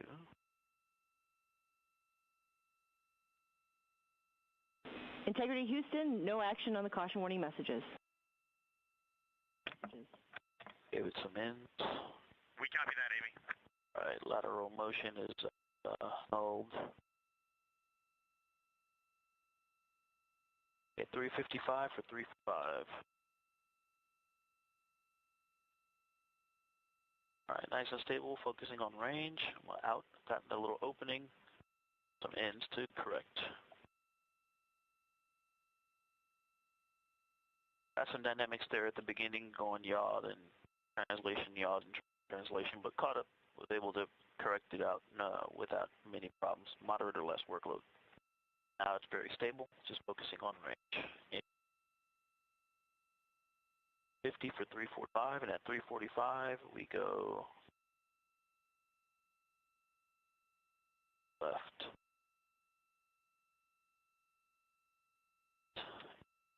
$50 for 345.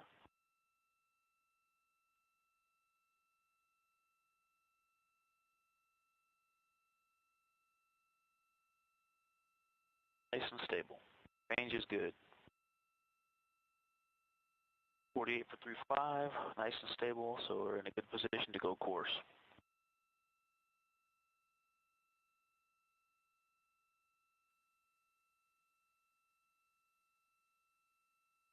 The crew is on the timeline and about 2 minutes away from their multi-degree of freedom yaw test. 7 for 3.5. 6.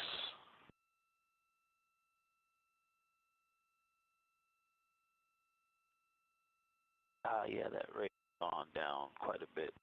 5, there's picked up course. Yeah, the yaw rate had dropped off a bit. I put it back in. At 3-4, go discrete.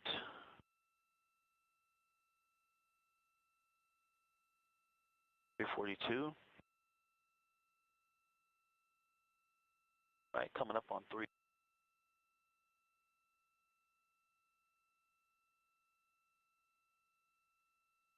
Right, left to stabilize. All right, we are just outside.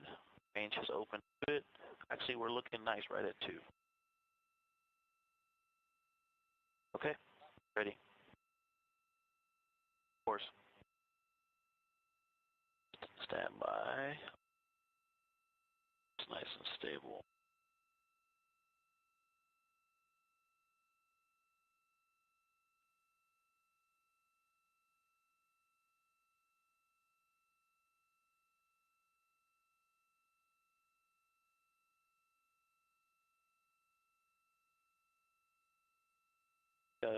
Get out of course and just go fine to try to know a little bit. Oscillating around centered. Okay, I'm ready. Pick that.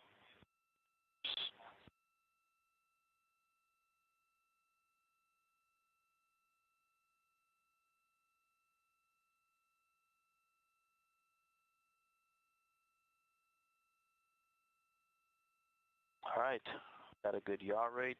I'll watch the yaw rate closer this time. Fine. And, okay. Too many. I did that in before to fine. Back to, all right, going out. So course out.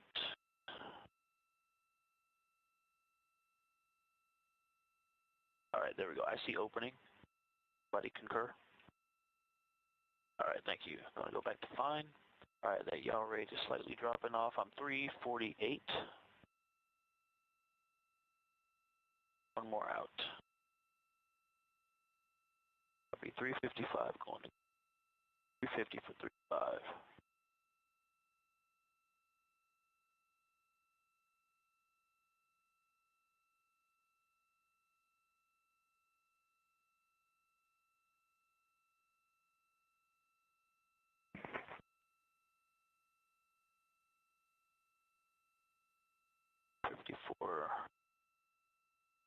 All right, there's pick course. 2.1.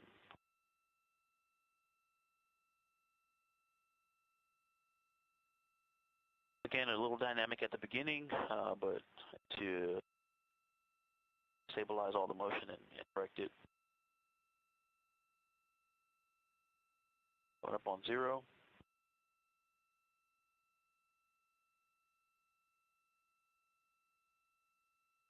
Oh yeah, you can see some of the coating on the fabric on the behind the docking target moving as we. All right, we're stabilized. About 1.75. Houston, yaw multi-axis test complete. Copy.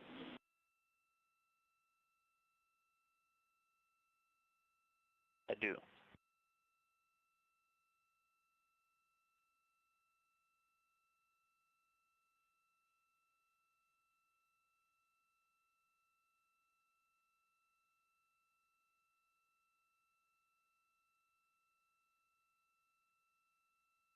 Okay, I think we've stopped the opening.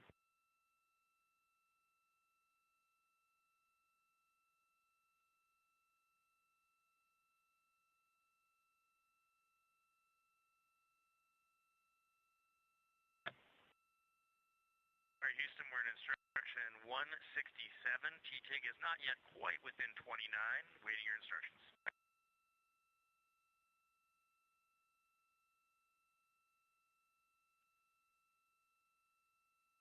Reed, ready for you to go to instruction 169. You are go for the multi-axis maneuver biased tail to sun.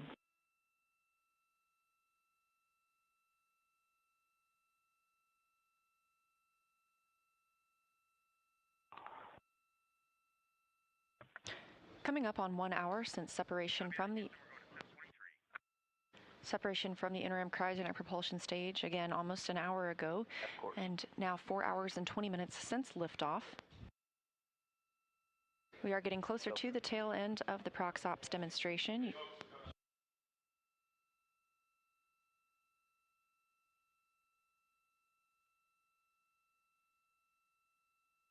Again, during this demonstration, Victor Glover, the pilot aboard Orion, was manually piloting the Orion spacecraft in relation to the interim cryogenic propulsion stage. You can see that ICPS on the left side of your screen. And that ICPS visible through the docking camera. 1.75. 356 for 353. Copy. 355. Of course, we're not docking to anything on the Artemis 2 mission, but this test helps us understand how Orion flies manually and helps us prepare for future missions when we'll need to dock to a lunar lander.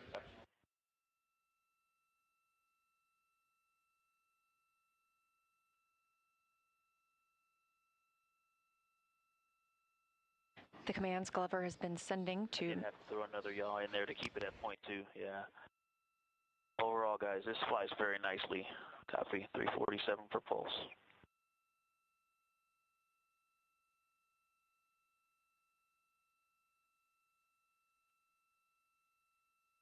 What Glover is using to command the spacecraft, the translational and rotational hand controllers. Very precise. 3x set. It's the 358. Pitch down, going in. Orion is using the 24 reaction control system thrusters on the European service module. Set.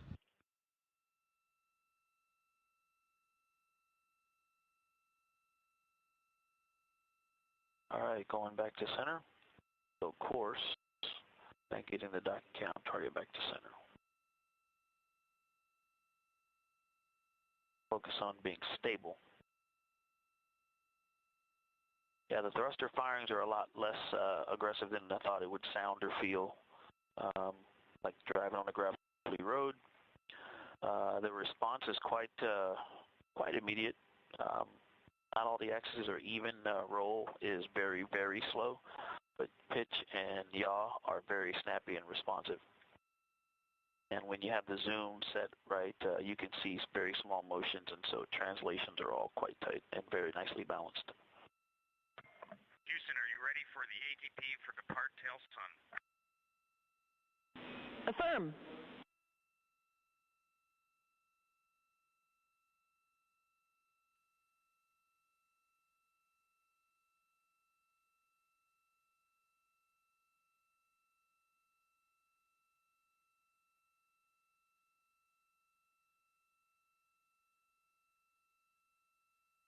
Auto inertial.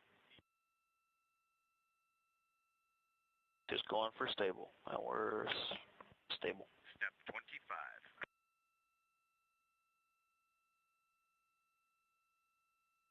Currently, Orion is about 15 meters away from the interim cryogenic propulsion stage. At the conclusion of the proximity operations demonstration, minus 26. For the DAP 18 authority DAP.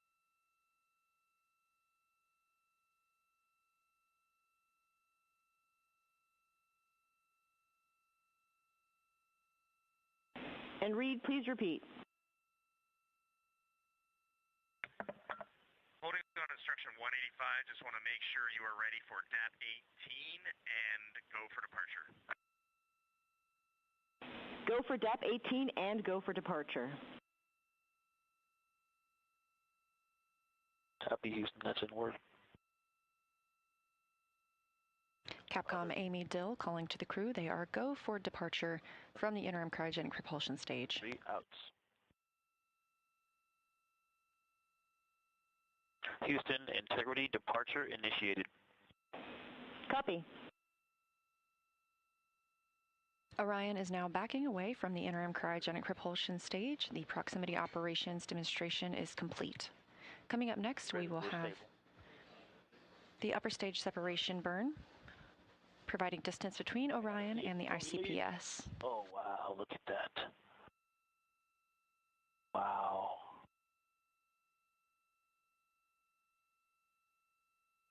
Copy, going off Fox. Great flying with you, Houston. Nice vehicle. Great job, Victor, and to the entire crew, and we enjoyed your excitement at seeing ICPS out the window.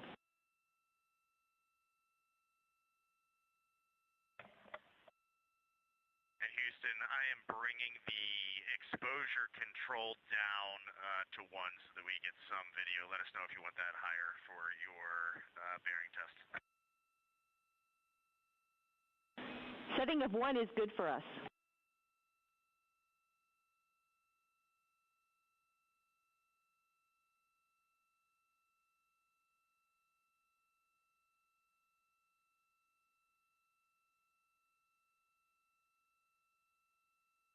This is a live view from the Vehicle Ascent and Launch Operations Room. This is Valor, the ULA launch team support room. They are responsible for observing any program issues that may require their experience to correctly detect and assess. They've been monitoring the health of the ICPS prior to launch. Houston, no action on the cautions. They've been monitoring ICPS since before launch, through launch, and obviously during the proximity operations until the ICPS end of mission.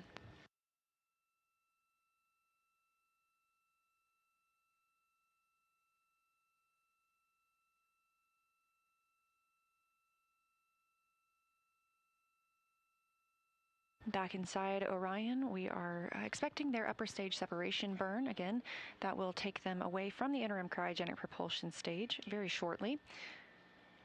The interim cryogenic propulsion stage will then conduct its own disposal burn and will burn up upon re-entry over Earth's atmosphere over the Pacific Ocean.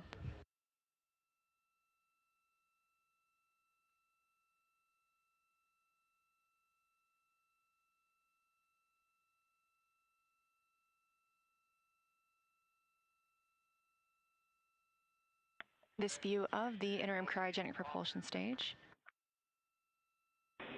Copy.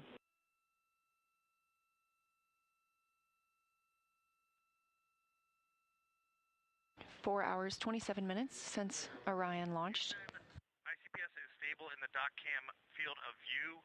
We are going to stay in authority DAP, and we are going to discontinue all manual THC inputs.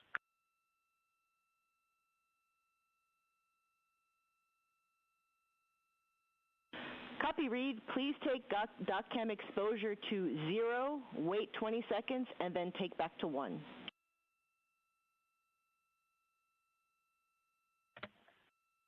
Mike has that in work. Thanks.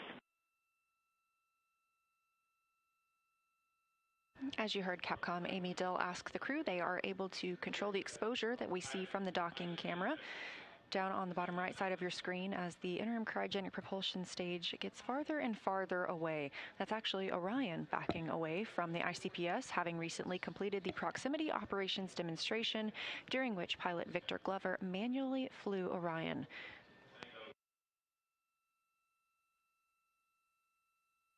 On the left side of your screen, you can see Glover in the left. He's currently in seat 1, having conducted those prox ops. And on the right is NASA astronaut and commander of Artemis 2, Reed Wiseman. And Houston, here comes the ATP for RPod to coast. We're ready.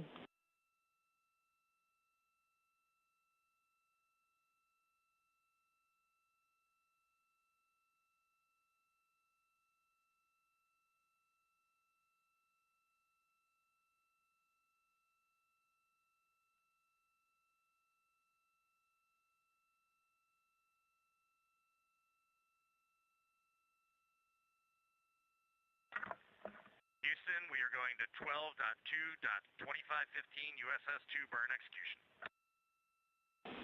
We're with you.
Four hours and 30 minutes since liftoff today of Orion, also referred to as Integrity, atop the Space Launch System rocket at Kennedy Space Center in Florida. The crew continues to back away from the ICPS, the interim cryogenic propulsion stage that was used for the perigee raise maneuver, and the apogee raise burn that put them in the high Earth orbit where they're at now.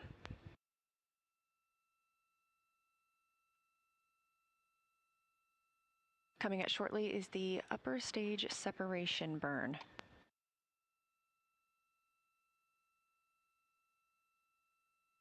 Upper stage separation provides what we need to distance Orion and the interim cryogenic propulsion stage even further. The ICPS will have its own disposal burn. Houston, for awareness, 2 minutes until ICPS maneuvers.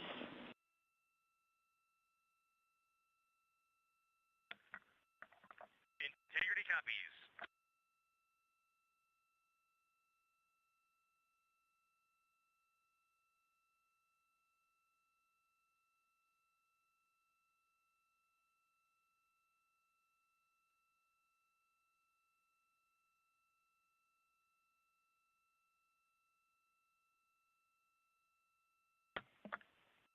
Houston, we're checking with you in step 4, burn config ATP.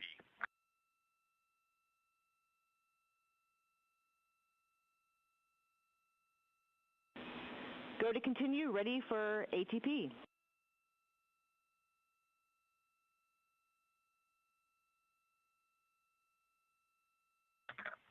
Houston, ATP burn config is go. Copy.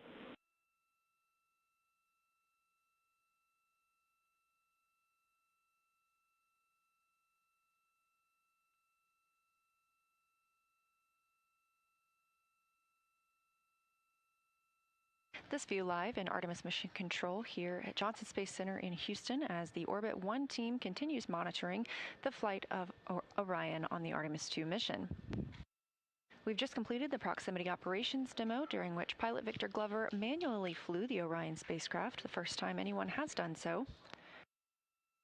And we're preparing for the upper stage separation burn to separate Orion from the interim cryogenic propulsion stage even further. Major burns after this point are using the OMS, the Orbital Maneuvering Service Engine, on the European Service Module.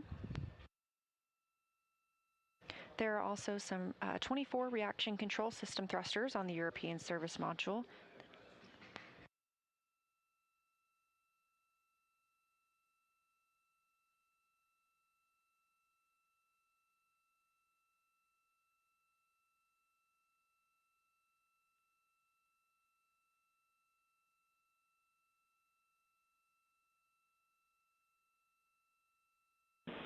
Integrity ICPS maneuver in work.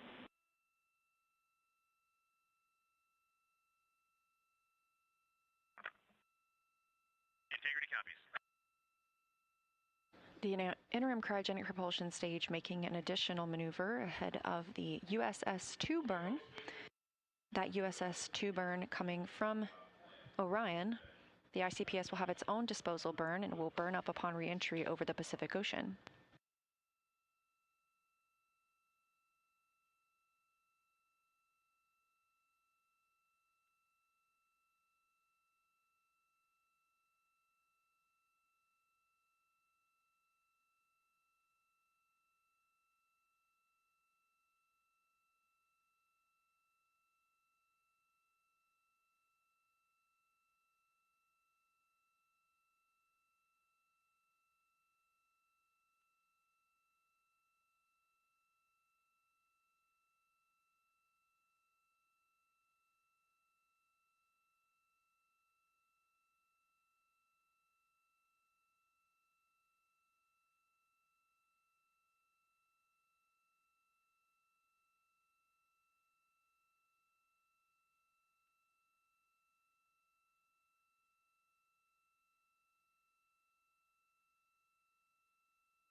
Again, live here in Mission Control Houston, Artemis Mission Control, to be exact. Just down the hall from the International Space Station Mission Control Room, also flying with humans aboard 24 hours a day, 7 days a week. We have completed the proximity operations demonstration aboard Orion, and we are now looking ahead to the upper stage separation burn. This provides distance from between Orion and the ICPS. The ICPS will have its own disposal burn at about 5 hours MET. We are now 4 hours and 37 minutes MET, or time since launch.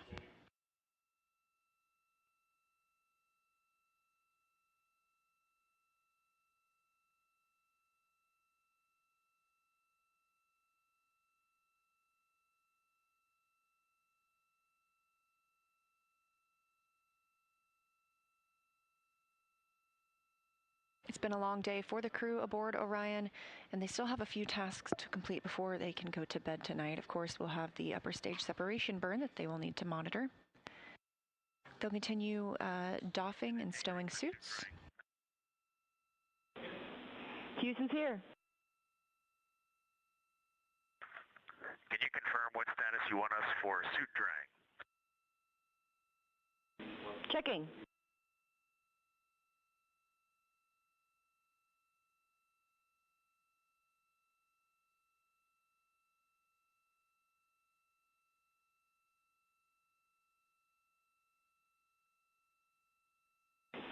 And Integrity, can you confirm that you did the glove swap activity? Negative, we did not do the glove swap activity.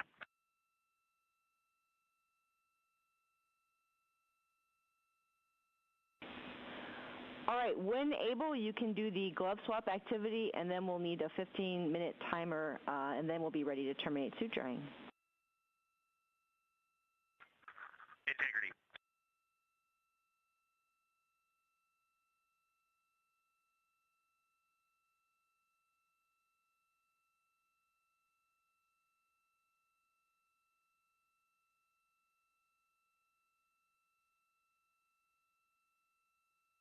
Solar arrays are now in motion ahead of the USS-2 burn, the upper stage separation 2 burn. And with proximity operations complete, we will look forward to hearing from pilot Victor Glover how it felt to fly Orion. But just before his launch, we got to ask him how it felt and how he was looking forward to it. As a test pilot, the opportunity to fly a spaceship is just a dream. It's unreal.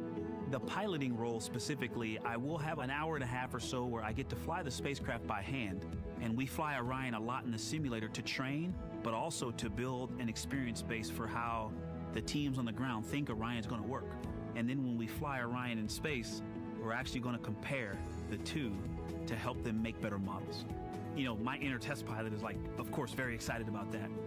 But really, the point of this is to make sure that Orion is a safe spacecraft so that we can go and do more complicated missions without having to think about, do we need to have a test pilot on every mission to fly this spacecraft?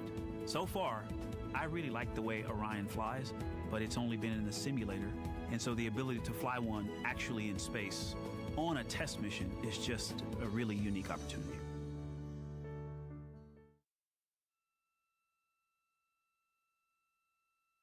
Again, those words from pilot Victor Glover before his flight aboard Orion, and reflecting on how it's been to fly Orion in the simulator for those proximity operations demonstrations. Now he has gotten to do the real thing today, with ProxOps having just completed about 10 minutes ago. This view live inside Artemis Mission Control at Johnson Space Center in Houston as the crew continues to move away from the ICPS ahead of that upper stage separation burn.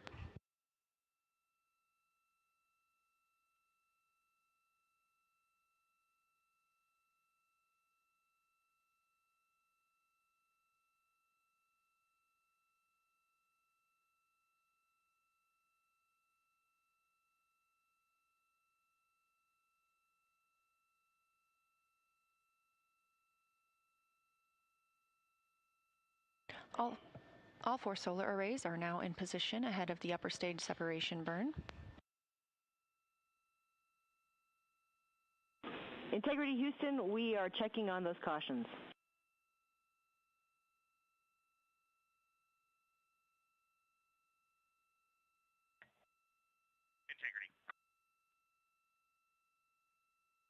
Orion is now maneuvering into the proper attitude ahead of that upper stage separation burn.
Orion continuing to maneuver into its proper attitude ahead of the upper stage separation burn. After this burn, the crew has a little more work to do before they can go to sleep. It's been a long day for them, having woken up about 8 hours before launch.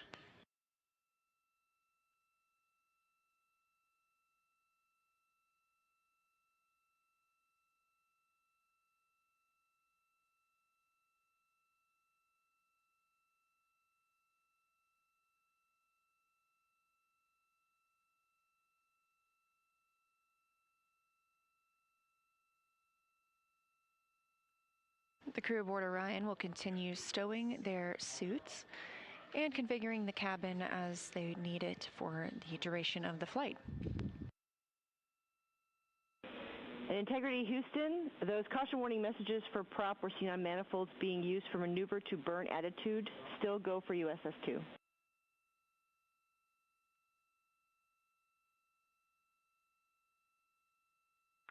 Integrity copy. Still go for USS-2. Thanks for the updates. And the crescent Earth from almost 20,000 miles looks amazing. Thanks for that report.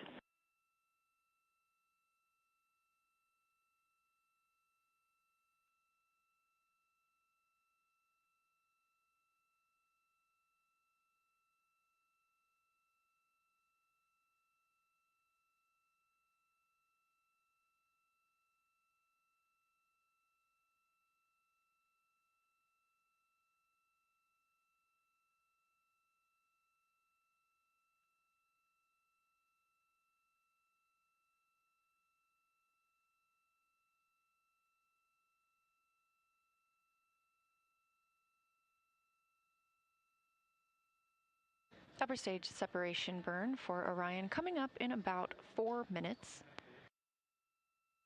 We're now 4 hours and 46 minutes since liftoff. This view coming live from the spacecraft, looking at one of the solar arrays. Those solar arrays are now swept forward, and that protects them from any loads imparted when we conduct this upper stage separation burn.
2 minutes until the upper stage separation burn. This will be the last burn of the evening. The crew will continue stowing their suits. They'll configure the cabin.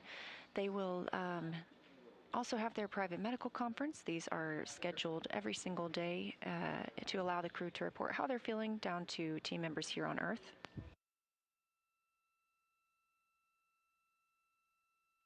Then they'll get into their pre-sleep and their sleep for the evening. They will only get a few hours of sleep to start. They're going to wake up essentially in the middle of this nap for the perigee raise burn. That burn will set us up for translunar injection tomorrow. A translunar injection burn is what will commit us to flying by the moon and also serves as our deorbit burn.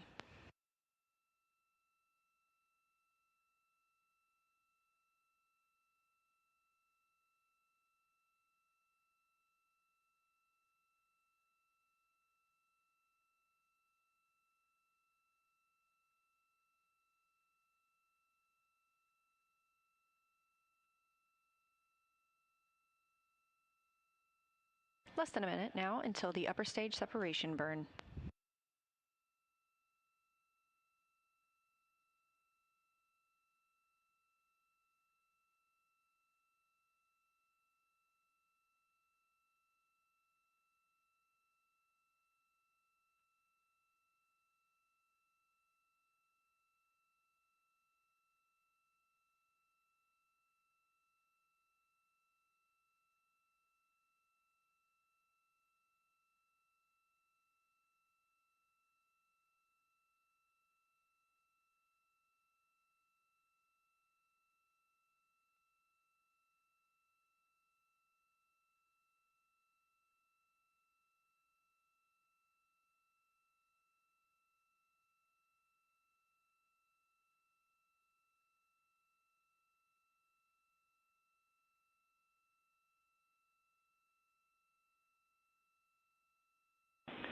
Integrity Houston, no action on the ohms caution.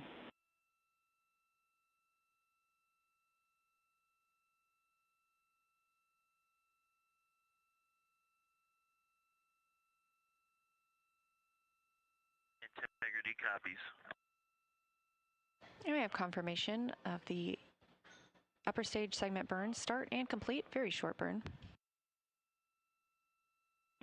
And Integrity Houston, no action on the RCS prop cautions. Let's taking a look. Okay, copy. And we show about 10 seconds to go on a trim burn, and that is looking good. Attitude is stable. Copy.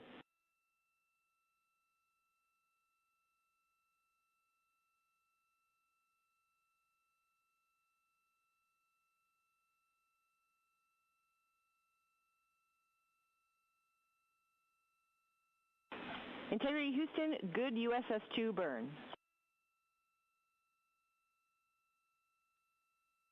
Integrity copies, good USS-2.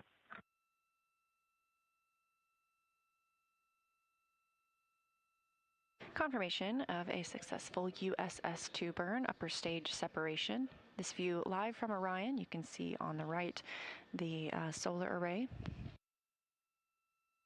You also heard some calls from Capcom Amy Dill to the crew about some cautions that they will see aboard the spacecraft that they're looking into on the reaction control system thrusters, and no action is needed from the crew at this time.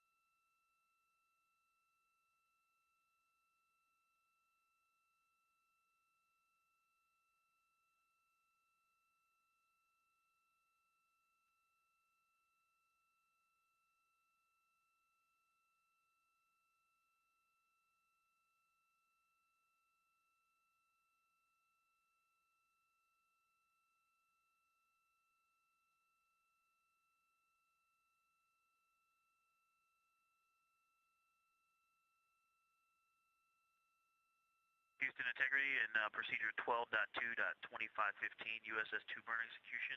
Confirm you will complete remaining post-burn reconfig, and we will exit the procedure. We concur. We'll take it from here.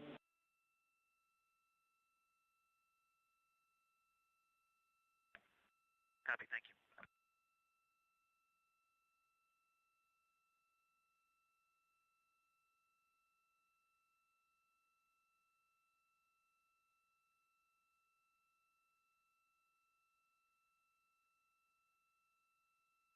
With proximity operations complete and the upper stage separation burn complete as well, we are now looking to the ICPS, or interim cryogenic propulsion stage disposal burn. We will not see this or get data on it. It will burn up upon reentry over Earth's atmosphere over the Pacific Ocean.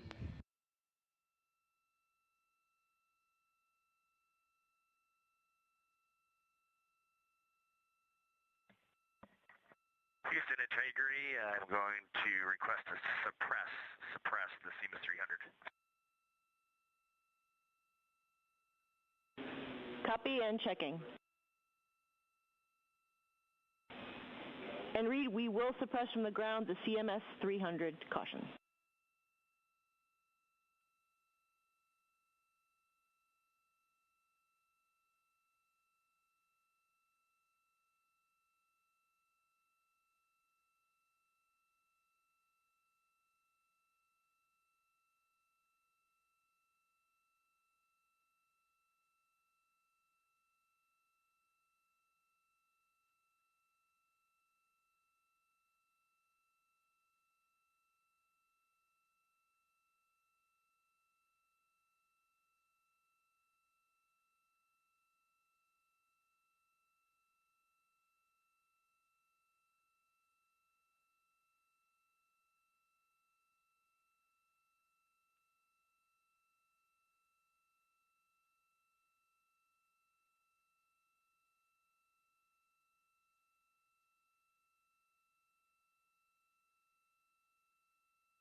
Houston Integrity, very low priority. Let me know when you have 2 minutes for boom mic troubleshooting.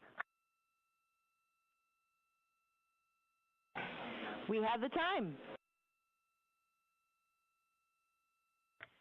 Okay, Amy, as we're learning how to use this mic, I'm talking at a conversational level with the mic about a half a centimeter from my mouth. How do you hear me right now?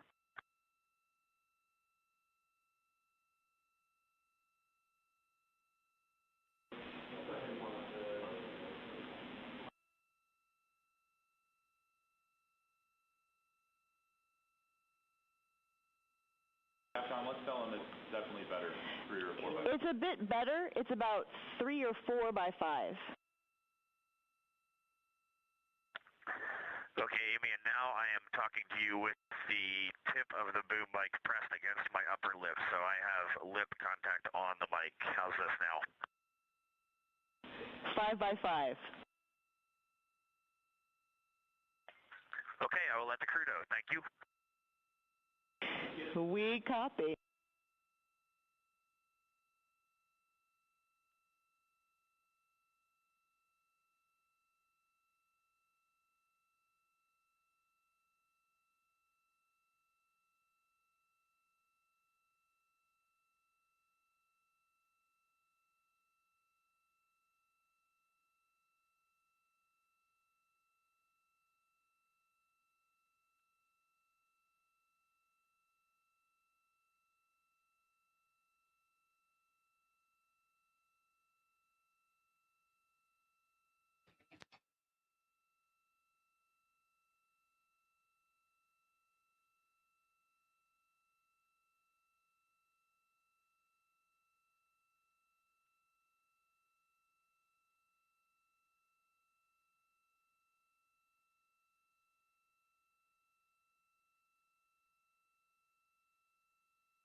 In Integrity Houston on 1, whenever you're ready, we do have some toilet troubleshooting actions for you.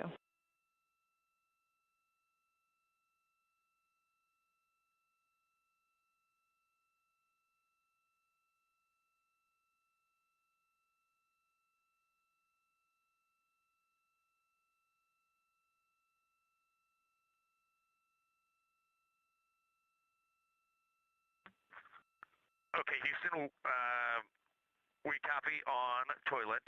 We have 1 stowage delta for you. Let me know when you're ready to copy.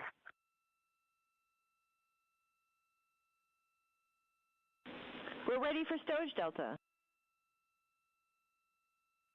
right, very simple. The PWD cover is in Foxtrot 2, not Foxtrot 3.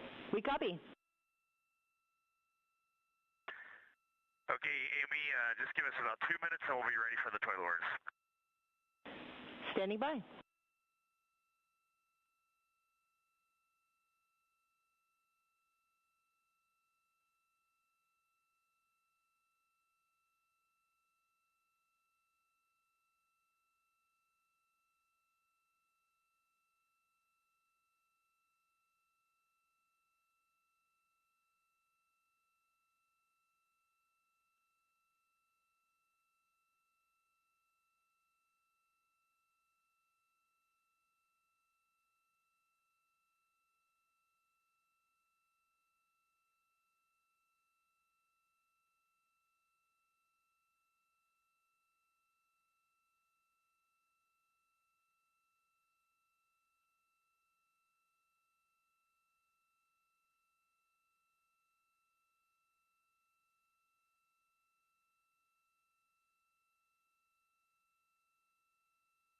And we have confirmation that the interim cryogenic propulsion stage burn has started. Again, this is a disposal burn. The ICPS will re-enter Earth's atmosphere and harmlessly burn up over the Pacific Ocean.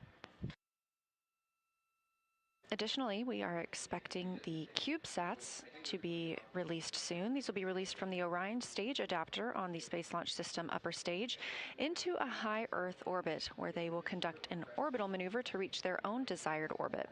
These are 5 CubeSats from space agencies including Germany, South Korea, Saudi Arabia, and Argentina. They have their own distinct objectives completely separate from NASA's mission. And these CubeSats are shoebox-sized payloads that have the potential to expand our knowledge of the space environment. The German Space Agency, or DLR's Takeles CubeSat, will measure effects of the space environment on electrical components to inform technologies for lunar vehicles. The Korea Aerospace Administration, or KASA's KRAD Cube, will use a dosimeter made of human-like tissue to measure space radiation and biological effects across the Van Allen radiation belts.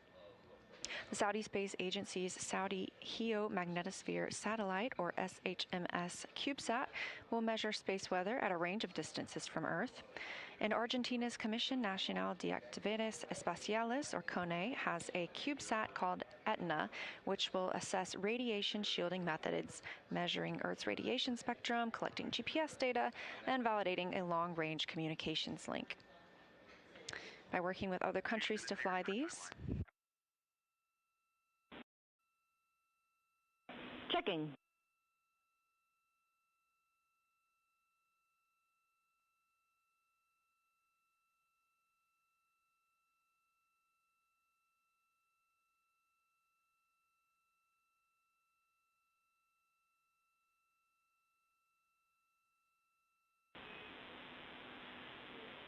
Integrity Houston on 1 for timeline big picture. All 4 crew members are here, Jeff. Fantastic. Hey, it's been a great day, guys, and we're going to try and get you to bed a little bit early today.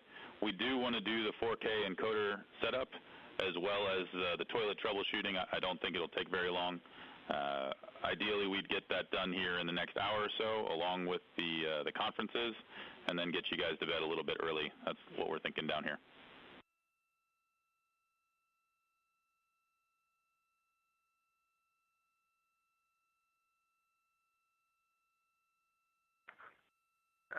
Jeff, that all sounds great to us. I have a couple pieces of information if you have no further updates. All right, we're ready to copy. All right, just how we're going to break up the crew right now to handle this. Victor is the lead for suit drying and suit stowage. And we show that we have had glove swap for about 15 minutes, so we could probably move on there. How copy? We copy. Okay, Jeremy is going to be the cabin config supervisor. He is going to get into cabin config, but as his first activity, he is going to get a power chain set up with the Cobalt brick, and then he will work 4K encoder, and I will help him. How copy? We copy.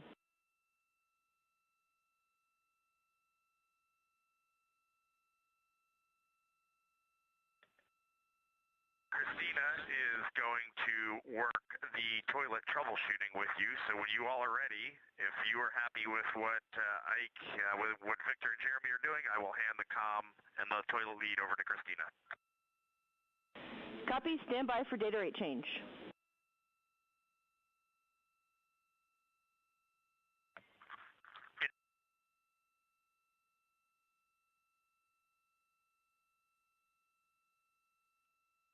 This view inside Mission Control Houston, specifically Artemis Mission Control, as the crew was reporting down some of their tasks that they're continuing to work on at the end of this flight day. It's been a very busy day for the crew so far, again waking up about 8 hours before liftoff, which was now 5 hours and 5 minutes ago. After a successful ride to orbit, they saw the perigee raise maneuver, the apogee raise burn, and got into the proximity operations demonstration. They then conducted the upper stage separation burn to depart the interim cryogenic propulsion stage. That's put us into our current configuration. The crew is working inside the cabin to configure it, to configure where they will stow their suits, and we'll eventually get into some pre-sleep and sleep opportunities before the apogee raise burn in the middle of the night.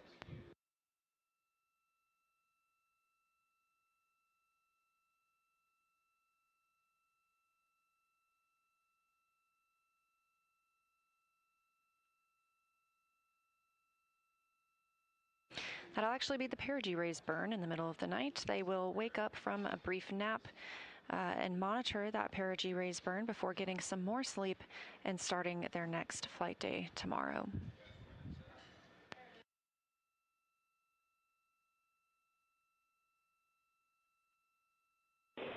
Integrity Houston, back with you.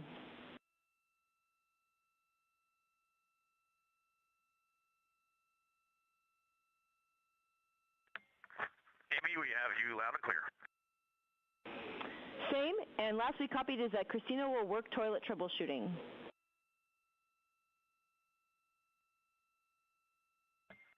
That's a good read, and I'm ready for those words when you are.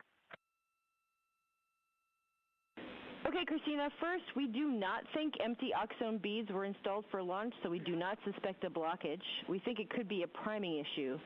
So the first thing we'd like you to do is to verify the toilet air filter barrier is removed, and I have a step number from toilet setup and activation procedure if you need it. Let us know when that's complete, and then we're going to power cycle the toilet from the ground and have further steps for you. Okay, I copy all. Before we continue, are we go to swap the suit drying? And correction, are we go to terminate the suit drying?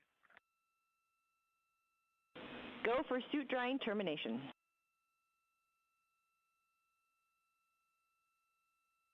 Copy. And Amy, for the air filter barrier removal, is that the nominal removal that's in the toilet setup and activation procedure that I ran?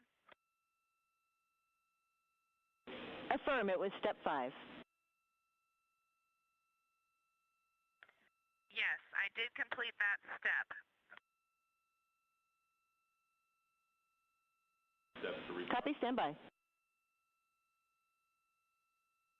Capcom, let them know we're repowering, and once that's done, it will be attempt to use Okay, copy. We are going to power cycle the toilet, and then we'll give you a call back to attempt reactivation with removing the urine hose from the cradle and allowed to run for 1 minute. And then we would also like you to have available 250 milliliters of water. And we're not ready for that yet. We'll let you know when the power cycle is complete. Copy.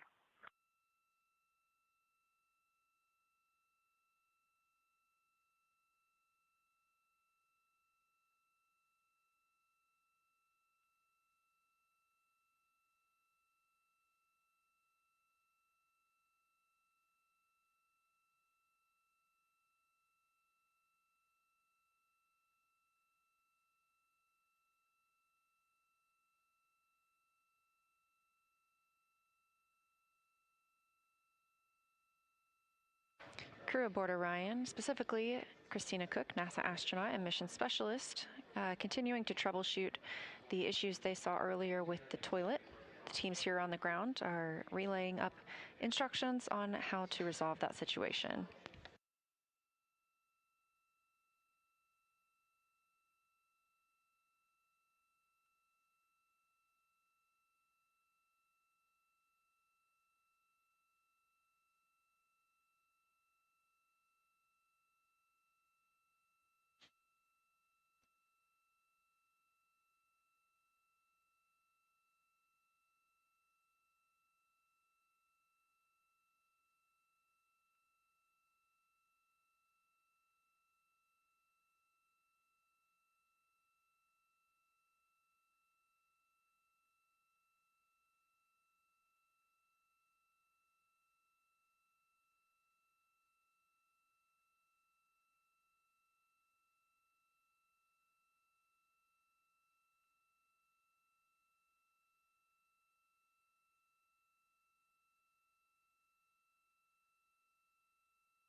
Integrity Houston for cab camera 2.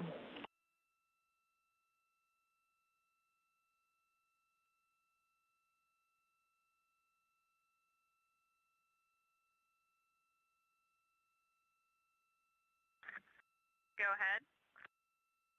Hey, Christina, for your and the crew's awareness, you may see the cab camera 2 light turn on. We are not streaming video. We're just getting a listing of files.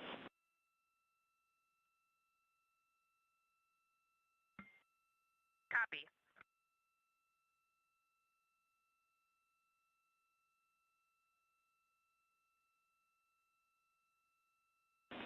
And Integrity Houston for Christina and toilet troubleshooting.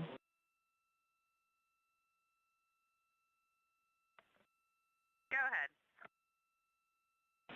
Okay, Christina, we're ready for you to attempt reactivation of toilet by removing the urine hose from the cradle. Please allow it to run for 1 minute, and then if that's joy, you can deactivate toilet and give us a call.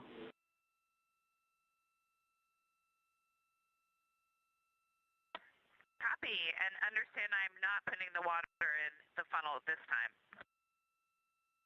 Correct. Not yet. Not for this time. In work.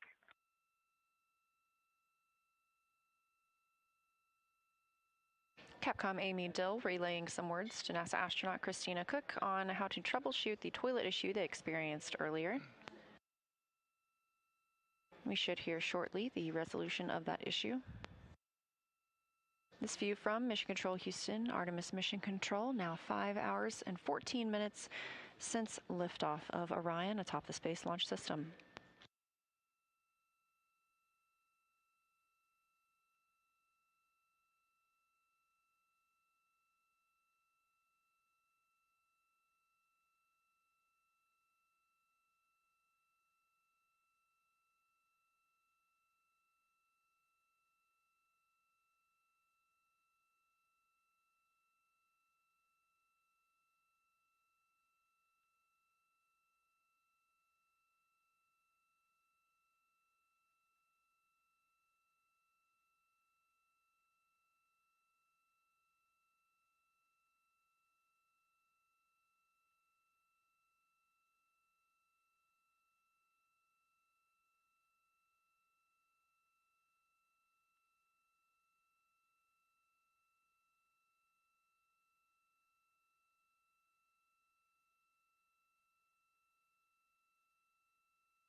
Houston, integrity, test complete, good status light, good flow for the entire test.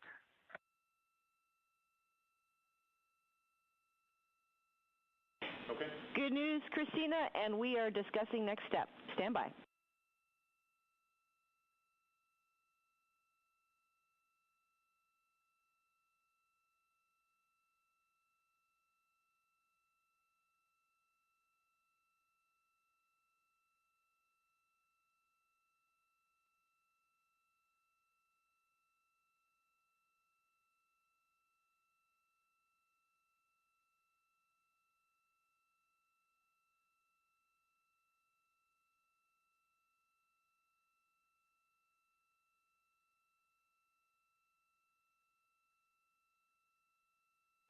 NASA astronaut Christina Cook reporting they had a successful test of the toilet. And Integrity Houston, Christina for toilet troubleshooting next step. Go. Okay, we're going to have you reactivate toilet with the removing the urine hose from the cradle. Please allow it to run for 1 minute, then add 250 milliliters of water, and then allow it to run for at least another 30 seconds and report how that went. In work. Continuing to execute those tests to make sure the toilet is up and running properly.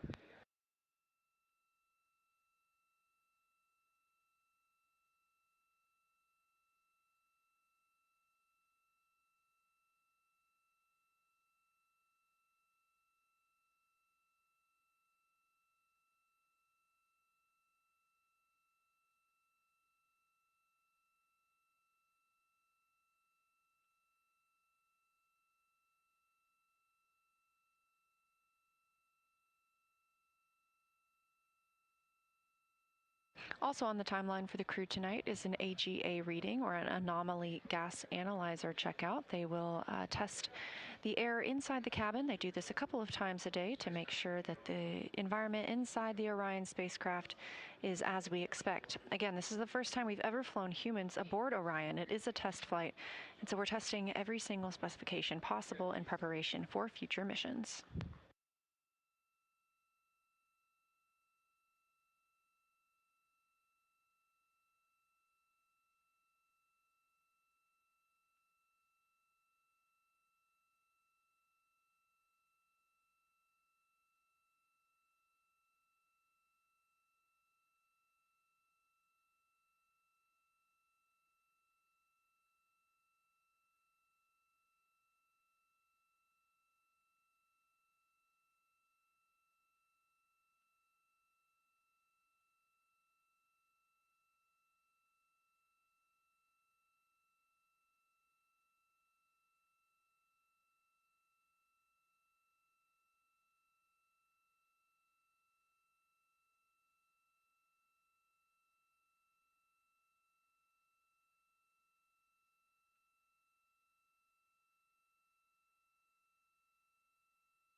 Houston, integrity, good checkout.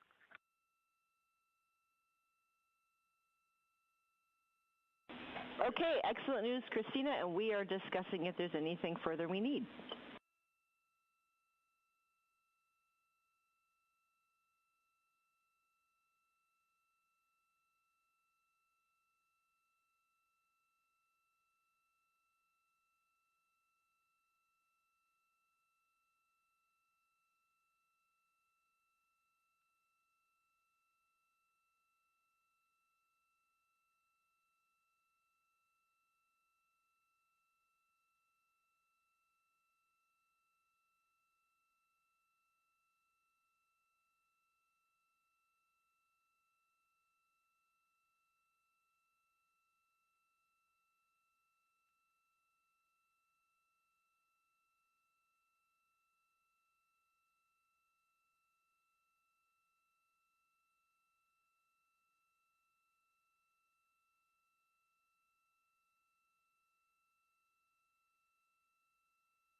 As you heard, NASA astronaut Christina Cook called down to the ground. She had a second good checkout of the toilet, and teams here are discussing whether they want to pursue any further steps.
And at this time, we expect those 4 secondary CubeSat payloads that were on the Space Launch System are expected to have completed their deployment based on their own timers.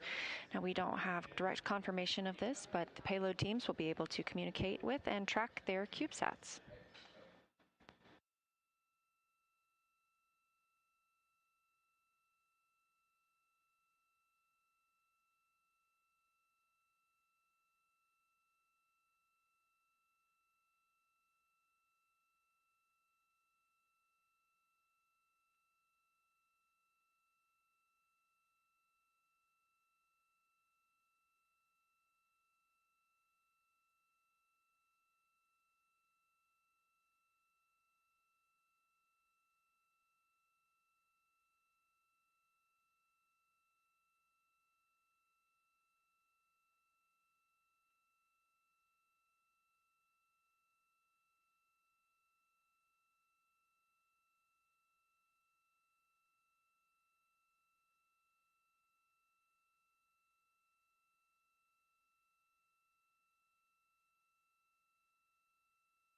Integrity Houston for toilet status.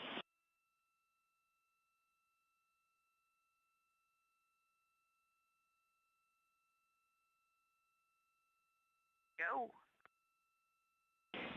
Happy to report that toilet is go for use. We do recommend letting the system get up to operating speed before donating fluid, and then let it run a little bit after donation.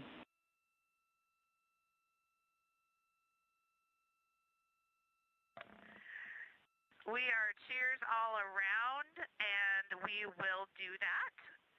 Regarding the same, we have 1 CCU that will need to be emptied.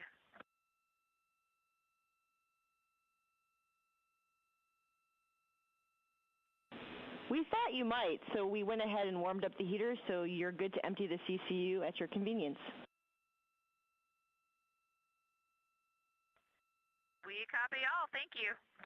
And correction, we actually want you to hold off for now on the CCU emptying for potential GNC impacts. So we'll let you know when we're ready for that. Understood. Further confirmation from the ground teams and crew that the toilet issues have been resolved and that the crew will be go to use the toilet as normally planned.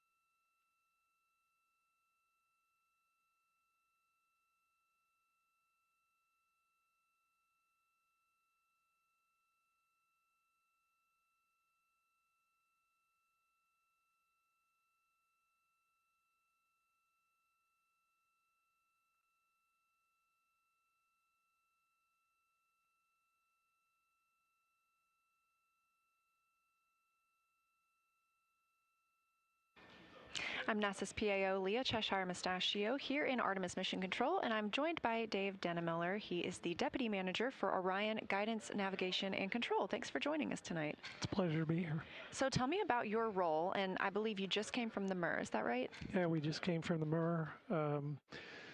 I lead a team of people who developed the guidance, navigation, and control system for Orion.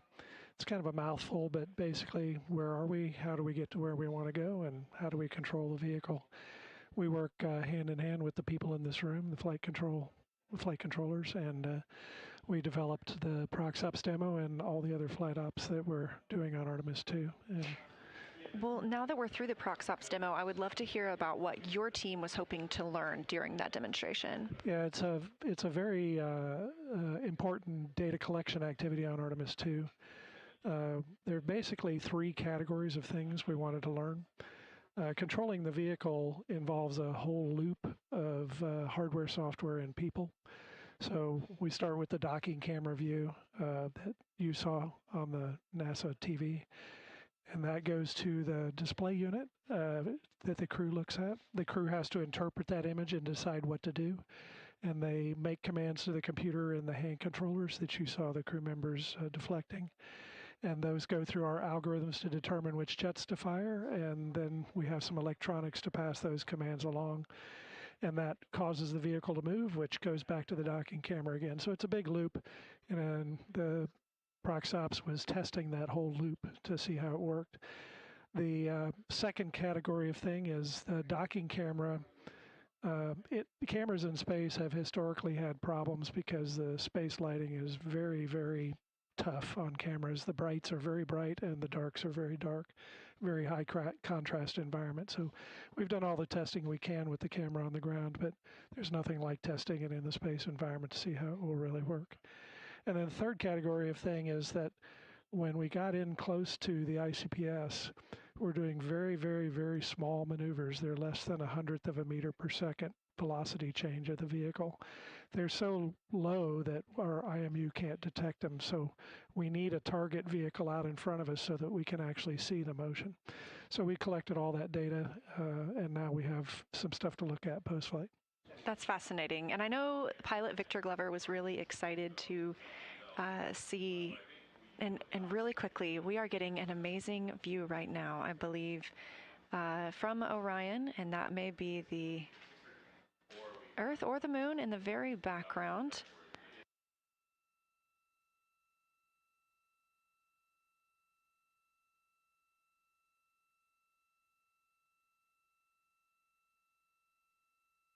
And it actually looks like a crescent Earth there in the background. This view coming from one of the solar array wing cameras aboard Orion.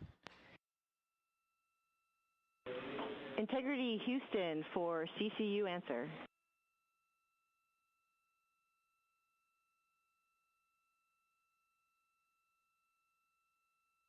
Go ahead.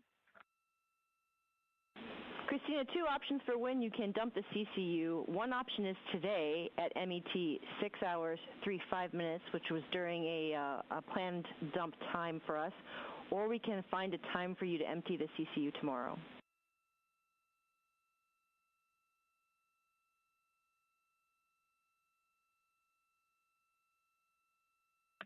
And help me out with that math. How long from now is that dump time for today? About an hour.